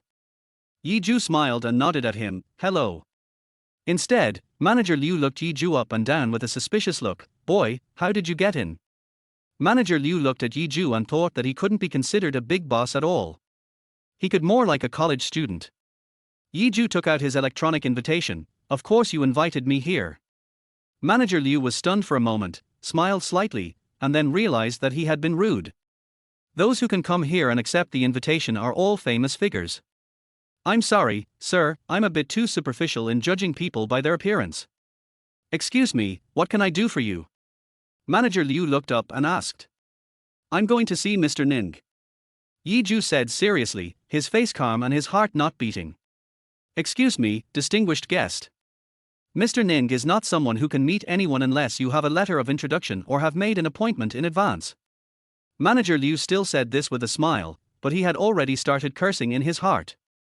Who let this country bumpkin in here? Yi Zhu smiled and said, didn't your eldest daughter tell you? I am Ning Muyu's classmate. Upon hearing this, Manager Liu patted the back of his head, as if he suddenly understood. Oh, yes, now that you mention this, I remember it. I was so busy that I forgot about it. The eldest lady did tell me about it. Look at my brain. It's okay, it's okay. You have to be busy at such a large auction site, so it's normal for me to forget such a small thing. Yi Zhu quickly laughed. Manager Liu nodded with satisfaction. Children of this age have extremely low emotional intelligence, but this boy can actually speak a few words. It seems that he must have some outstanding qualities to be able to get here. Before going in, Yi Zhu subconsciously looked back at the killers. And those killers were also paying attention, with a hint of murderous intent in their eyes. Diagonally opposite the killer were Ren Botao and his son. The two of them squinted their eyes and were probably the quietest people in the venue. They both thought that this trip would be a sure success. But what they didn't know was that Yi Zhu had already seen through all their conspiracies and tricks. In Ren Botao's arms was also Su Yao. But Su Yao didn't see herself. Thinking of Su Yao's disgusting face last night, it is really disgusting. Last night, Yi Zhu was still studying in the class. The instructor came around and then left. The students in the class also started discussing tomorrow's auction. Do you know about the Ning family's auction? I heard there are a lot of treasures. Of course not. There are a lot of antiques in there.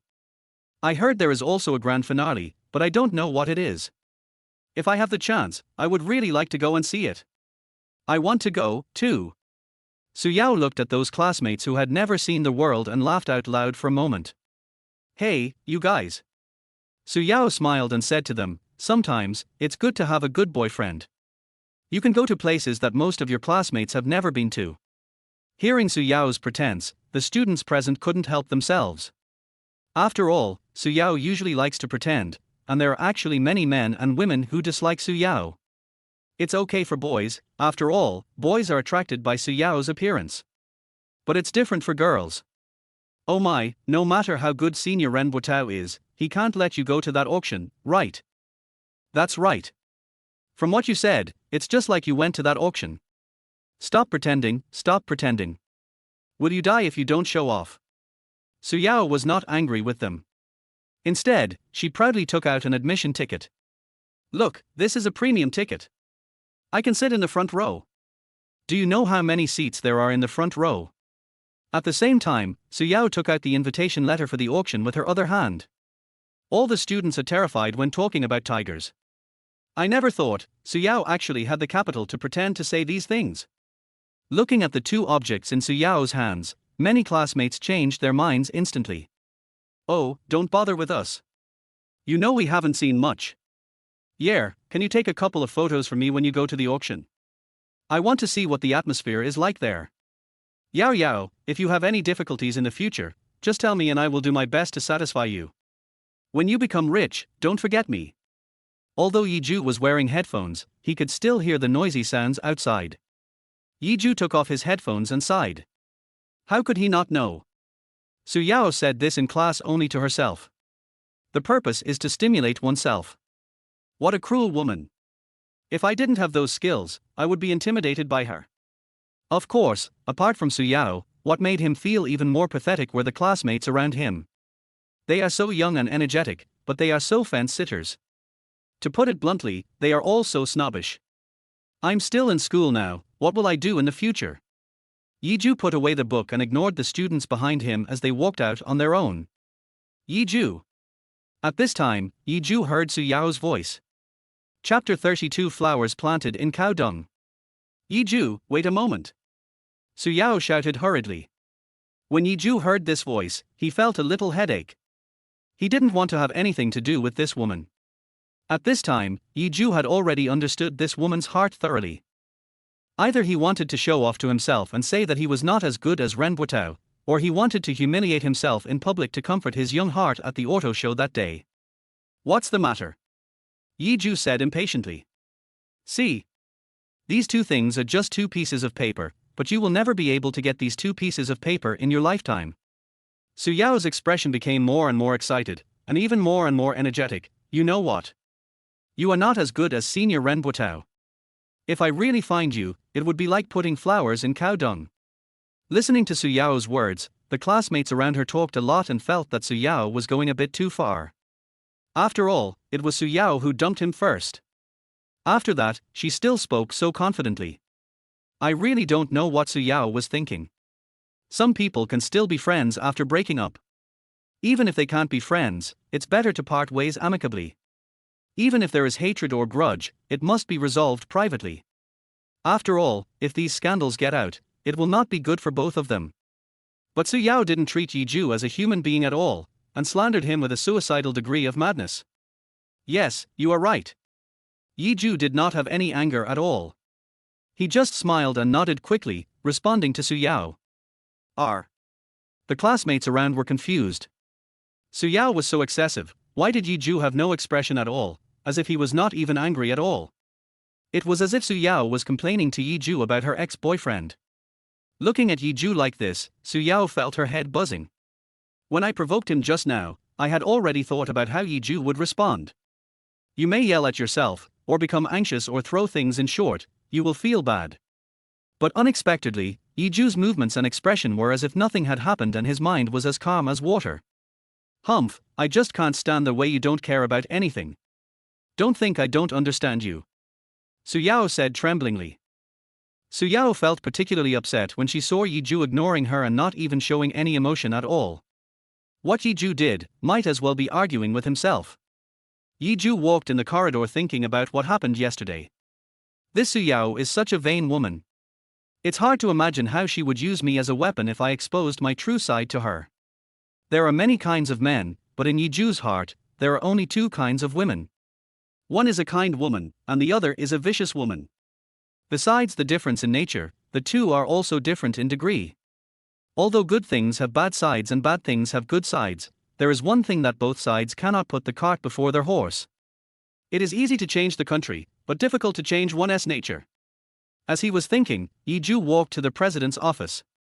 Yiju coughed twice, walked to the door with a nervous but excited mood, and knocked. Come in. In the room is Ning Chuanhai, the famous Jade Emperor in Linhai City. Meeting such a big shot, Yiju felt somewhat nervous. He walked in calmly. As soon as he entered, the old man's aura made Yiju speechless. As expected. There is a scary aura about this kind of person who has been doing business for many years and is decisive in killing.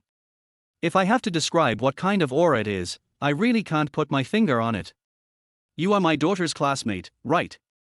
The old man said calmly, slowly pushing the teacup in front of him towards Zhou. Yes.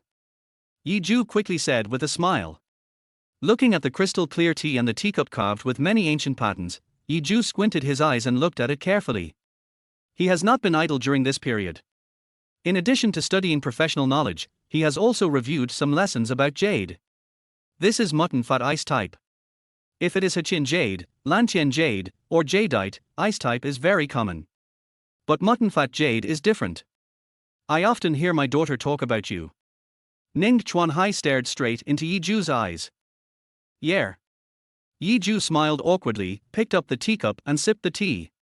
Ning Chuanhai, who is gentle like a super dad in front of his daughter, is a living devil when it comes to real life. Ning Chuanhai looked at the boy in front of him and nodded with satisfaction. This kid is indeed outstanding among his peers. You came to see me today, it must be for no reason, right? Yes. Seeing Ning Chuanhai in front of him speaking without any hesitation and getting straight to the point, Zhou decided not to keep him in suspense any longer. Uncle, I came here today because I have something to discuss with you. Well, go ahead. If it's convenient, if I buy any treasures at the auction, can you please not tell anyone about the auction? Of course. Ning Chuanhai nodded slightly, this is as it should be. Some treasures are in the hands of buyers, and they are sold out. If the seller does not want to disclose the information, our auction house naturally has the right to retain the owner's information. Ning Chuanhai smiled and shook his head and said, You are not sincere, kid. I don't believe that you came to me today just for this matter. Actually, there is a second one. I know it's a bit too much, but I still hope you can fulfill it. Explain. Ning Chuanhai looked at his watch and saw that there were only 5 minutes left before the auction started. I see there is still one seat at the top. If possible, can I attend this auction anonymously? Zhou asked anxiously. He knew that this was breaking the rules. No matter which auction house you go to, you have to show your face if you want to buy something, even now you have to use your real name when you go online. How do you want to be anonymous? Hearing this, Zhou took out the mask that he had prepared long ago, put on the mask and change your clothes. This is a bit of a violation of the rules. Ning Chuanhai sighed. In the end, I still have to do business and maintain my reputation. I can't offend so many people just for a boy. This is not the first time they have held an auction, and many people have approached them wanting to remain anonymous. If he is really given anonymity, he won't be able to explain it to others. Don't worry, Uncle Ning, you will change your mind. Zhou said with a smile. Chapter 33, Come Prepared. Ning Chuanhai stared at Zhou. Being mature and experienced, he naturally knew in his heart that Zhou's expression was not groundless nor was it bluffing, but was real. Then tell me, how do you want me to change my mind? Zhou didn't say anything, but took out a piece of paper and placed it in front of Ning Chuanhai. He knew that facing such a super boss, showing the black gold card would be useless. Special people must be treated with special methods.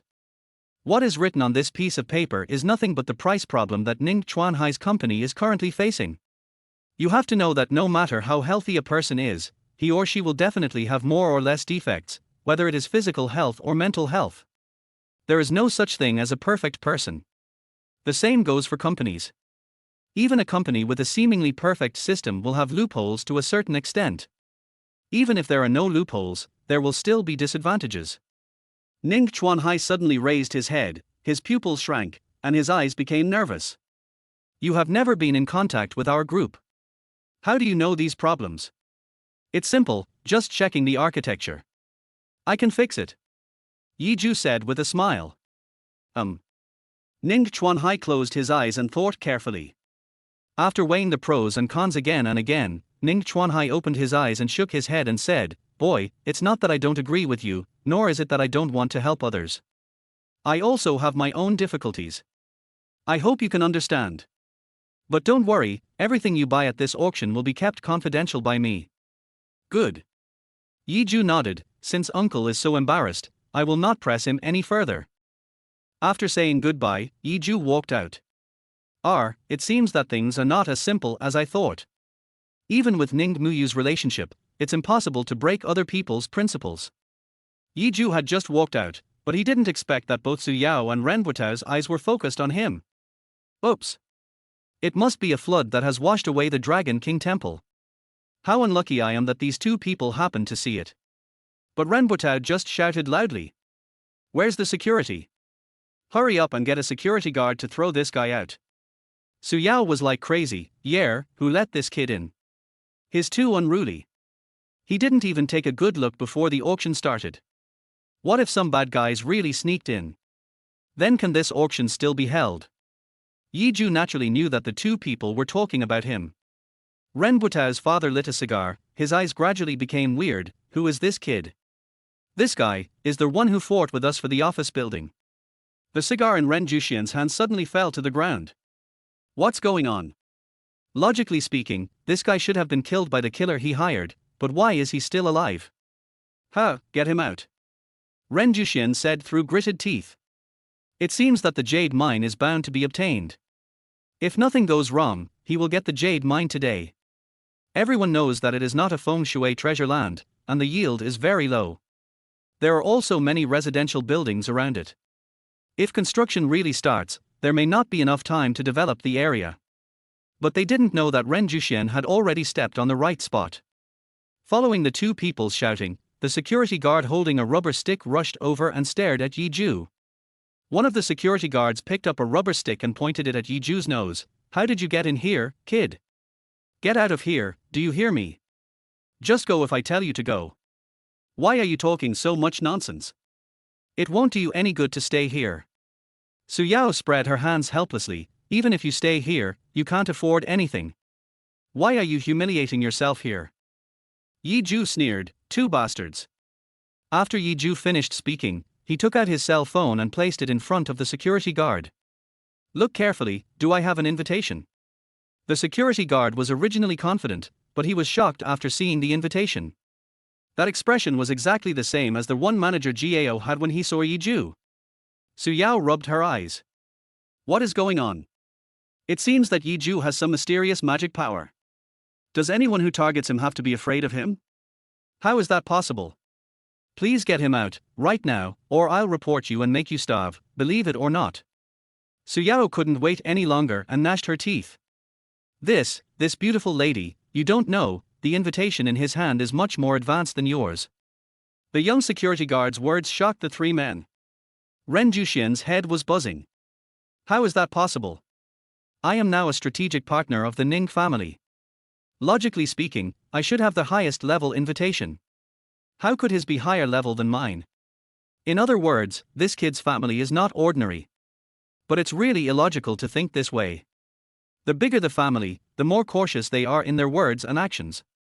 And such occasions should be attended by his father. If he was really born in a wealthy family, why would he need to attend such occasions? I really can't understand it. How is that possible? What he held was not an invitation. Take a closer look, you'll see it's a cell phone. Are you going blind?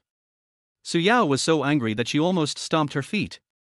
Miss, that's right, the admission tickets are divided into paper and electronic, and paper invitation tickets can be reserved.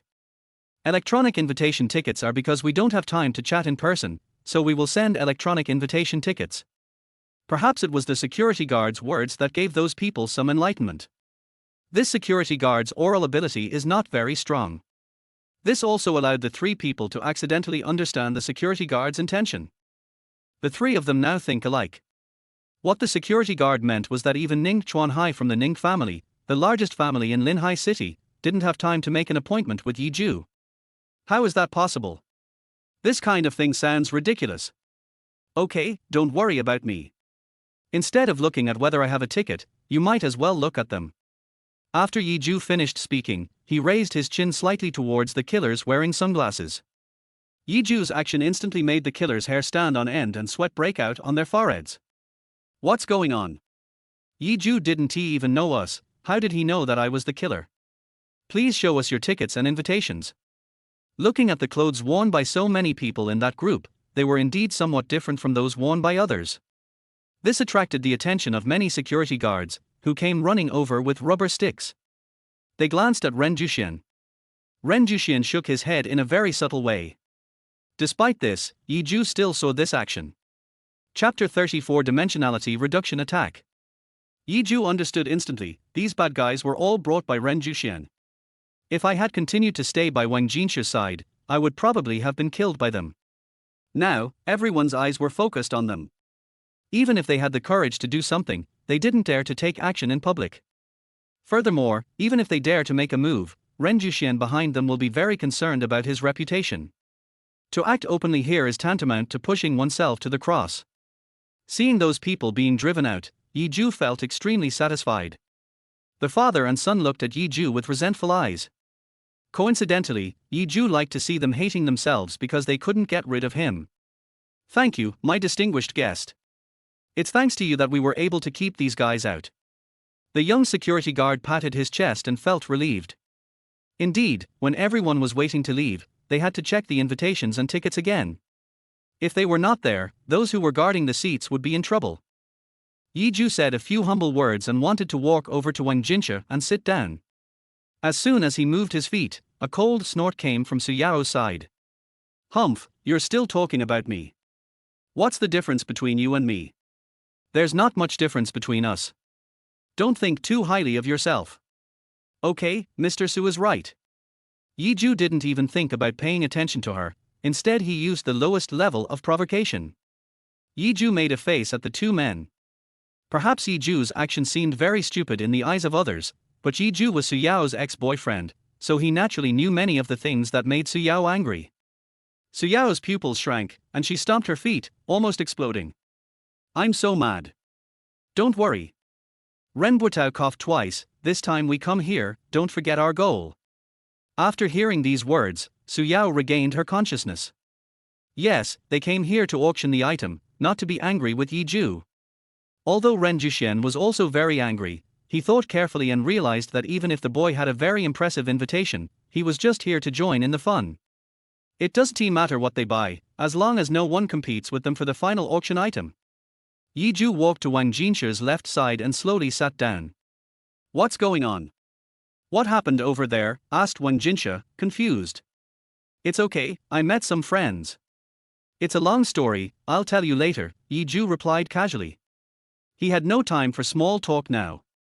As an excellent investor, no matter how sure a project is, you must do a good job of risk avoidance before investing, otherwise there is a certain risk of loss.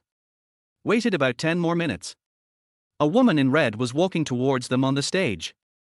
She had a plump figure, a delicate face, and extremely exquisite facial features, as if she had walked out of a Western mythology. Why? Wang Jinsha took off his black glasses and was stunned for a moment. How? Isn't this Song Zihan? Looking at Wang Jinsha's surprised expression, Yi Zhu was confused. What's going on? Do you know him? Yi Zhu said while eating melon seeds and watching the fun. He didn't believe that Wang Jinsha could know such a beautiful woman. I know her, but she doesn't know me.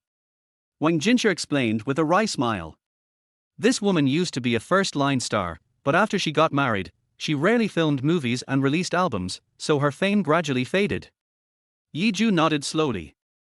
No wonder the people around are so excited, it turns out this woman is a star. Having said that, the Nin group is indeed very powerful.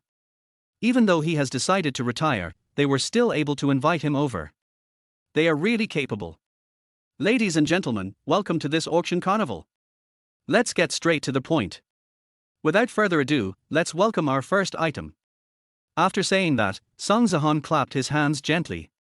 Several women in Gyeongsams walked out cautiously, holding plates covered with red cloth in their hands. The woman put the plate on the table and opened the white cloth. You can see that there is an exquisite walnut carving on the plate. It looks just right from Yi Zhu's perspective. What a huge walnut sculpture! Yi Zhu clapped his hands. In theory, the smaller the walnut carving and the more delicate it is, the more it can demonstrate the craftsmanship of the master. Although the walnut carving in front is large, it is more complicated than the Qingming Shanghe too. It cannot be done without 50 years of experience. Yi Zhu was somewhat moved by this. But Yi Zhu still tried his best to restrain his desire. After all, money should be spent wisely.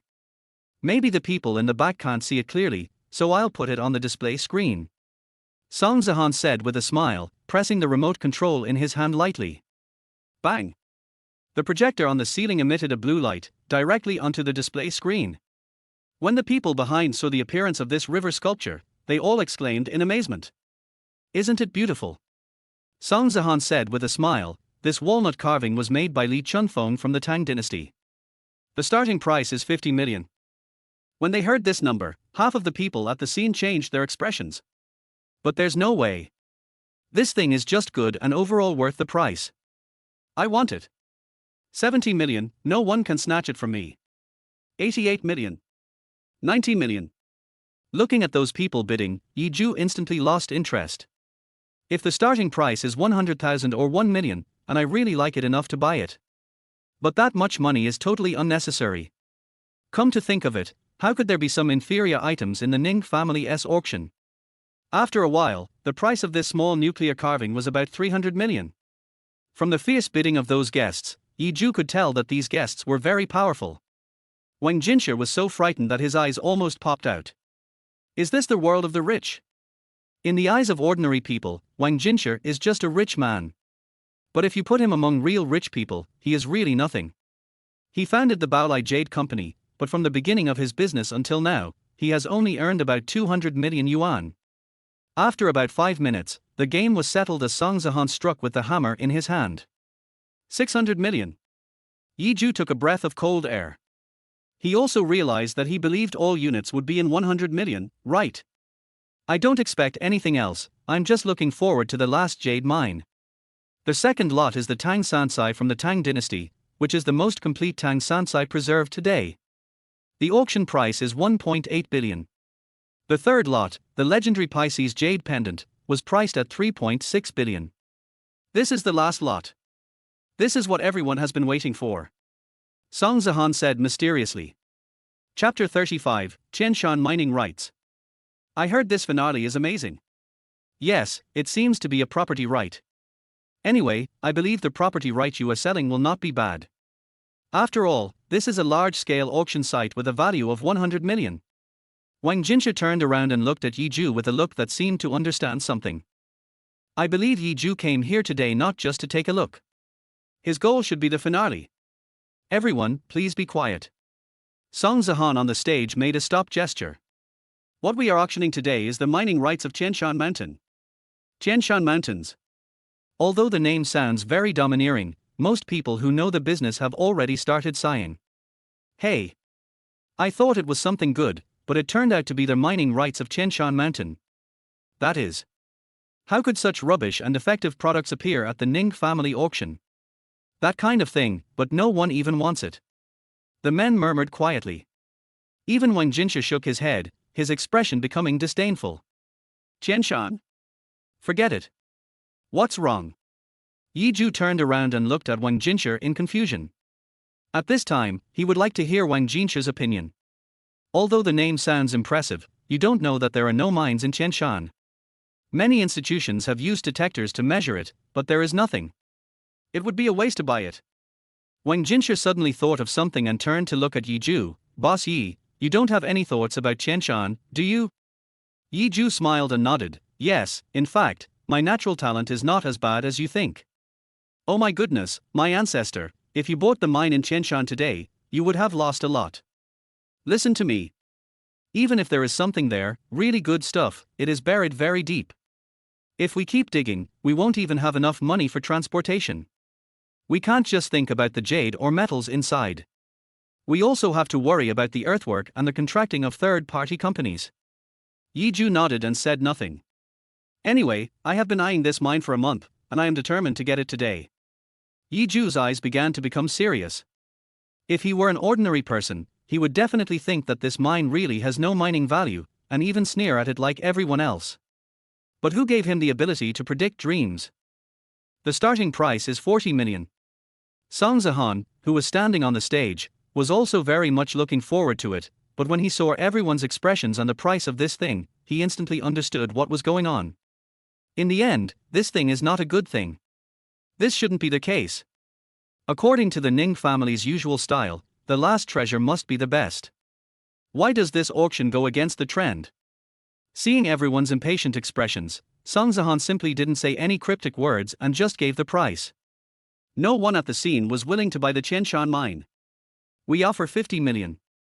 No one objects, right? At this time, Ren Botao stood up and said with a smile. Seeing Ren Botao's confident look, the wealthy people around him started gossiping. Is this doll crazy? Yes, buying Qianshan is equivalent to a big loss. Isn't this the kid from the Ren family? His father should be here too, right? Oh my god. If I met such an ungrateful person, I would be so angry that I would die. Those people were talking to each other. Of course, they all knew the strength of the Ren family, but they only dared to speak in a low voice. But they knew that if they really bought Qianshan, they would suffer a huge loss. 50 million at a time. Song Zihan held the hammer high and looked at the people around him. No one wanted to raise the price. He had hosted so many auctions and seen so many popular items, but this was the first time he had seen such a deserted item. Yi Zhu couldn't wait any longer and was about to make an offer when he was stopped by Wang Jinsha. Boss Yi, are you really crazy or just pretending to be crazy? If you buy it, we will lose a lot. Do you believe me? Yi Zhu said seriously. Yi Zhu was just a college student, but his eyes that seemed to see through everything would make Wang Jinsha never forget it in his life. Believe it. Wang Jinsha gritted his teeth, stomped his feet, and simply took his hand away, no longer trying to stop Yi Zhu. 50 million twice. Ren Botao looked around proudly. Everyone around it hasn't made any money for a year, and the silence seems to have doomed it to lose money. But it is not the case. They don't know that they are the biggest winners. They are the real fools. 60 million. At this time, Yi Zhu slowly stood up, his expression cold and he looked extremely serious. What? Ren Botao was stunned for a moment, then turned around with a look of disbelief. How is that possible? This kid, where on earth does he get the courage to bid against me? You? Ren Botao pointed at Yi Zhu tremblingly. It was obvious that Ren Botao felt a little mentally confused at this moment. What do you mean? Only soldiers are allowed to set fires, but civilians are not allowed to light lamps. I also like the Qianshan mine, so can't I buy it? I report it. Su Yao's pupils shrank when she saw this scene, and she stood up instantly. She only knew that Yi Zhu below her said, he doesn't have any money at all. He is disrupting the order of the auction. He must be arrested.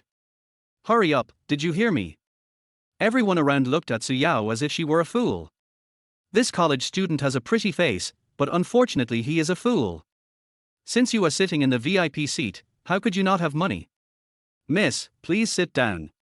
You didn't bid, so you don't have a say. If you continue to affect the progress of the auction, I have the right to remove you from the scene. Song Zihan became serious. Helplessly, Su Yao had to sit down. Su Yao clenched her fists and stared at Yi Zhu. What's wrong with this guy? It would be fine if he just came in, but how dare he raise the price? If this item is really bought but they don't have the money to buy it, it would be illegal. If they don't have enough money, their house will be turned into a foreclosed property. In serious cases, they may even be sent to jail. Wait, jail. Thinking of this, Su Yao gloated over it. Su Yao was sure that he didn't have much money. If the auction was really held, wouldn't it be great to go to jail? Ren Botao was so angry that he stomped his feet. This guy is clearly trying to go against me. I'll give you 70 million. 80 million. Yi Zhu said calmly with confidence. No matter how much money it is, Yi Zhu is ready to fight to the death. Even if I really get into debt, I can make it back with a few predictive dreams. Chapter 36 Hidden Deep. No matter how much Ren Botao offered, Yi Zhu always added more than 10 million to his bid. This action almost drove Ren Botao crazy. This kid is clearly trying to go against me. You little bastard, are you tired of living? Ren Botao roared.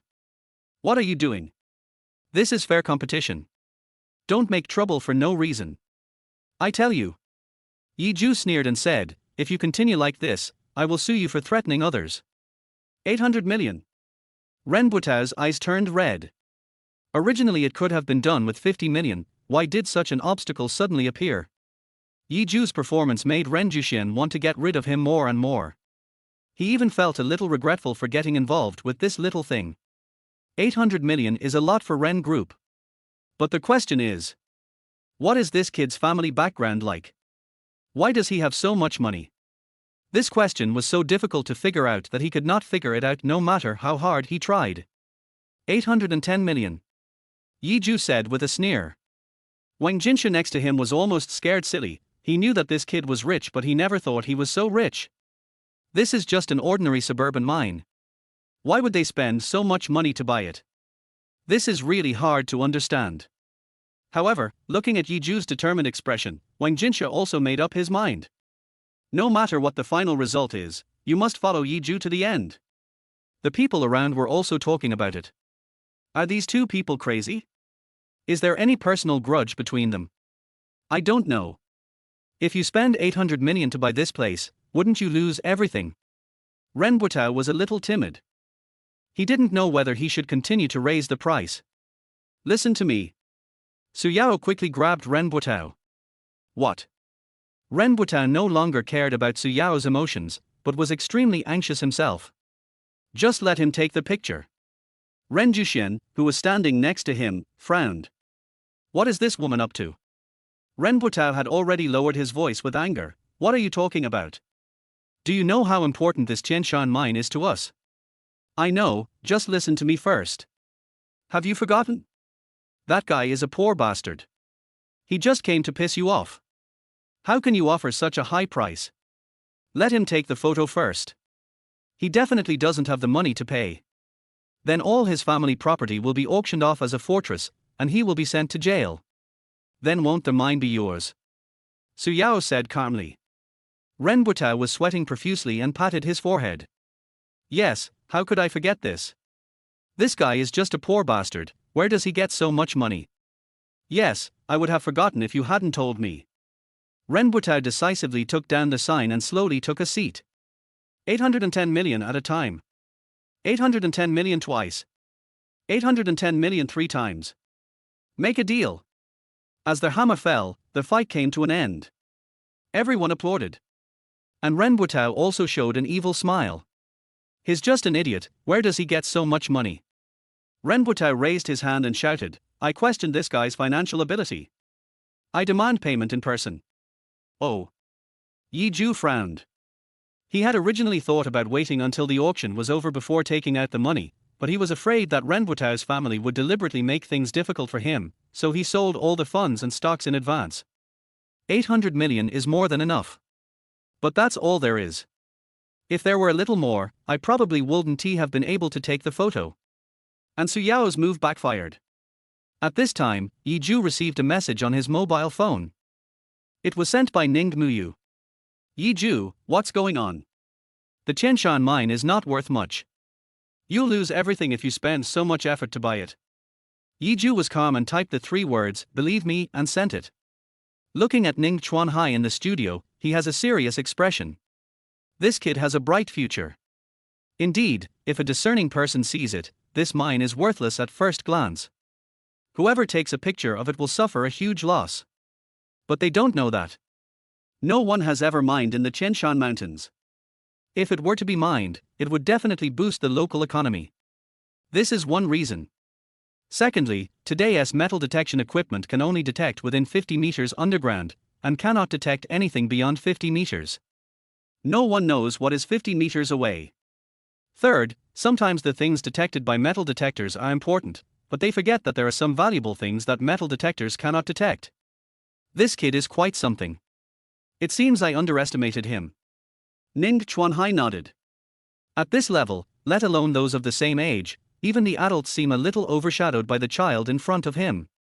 Now he finally understood why he came to beg him not to leak the information. It turned out that he was afraid that someone would set their eyes on this piece of land and cause trouble for him. How could I not like such a kid? He decided to throw out some ideas and meet him later. At the auction site. Song Zihan nodded, and had no choice but to agree to Ren Botao's request. There is no way around it. If a third party questions the auctioneer's assets, they can apply for payment. Yi Ju sneered and strode onto the stage, as if he didn't take it seriously at all. The corner of Ren Botao's mouth twitched. Su Yao also stamped her feet in anger. It's already this late, why is he still so calm and composed? They thought that Yi Ju was now just a cooked duck, and the only thing left was to be stubborn. Okay, I want to see how long you can be tough. Su Yao looked at Yi Ju intently and took a deep breath. Although Su Yao firmly believed that this guy was just a pauper, she was still extremely nervous. Under everyone's gaze, Yi Ju slowly walked onto the stage. After going on stage, Yi Ju took out his wallet from his pocket and took out a black card. What? Ren Juxian stood up suddenly. What's going on? Does he have Phoenix Capital S black gold card? No. Impossible. Not to mention how precious the black gold card is, even I have been in the business for so long, but I am not eligible to get this card. Who the hell is this guy? It's fake. It's absolutely fake. Ren Botao's lips turned pale and he fell down on his seat with a thump. When he saw this card, he realized how ignorant he was and how he was just throwing an egg against a rock. And those people present were suffocating. No wonder this kid can continue the auction so calmly. Chapter 37, Golden Jade Hairpin. When people saw the black and gold card, they couldn't sit still. And Su Yao was even more stunned. Something is wrong. When I was still with Yi Ju, why didn't this guy say that he was the owner of the black gold card? There must be something fishy going on. Seeing Ren Botao's face flushed, Su Yao calmed down for a while and grabbed Ren Botao's hand. It's okay, Senior Botao, don't be afraid, this guy is definitely bluffing, the card in his hand can't be real. Ren Botao's head was buzzing. After he came to his senses a little, he nodded. That's right, how could that guy have a black gold card? Yi Ju was indeed famous for his good looks in the school, but he was also famous for being poor. Ning Chuan Hai sighed in the studio. To be honest, the mining rights in Chenshan Mountains that he offered was just a gimmick. I believe that no one who really knows the business would take a photo for it. It seems that this kid is not as powerful as I imagined. Everyone's expectant eyes were all focused on Yi Ju. Yi Ju took out the black gold card and swiped it on the POS machine. It's ridiculous. This guy should at least act more decently. Even if it's a black gold card, there should be a limit on it. Ren Botao forced himself to steady his breathing. But the next scene almost made Ren Botao vomit. Yi Ju actually made the payment successfully. Wang Jinsha also secretly broke into a cold sweat for Yi Ju and felt excited. After the excitement comes endless worry. Whether the mines in Chenshan Mountains can make money is still unknown. After all, many people have explored there before and found that they are indeed worthless, otherwise insiders would have rushed to grab them. Ren Botao almost vomited blood. What's wrong with this kid? How does he have so much money? This also caused Su Yao's pupils to shrink. Shouldn't Yi Ju be a poor boy? He can't even afford to eat expensive food, so how can he have so much money? This must be fake. Su Yao tried several times and pinched her arm gently, but it felt painful every time. It seems to be true. Thinking about how she treated Yi Ju, Su Yao felt so regretful. This is no longer a question of whether it is a potential stock or not. Yi Ju is definitely an invisible rich man. Now Su Yao finally understood that saying, the richer a person is, the more low-key they are. But there is no use regretting it anymore. Su Yao suddenly thought of Ning Muyu. No wonder she threw herself into Yi Ju's arms right after she and Yi Ju broke up. It turned out that Ning Muyu had already known that Yi Ju was an invisible rich man. I always treated her as a fool, but I didn't expect that she was so cunning. Instead, I was the real fool. Congratulations to Mr. Yi Ju for obtaining the mining rights in Chenshan. Song Zihan said with a smile. In full view of everyone, Yi Ju walked directly to the stage and signed the contract with them. At this time, Song Zihan quietly asked, Brother, let me ask you. Why are only the two of you fighting for the mining rights of Chenshan Mountain? Why don't others want it? I don't know about that. I guess they might think it's not worth it. Yi Ju smiled. He really couldn't reveal too much. Even if the other person was a woman, he couldn't be sure whether she would do anything bad because of money. Okay. Song Zihan nodded. She was also a sensible woman. Seeing that Yi Ju didn't want to reveal anything more, she simply shut her mouth. Although there was thunderous applause from the audience, there were still many voices of doubt. Yi Ju did obtain the mining rights, but as far as that piece of land is concerned, what is there to mine? Mr. Yi, you spent such a high price to obtain the mining rights.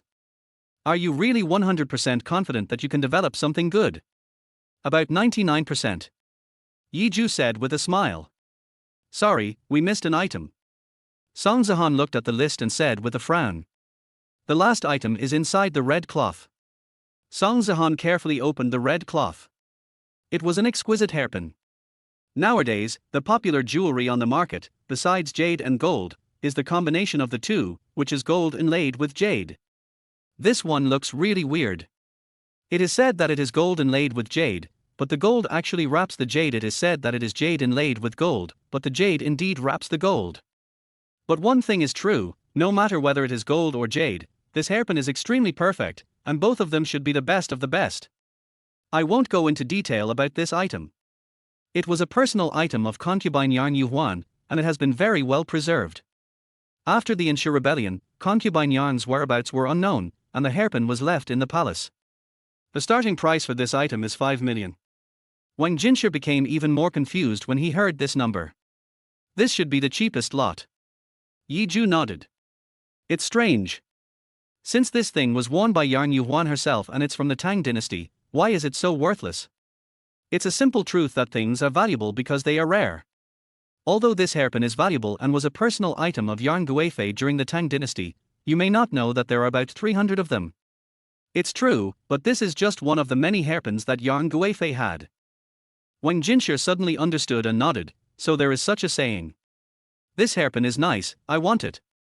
R. Wang Jinsha was stunned when he heard Yi Zhu's words. What? His hair is not long, why does he need a hairpin? Mr. Yi, you are. What for? Do you think I'm going to use it? Of course I'm giving it to my girlfriend. Oh, so that's how it is. I was too talkative. Wang Jinsha smiled bitterly and was suddenly speechless. Su Yao was lowering her head at the moment, her face flushed, and she was too embarrassed to raise her head. It's okay, I don't blame you. Ren Botao sighed. No way. In fact, jade is not the Ren family's strong point, and bidding for the Qianshan mine is a thankless task. Ren Juxian cannot guarantee 100% that he will make a profit. Although it's a bit cowardly, I'll just rob it if I have no other choice. Really? Well, it's already been bought anyway, so there's no point in being anxious. We should calm down and do the work well. This is the most important thing. Good. Su Yao's face turned red instantly. Of course, this comes from the debt to Ren Botao. Do you want this hairpin? I'll give it to you. Okay. Su Yao coughed twice and said, seeing that Ren Botao didn't seem angry, she wanted to take the hairpin for herself. At this point, everyone in the auction hall had lost interest in the hairpin. They thought that although the hairpin was beautiful, it was worthless and there was no need to spend so much money to buy a decoration. Chapter 38, People are afraid of being famous and pigs are afraid of being fat. 8 million.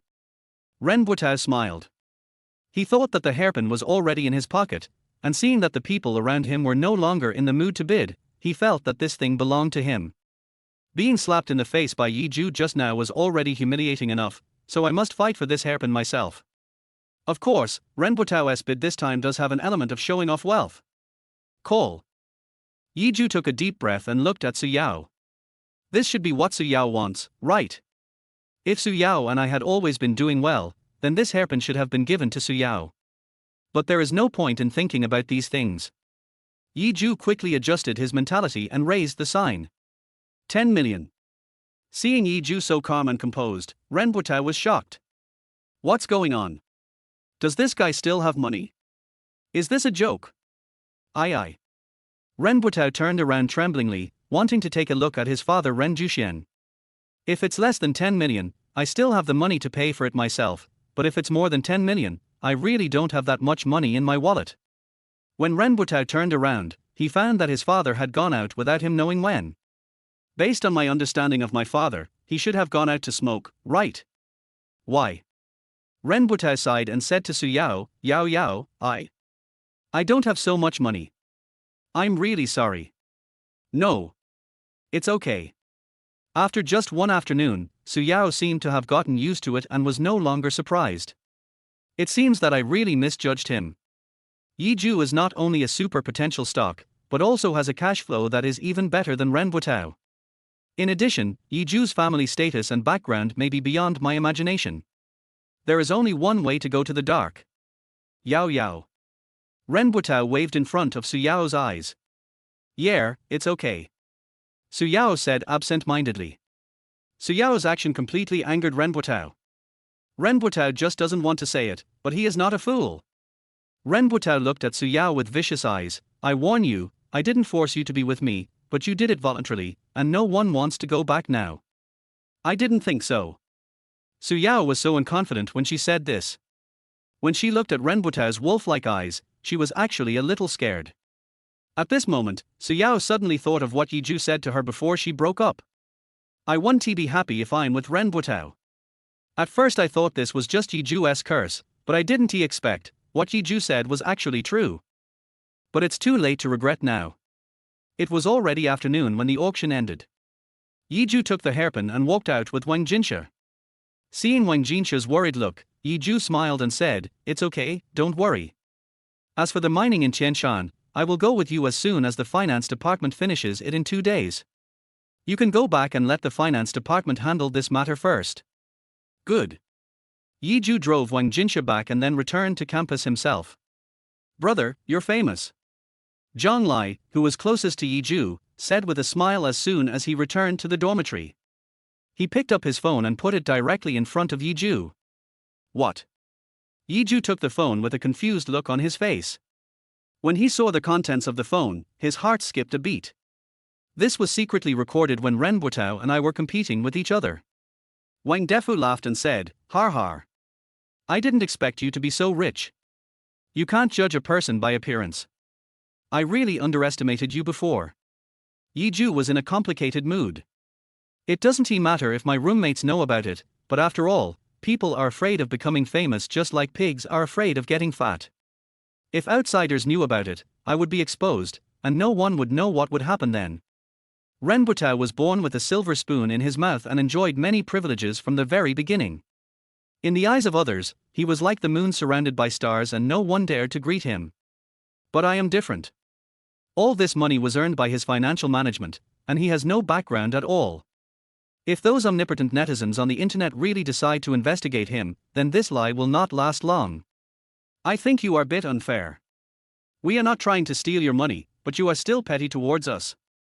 Zhang Hao narrowed his eyes and said with a grin. It's okay. Actually, it's nothing. To tell you the truth, I'm not a young master of a family. I just know some financial management skills. Yiju said, it's not difficult at all. If you are interested, I can teach you these skills. I can't say that you will become rich, but at least you can earn some pocket money. Yiju said modestly. Forget it. I know what I am made of.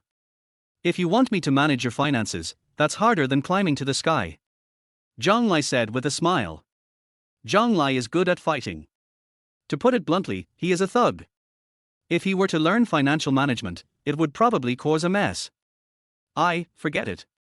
I just like games. Zhang Hao scratched his head. Indeed, it would be fine if he was just being clever, but when it comes to finance, Zhang Hao is really not cut out for it. What about you? Yiju looked at Wang Defu. I'd like to try it. Wang Defu coughed twice gently. This fat man who usually didn't want to talk showed how eager he was at this moment. Yiju suddenly remembered that Wang Dezai might be unusually sensitive to numbers. His academic performance in the class is the worst, but that doesn't mean he is stupid, it just means he doesn't want to learn. He has very good grades in math. Even if he doesn't pay much attention in class, no one can beat him in predicting certain math issues. In other words, if Yiju did not have the ability to predict dreams, his achievements in finance would probably be inferior to Wang Defu's. Good. Yiju nodded. Suddenly Yiju had a crazy idea. Can Wang Defu be brought into the free property company and asked to help manage it and become the accounting director? Although Wang Defu likes to play tricks on others, I believe he will not betray his good brothers. After 4 years in college, Yiju has thoroughly understood Wang Defu's character. Come to my company tomorrow.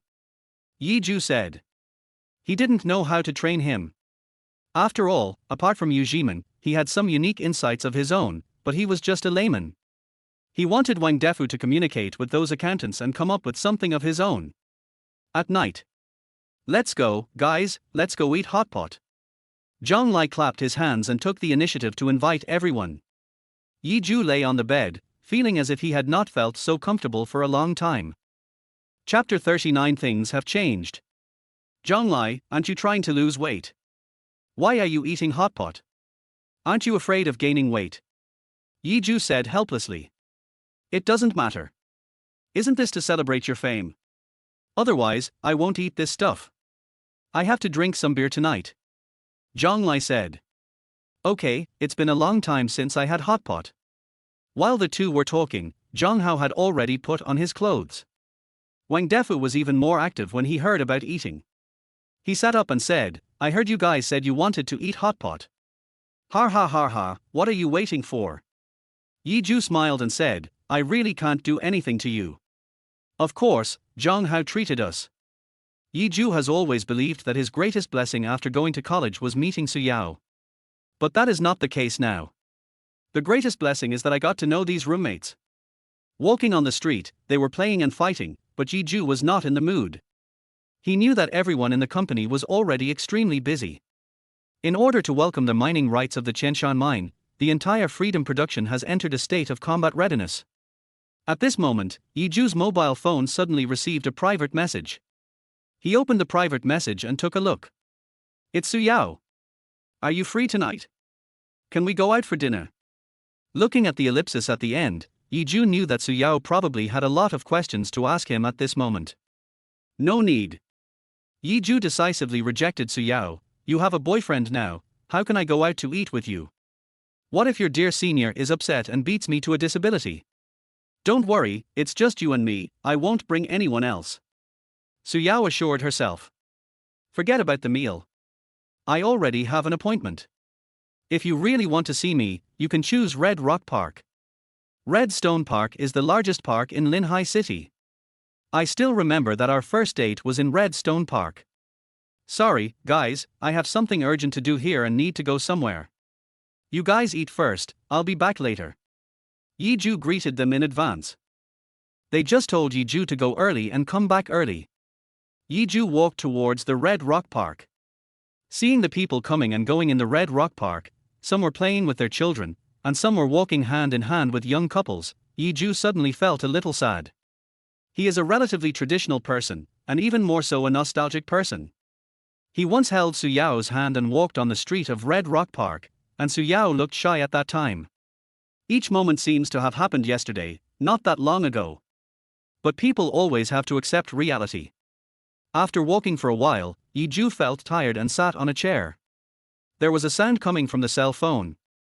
It was a message from Zhang Baokai, which was a document about the mining of Qianshan mine. When Yiju was reading the documents, he heard the sound of sneakers crunching on the leaves. He looked up and saw that it was Su Yao. Tonight, Su Yao even put on delicate makeup in order to see him, looking extremely petite and cute. But, Su Yao is a cruel and ruthless bad woman. Yiju restrained his desire and didn't even look at it for long. He just glanced at it and then fixed his eyes on the phone again. Am I so unpopular with you? Su Yao was a little anxious and stamped her feet. In fact, Su Yao came today, firstly, to know why Yiju has so much money now, and secondly, to see if there is any possibility of revival. You must have something to talk to me about, right? Yiju went straight to the point. He didn't even want to talk nonsense with Su Yao. I want to know, where did you get so much money? Su Yao looked at Yiju with suspicion. Did you do anything illegal? Yiju stood up, looking at the woman in front of him as if she were a fool, and swallowed his saliva. Did you call me here today just for this? I just wanted to remind you. You obviously don't have much money, so how did you suddenly become rich overnight?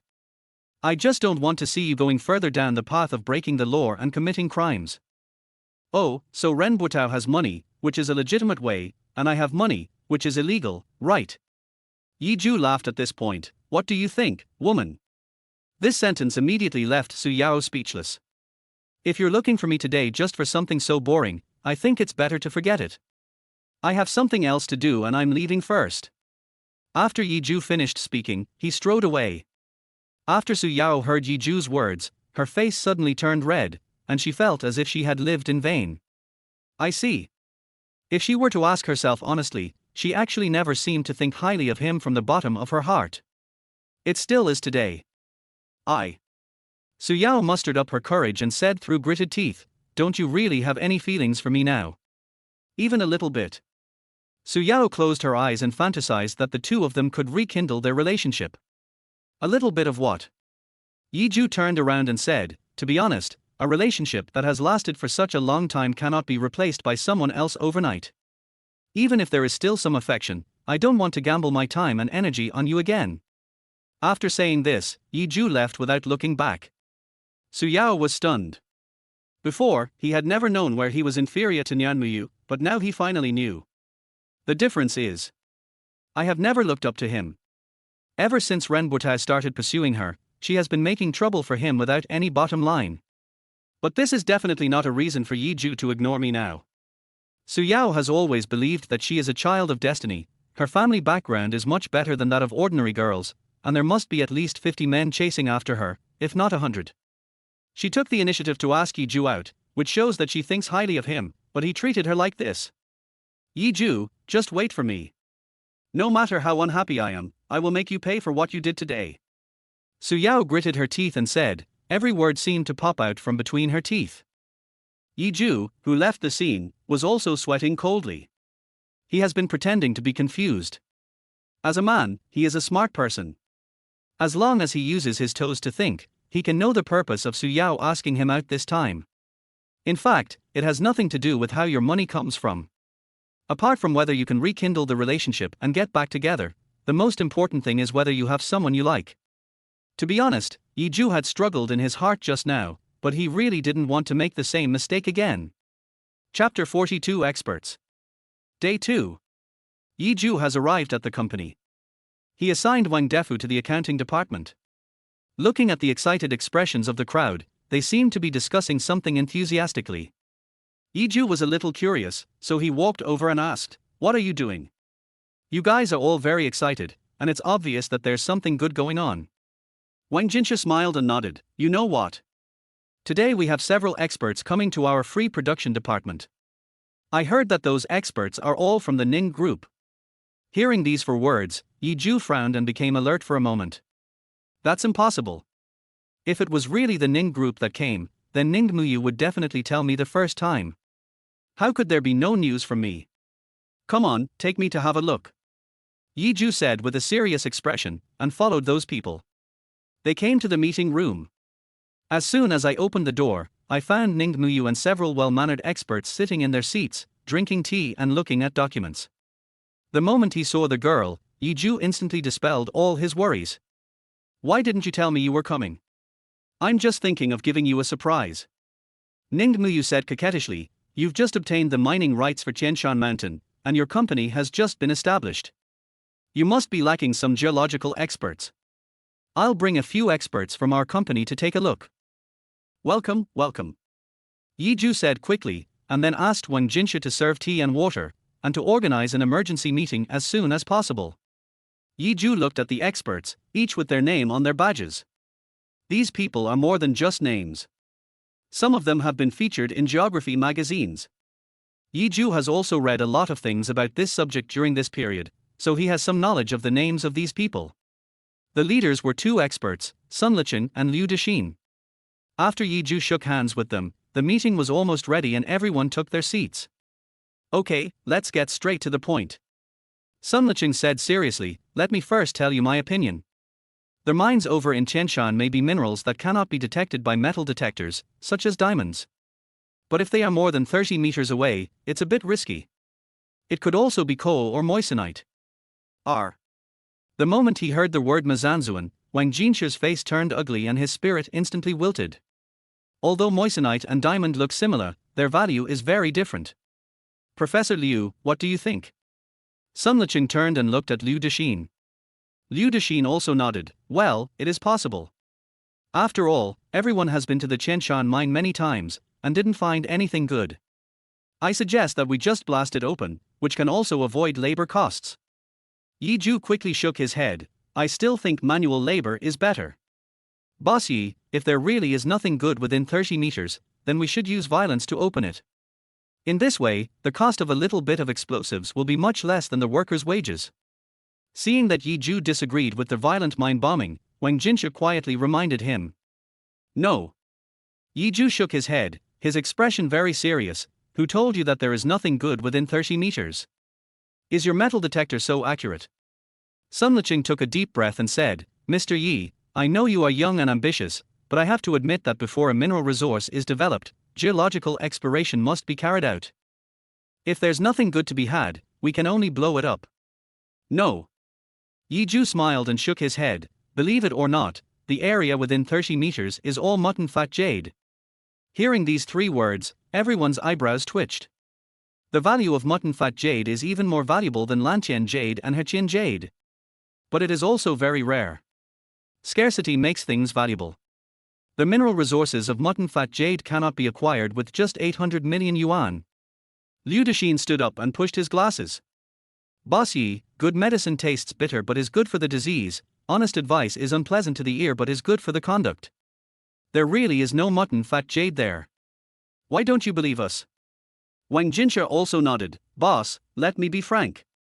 If it is really a mutton fat jade mine, it will not be our turn at all. What do you mean? Can't we be the first to try it? Yi Zhu's smile gradually faded. Huh. Really, there's no hope. Sun Liqing said seriously, I don't think you are right. No one said you can't be the first to try it, but that place has been explored countless times. It is impossible for mutton fat jade to exist there. What if there is? Yi Zhu said calmly. Looking at Yi Zhu, it seemed as if he had already secured victory. Ningmuyu looked at Yi Zhu's firm eyes and naturally chose to believe Yi Zhu. Although he didn't know anything about jade and mineral mining, he believed that if Yi Zhu unconditionally chose Qianshan mine, it would definitely not be groundless. If Yi Zhu had reached this point today without relying on anyone, then Yi Zhu's judgment would definitely not be wrong this time. I believe you. Ningmuyu raised his head and said. Ningmuyu's words gave him great confidence. Sun Li ruffled his hair. My little princess, if we came here, it must be for the good of your classmate. How could we have any bad intentions? Besides, there is really nothing there. If we say there is, wouldn't it harm your classmate? If there is. Before the 2 men finished speaking, Yi Zhu made a stop gesture. Let me ask you, what would we do if it really happened? Yi Zhu's smile had become increasingly dim. He was no longer harmless, but instead the corners of his mouth rose into a terrifying arc. If so, then how about the 2 of us coming to work at your free property company? Sun Liqing raised his head and said, his eyes were extremely determined. Make a deal. Yi Zhu said with a smile. Although these 2 people are a bit stubborn in this regard, it cannot be denied that these 2 experts should have some real talents and knowledge. It is impossible for me to have predictive dreams every time. He didn't know much about this, and if he hadn't had the precognitive dream, he wouldn't have been so decisive. Next time if there is another mineral, and there is no precognitive dream, these experts will still be needed. Mr. Yi, let's be frank first. What if you don't have it? Liu Dexin's temper was a little more irritable than Sun Liqing's, so he said it directly. Har har. If not, how about I hand over the free property company directly to the Ning family? Chapter 41, Leisurely and Self-Assured. Hearing Yi Zhu say this, Wang Jinsha's face turned pale in an instant. They don't have any chance. He is a veteran and naturally knows where there are mines and where there are none. Although the name Qianshan sounds extremely domineering, it is just a wasteland. Good deal. Sun Liqing sighed and said. Although he didn't want to break the young man's beautiful fantasy, he had no choice but to take the gamble since he insisted. But this was just a lesson for Yi Zhu. Every company of the Ning Group has been listed, and the Ning Group does not even look down on the assets and projects of this company. A gentleman's word is as good as gold. Yi Zhu said with a smile. Wang Jinsha, Jin Chenzhen and Zhang Baokai all had faces as long as donkeys. This company should be beyond saving. For the Ning Group, the company where he is currently working is nothing more than a child's game of house. But for Freedom Production, which is also Moryu Jewelry, this is all. It's totally a dimensionality reduction attack. But at this point, there is no turning back, and they have no choice but to follow Yi Zhu until the end. They put on their helmets and got in the car. Yi Zhu drove the car with Ning Muyu, walking alone in front. After driving for a while, Yi Zhu suddenly asked, do you really believe me? Of course. Although I don't really understand this, I know, you always have your own plans for doing things, and you will definitely not do anything reckless. Ning Muyu said, sticking out her tongue playfully, don't worry, even if there are really no minerals there, I won't let them do anything to your company. After all, you can rest assured that I am here. Yi Zhu ignored this and shook his head with a smile, saying, you don't need to worry about this. I just want to ask, if I really predict it, will the two experts in your company follow me? This question made Ning Muyu feel embarrassed for a moment. It's okay, just tell the truth. Yi Zhu said with a smile. I don't know either. I can't influence other people's affairs. Whether they are willing or not depends entirely on the wishes of the two uncles. Okay. Yi Zhu nodded. Come to think of it, where to jump to a new job is up to these two experts, not the young lady. After driving for half an hour, we finally arrived at the outskirts of Linhai City. Tianshan Mountains, although not majestic and spectacular, once you get close to the Tianshan Mountains, you will still feel awe from the bottom of your heart. It seems that there are the most mysterious things here that have never been discovered. Yi Zhu parked the car on the side of the road and looked at the fenced-off land. What he bought was the mining rights for the entire Tianshan Mountains. And this piece of land is the collection point number 1 that I marked out yesterday. Not long after, several other cars arrived and heard the sound from behind Yi Zhu's car. Bring it on. Yi Zhu clapped his hands and organized the long-term workers on site. Most of these long-term workers are from Kingsoft. The senior executives of Kingsoft have already met Yi Zhu, but it is the first time for those working on the front line to see Yi Zhu. When they saw Yi Zhu, they felt disappointed. What is that? Unexpectedly, the person who bought all 3 companies was just a student. Dear seniors, thank you for your help today. Yi Zhu said and bowed deeply to them. But it can be seen that these people do not appreciate it. Boss, there's nothing here. What do you want us to dig? That's right. We won't get any good results if we play for a whole day. Logically, we should dig according to the location of the jade spring when we just start digging. We need to use metal detectors for this. If you let us dig, it will be a thankless task. You can dig, but if you don't find anything, you still have to pay me. Sure. Yi Zhu made a stop gesture, making everyone present quiet down. I promise you here today that if you don't find anything, your salary will be doubled, but if you find something, I will pay you 5 times the salary. After hearing these words, the long-term attackers were instantly dumbfounded, and their eyeballs almost popped out. Before working for this company, they had worked in other mines, but they had never seen such a domineering boss. Is this guy just stupid and rich, or is he really sure of something? Migrant workers don't care about this. They picked up the shovels and started digging with great enthusiasm. This is quenching thirst by looking at the plum. Ning Muyu exclaimed. Although this girl doesn't talk usually, she grew up in such a family environment. As a father, Ning Chuanhai often provides his daughter with some logical thinking. And what Yi Zhu is doing now is called quenching thirst by looking at the plum. What it means is to first promise to pay a higher price and then do something that is certain enough. Wang Jinsha and several others covered their eyes. At first they thought Yi Zhu was real and there was nothing they could do. Now it seems he is just a fool with lots of money. It's over. I'm afraid I'm going to get slapped in the face today.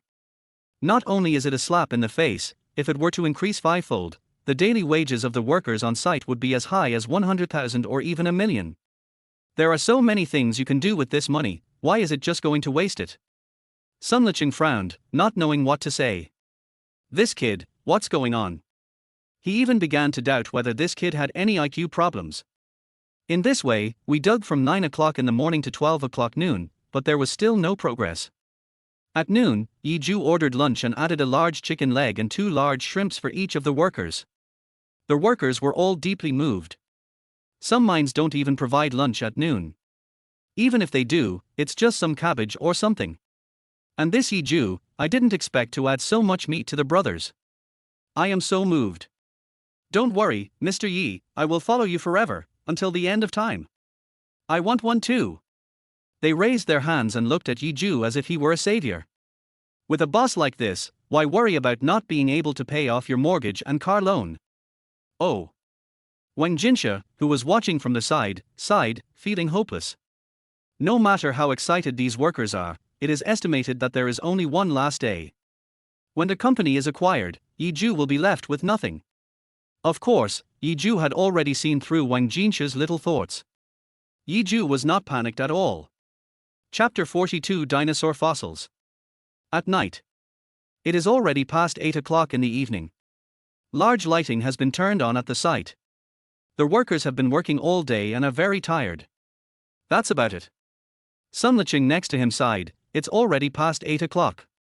Even if you dig until 10 o'clock at night, you won't get anything. As you can see, you have already dug 3 meters. Before he could finish his words, the workers over there made a shocking sound. Oh my god, what is this? R. The workers around ran over to see. It's a huge piece of white bone. What animal's bone is this? I don't know. Did we anger the mountain god? Do you want to continue digging? Sun Licheng and Liu Dexin also came over to watch the fun.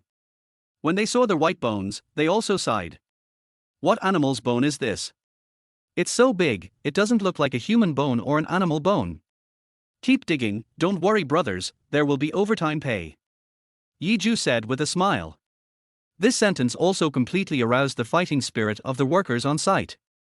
Everyone on site regained their enthusiasm and started digging at the same speed as in the morning. More than 2 hours later, a piece of bone with a diameter of about 30 meters appeared in everyone's sight. This is. Sun Licheng next to him was so surprised that he was speechless. Oh my god. These are bones of prehistoric animals. They should be Tyrannosaurus rex, right? Yeah, I guess only the bones of the Tyrannosaurus rex are this big. Everyone around was surprised. They had been mining for such a long time, but this was the first time they had dug up dragon bones. Come and look here. The foreman called out to everyone. They came to the dinosaur's pelvis. This dinosaur fossil also contains a huge egg in its pelvis. Is this a real dinosaur egg? The 2 experts were speechless. The dinosaur bones alone are amazing enough, but if there was a dinosaur egg stuck in there, that would be an epic discovery. It's incredible. They turned around and looked at Zhou, who was still confident, and took a breath. No wonder this guy was so calm, it turns out he already knew there was good stuff on it. But it's impossible. The geology here has not been worked on for at least 100 years. And the dinosaur's bones cannot be detected even by the most advanced equipment. The question is, how did this guy know this? How about the 2 experts? Are you willing to come to the Free Property Company? Hearing this, the 2 experts nodded like chicks pecking at rice. Of course, of course. Boy, I didn't expect that we would lose to you after researching the mine for so long. Zhou smiled and said, don't worry, there is more than just one dinosaur bone in the Qianshan mine. A night passed. No one even closed their eyes. However, this night's struggle did yield some discoveries. In addition to dinosaur bones, they found mutton fat jade in excavation areas number 2 and number 3. Of course, number 4 and number 5 also made some discoveries. Just like what those 2 experts said, moissanite. Besides moissanite, it is a real diamond. Those experts had never seen such a strange place. Logically speaking, moissanite and diamond need to grow in 2 different environments, which is really weird. Moissanite and diamonds grow in the same mine. This action instantly attracted local reporters and media, who flocked to the Qianshan mine to watch. Of course, besides them, the news also spread to major companies overnight, and the information spread like an explosion. Ren Group. Ren Zhuxian was breathing heavily and could no longer be so affectionate and confident. Hearing that so many good things were mined from the Qianshan mine, he wanted to slap himself twice. He didn't buy it at that time, not because he didn't have enough money, but because he wanted Ren Botao to gain the title of a genius investor, which would also help his son's future development. But I didn't expect, this one place alone already accounts for the majority. The good stuff discovered in the Qianshan mine, the value of the dinosaur fossils alone has reached 2/3 of all the assets of the Ren Group. But there is no regret medicine in this world. Even if I regret it, it's too late. At the same time, this news also reached Ning Chuanhai's ears. What? Ning Chuanhai stood up suddenly, his pupils shrank and he couldn't even close his mouth. Is this true or false? Are there really so many good things in the Qianshan mine? This shouldn't be the case. So many geologists have gone there to study, but after careful exploration, they still haven't found any answers, and haven't even discovered anything valuable. But I didn't expect that in the end Zhou would take such a big advantage. Of course, the Ning Group controls a lot of minerals, and even if there is no Qianshan mine, it is insignificant to them. Compared to Qianshan Mine, Ning Chuanhai was more interested in Yizhu. How does he know that there must be good stuff at the Qianshan Mine? Thinking back to the time at the auction, that kid's eyes were so determined, and I thought he was a mediocre person. Now it seems that I really was a fool. Suddenly a female secretary knocked on the door. This is terrible. Expert Sun and Liu from our Ning group have both joined the Freedom Property Company. It's okay. Ning Chuanhai nodded. His source of information was even faster than that of the female secretary. He naturally knew that it was his good daughter, so he brought the two experts to help and made a bet, which led to the current situation. As the Jade Emperor and a giant in the business world, his vision is unmatched by ordinary people. He felt that even if he gave up these two experts, what would be the harm? This freelance property company and Yizhu definitely have a future. Giving those two experts to Yizhu now would be like throwing a brick to attract jade. If I could achieve in-depth cooperation with Yizhu by then, wouldn't it be more valuable than two experts? Ding dong. At this time, Ning Chuanhai's cell phone rang again. He picked up his phone and looked at it carefully. But when he was looking at his phone this time, his eyeballs almost fell out of his sockets. A self-media published an article. There is a dinosaur mass grave in the Qianshan mine acquired by Freedom Production Company. Dinosaur mass grave, excavated near the Qianshan mine. A dinosaur fossil is already so valuable. If it is a group of dinosaur fossils, its value cannot be measured by money. Who the hell is this guy? Chapter 43, Large Amounts of Mutton Fat Jade. At the mining site. Although everyone had not slept for a whole day and night, they still had their mouths open with unspeakable surprise in their eyes. What is that? Dinosaur mass grave. Dinosaur mass grave. This just shows how rare it is. A dinosaur fossil is even more valuable than gold and silver. If it is dealt with publicly and donated to a museum, it will bring a lot of invisible blessings to my company. On the contrary, if it is dealt with privately and the dinosaur fossil is sold directly, it can also make a lot of money. Oh my god. Mr. Yi, you are really too strong, aren't you? Wang Jinshi's sighs and exclamations were not meant to flatter him, but because he really admired Yizhu. Har har har, with these dinosaur fossils, our company can be listed immediately, right? Jin Qing'an's eyes also turned red. Thinking back, at the beginning the three of them looked down on Yizhu, thinking that he was just a college student and would not amount to anything. Think about it the other way around, if they hadn't been acquired by Yizhu that day, who knows if they would have been tortured by Ren's group by now. At such a young age, you have accomplished so much. I admire you. Sun Liqing took off his glasses. Sun Liqing, who had been proud all his life, suddenly felt eclipsed in front of this child whom he once looked down upon. Anyone with a little common sense will know that there are solitary animals and naturally social animals among dinosaurs, but they all cannot escape the same thing. Before dying, dinosaurs knew that their lifespan was about to end, so they would go to a mysterious place alone to wait for the end of their lives.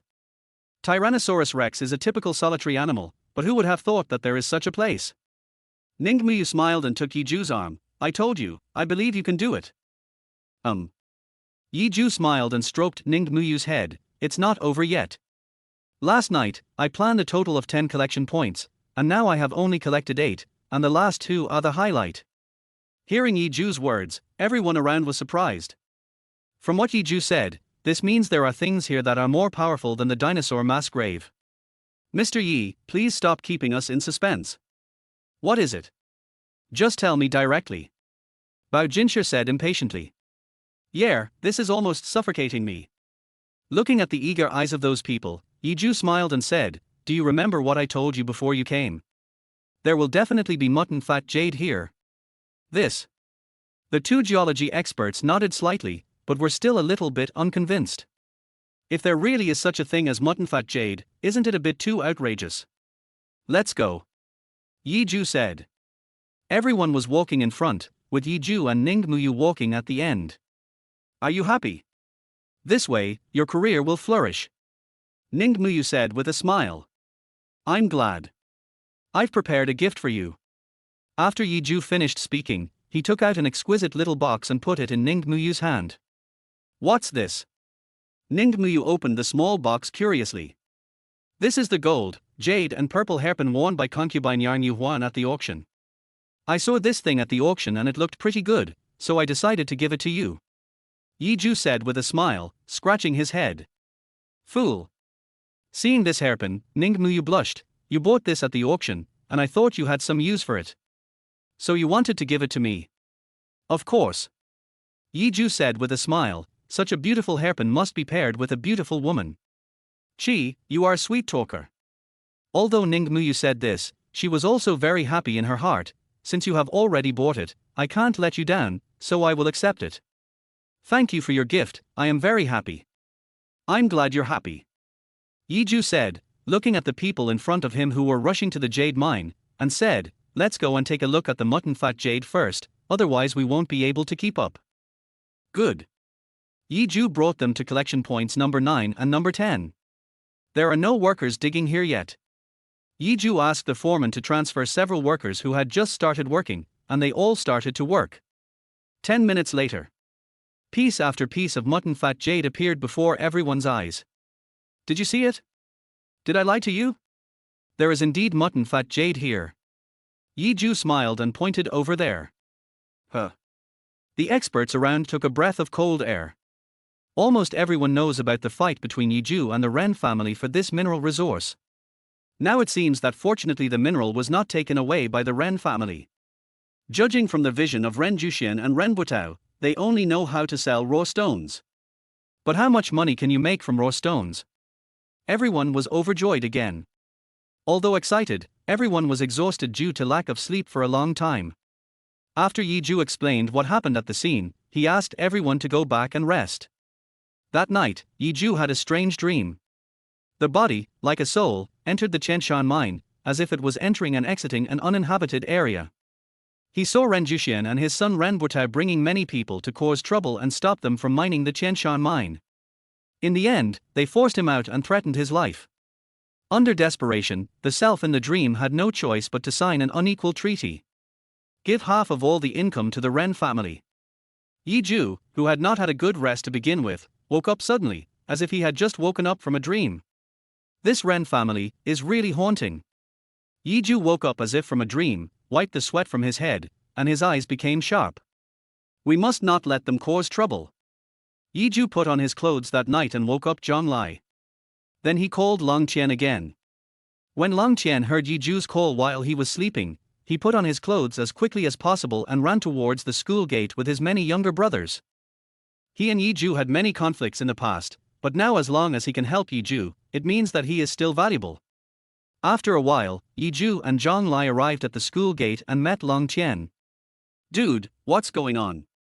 Get us all out here in the middle of the night. Zhong Lai yawned and seemed to be still sleepy. Long Qian, Zhong Lai, I have something very important to do and I need your help. It's immoral, but I have to do it. After hearing Yi Ju's words, everyone was a little confused. Brother Yi, just tell me if you need any help. Why are you being so polite to me? Don't keep me in suspense.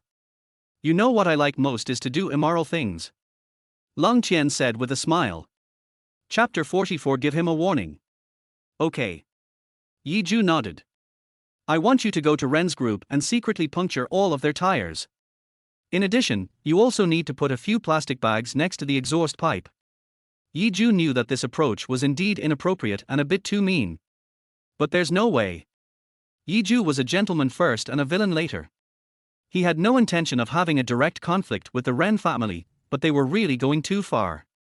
When dealing with extraordinary people, you must use extraordinary means, otherwise you will only suffer the consequences.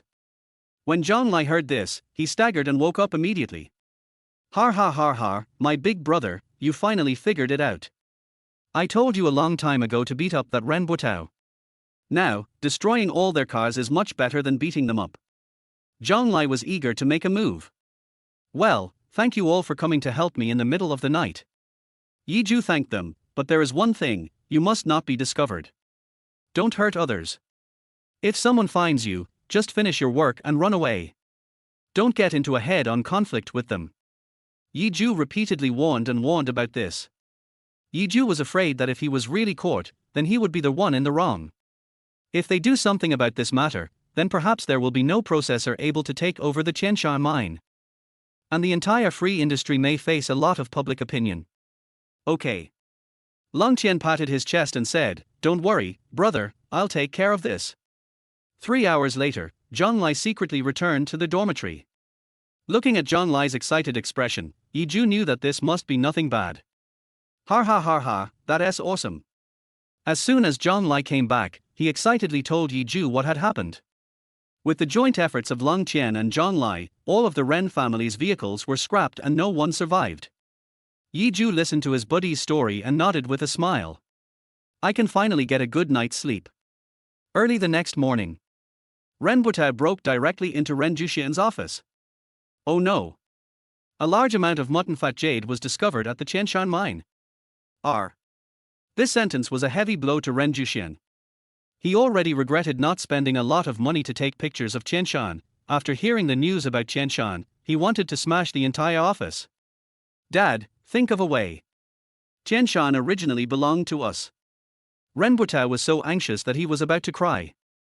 Although Ren Botao appears to be ruthless on the surface, he is actually just a fat man who knows nothing. Ren Juxian's tightly closed eyes slowly opened and he made an important decision. Let's go to the Qianshan mine and take a look. Even if they have the mining rights, their position is not yet secure.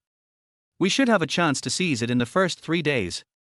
Ren Juxian was still dreaming, but he didn't know that all his actions had already been predicted by Yiju. Ren Juxian organized the company's drivers and decided to go there immediately.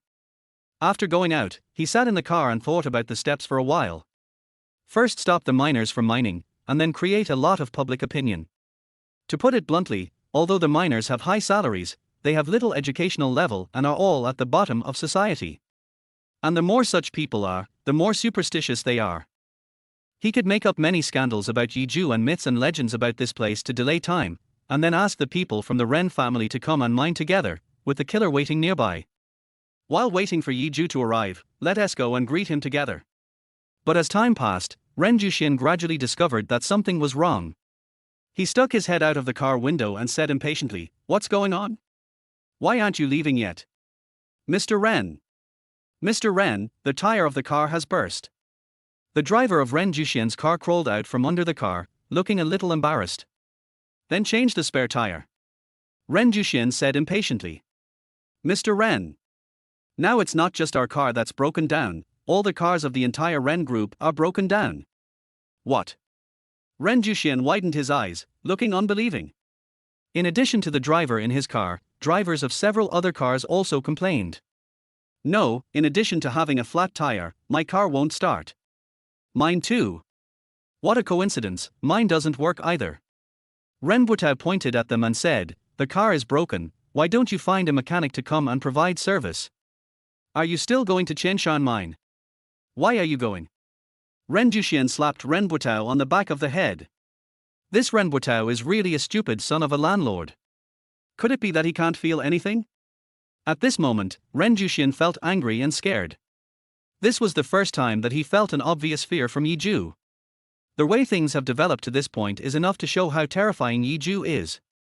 This idea was something he had just thought of, and it was a desperate plan, but the question was, how did he predict his own idea? At the same time, Yiju was also warning him. This damn brat. Ren Juxian gritted his teeth.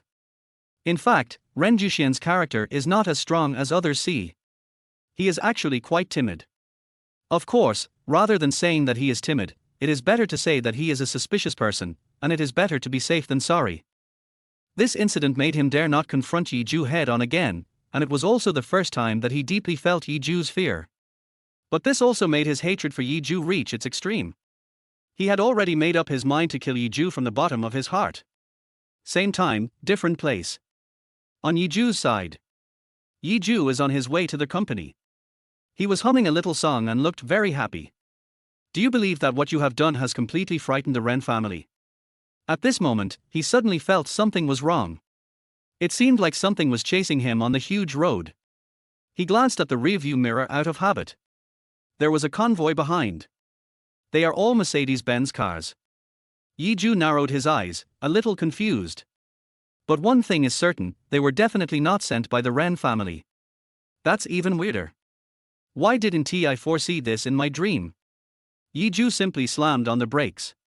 Disaster cannot be avoided, so it is better to face it directly. Yiju got out of the car, and the convoy following closely behind Yi Zhu also slowly stopped. You have followed me all the way, what do you want to do? Please don't misunderstand that we are from the Ning group, Mr. Ning asked me to come and invite you. Chapter 45, Be nice to her. Seeing that Yi Zhu still didn't quite trust them, these people took out their work IDs. After hearing their true identities, Yi Zhu felt a little relieved. It's like this. We originally wanted to call you out directly from your school, but you came out from the back door. We never waited for you, and we didn't have your accurate contact information, so we followed you. This may be a bit rude, and I'm really sorry. Yi Zhu shook his head and said, That's nothing, but is there something that President Ning wants me to do? We are not sure about this. We are only responsible for delivering the message. Otherwise, you can go and take a look yourself. Good. Yi Zhu nodded. Although he trusted Ning Chuanhai's daughter, he really couldn't trust this cunning fox. How did the name Jade Emperor come about? He had been doing this for so long that he had mastered the art of jade carving. He even wanted to sell himself and count the money for him.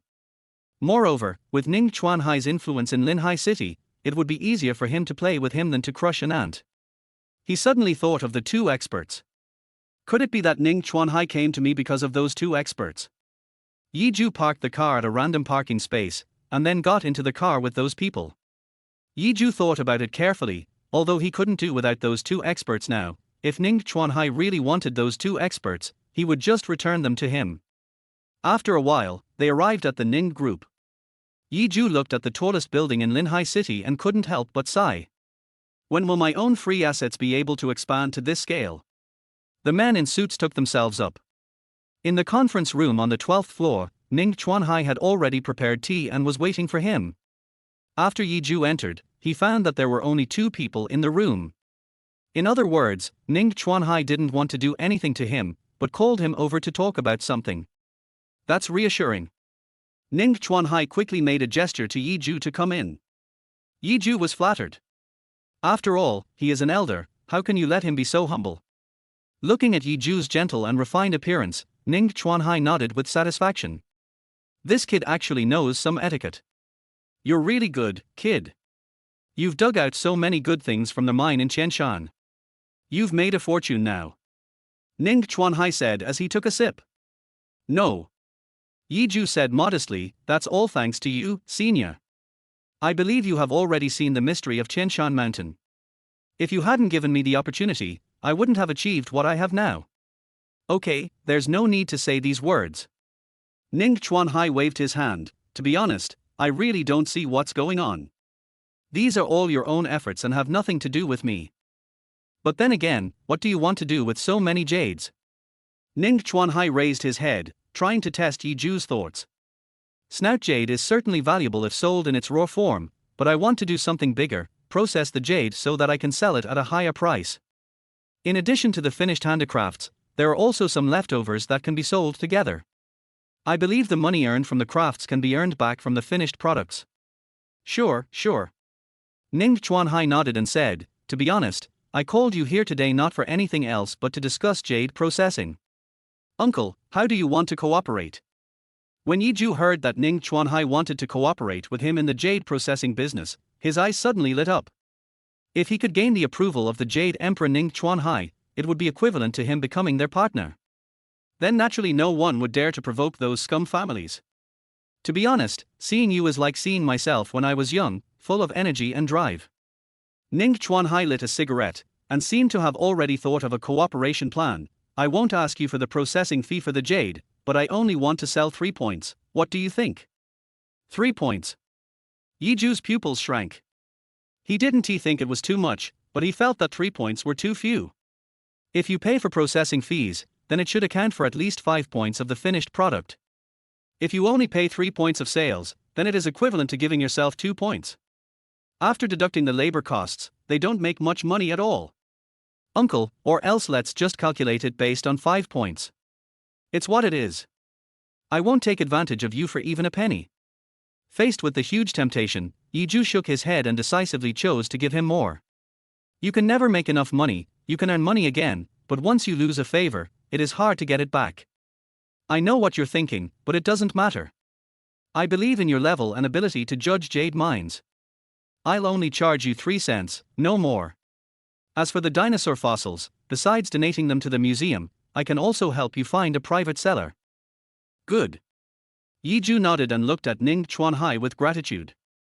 With such a broad mind, if he doesn't get rich, who will? But this benefit of mine is not given for free. Ning Chuanhai raised his head, his expression serious, and his eyes were much deeper than before. Uncle, please speak. Yiju nodded. First, if you get the latest information or a new mine in the future, you will cooperate with our family. Don't worry. I will give you the lowest price in Linhai City. I won't lie to you about this. I know, uncle. Yiju said with a smile. That's true. If Ning Chuanhai relied on cheating and deceiving others, he would never have achieved what he has today. To put it bluntly, their family has so much money that it is impossible for them to be interested in the little property I have. People just want to promote and train me because they think I have great potential. After stating the first condition, Ning Chuanhai closed his mouth and did not speak again for a long time. Uncle, what is the second condition? After a while, Yiju took the initiative to ask. It seems that you have a special relationship with my daughter? Muyu has grown up, and I don't care about her affairs. But Muyu has always been stubborn since she was a child. If we have a quarrel in the future, please be more tolerant and treat her better. Hearing this, Yiju was stunned for a moment.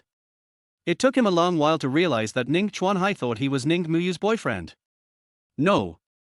I haven't been with Ning Muyu yet, so it's really not the kind of relationship that Ning Chuanhai imagined. How come this gets darker the more you talk? Uncle, did you misunderstand something? Ning Muyu and I.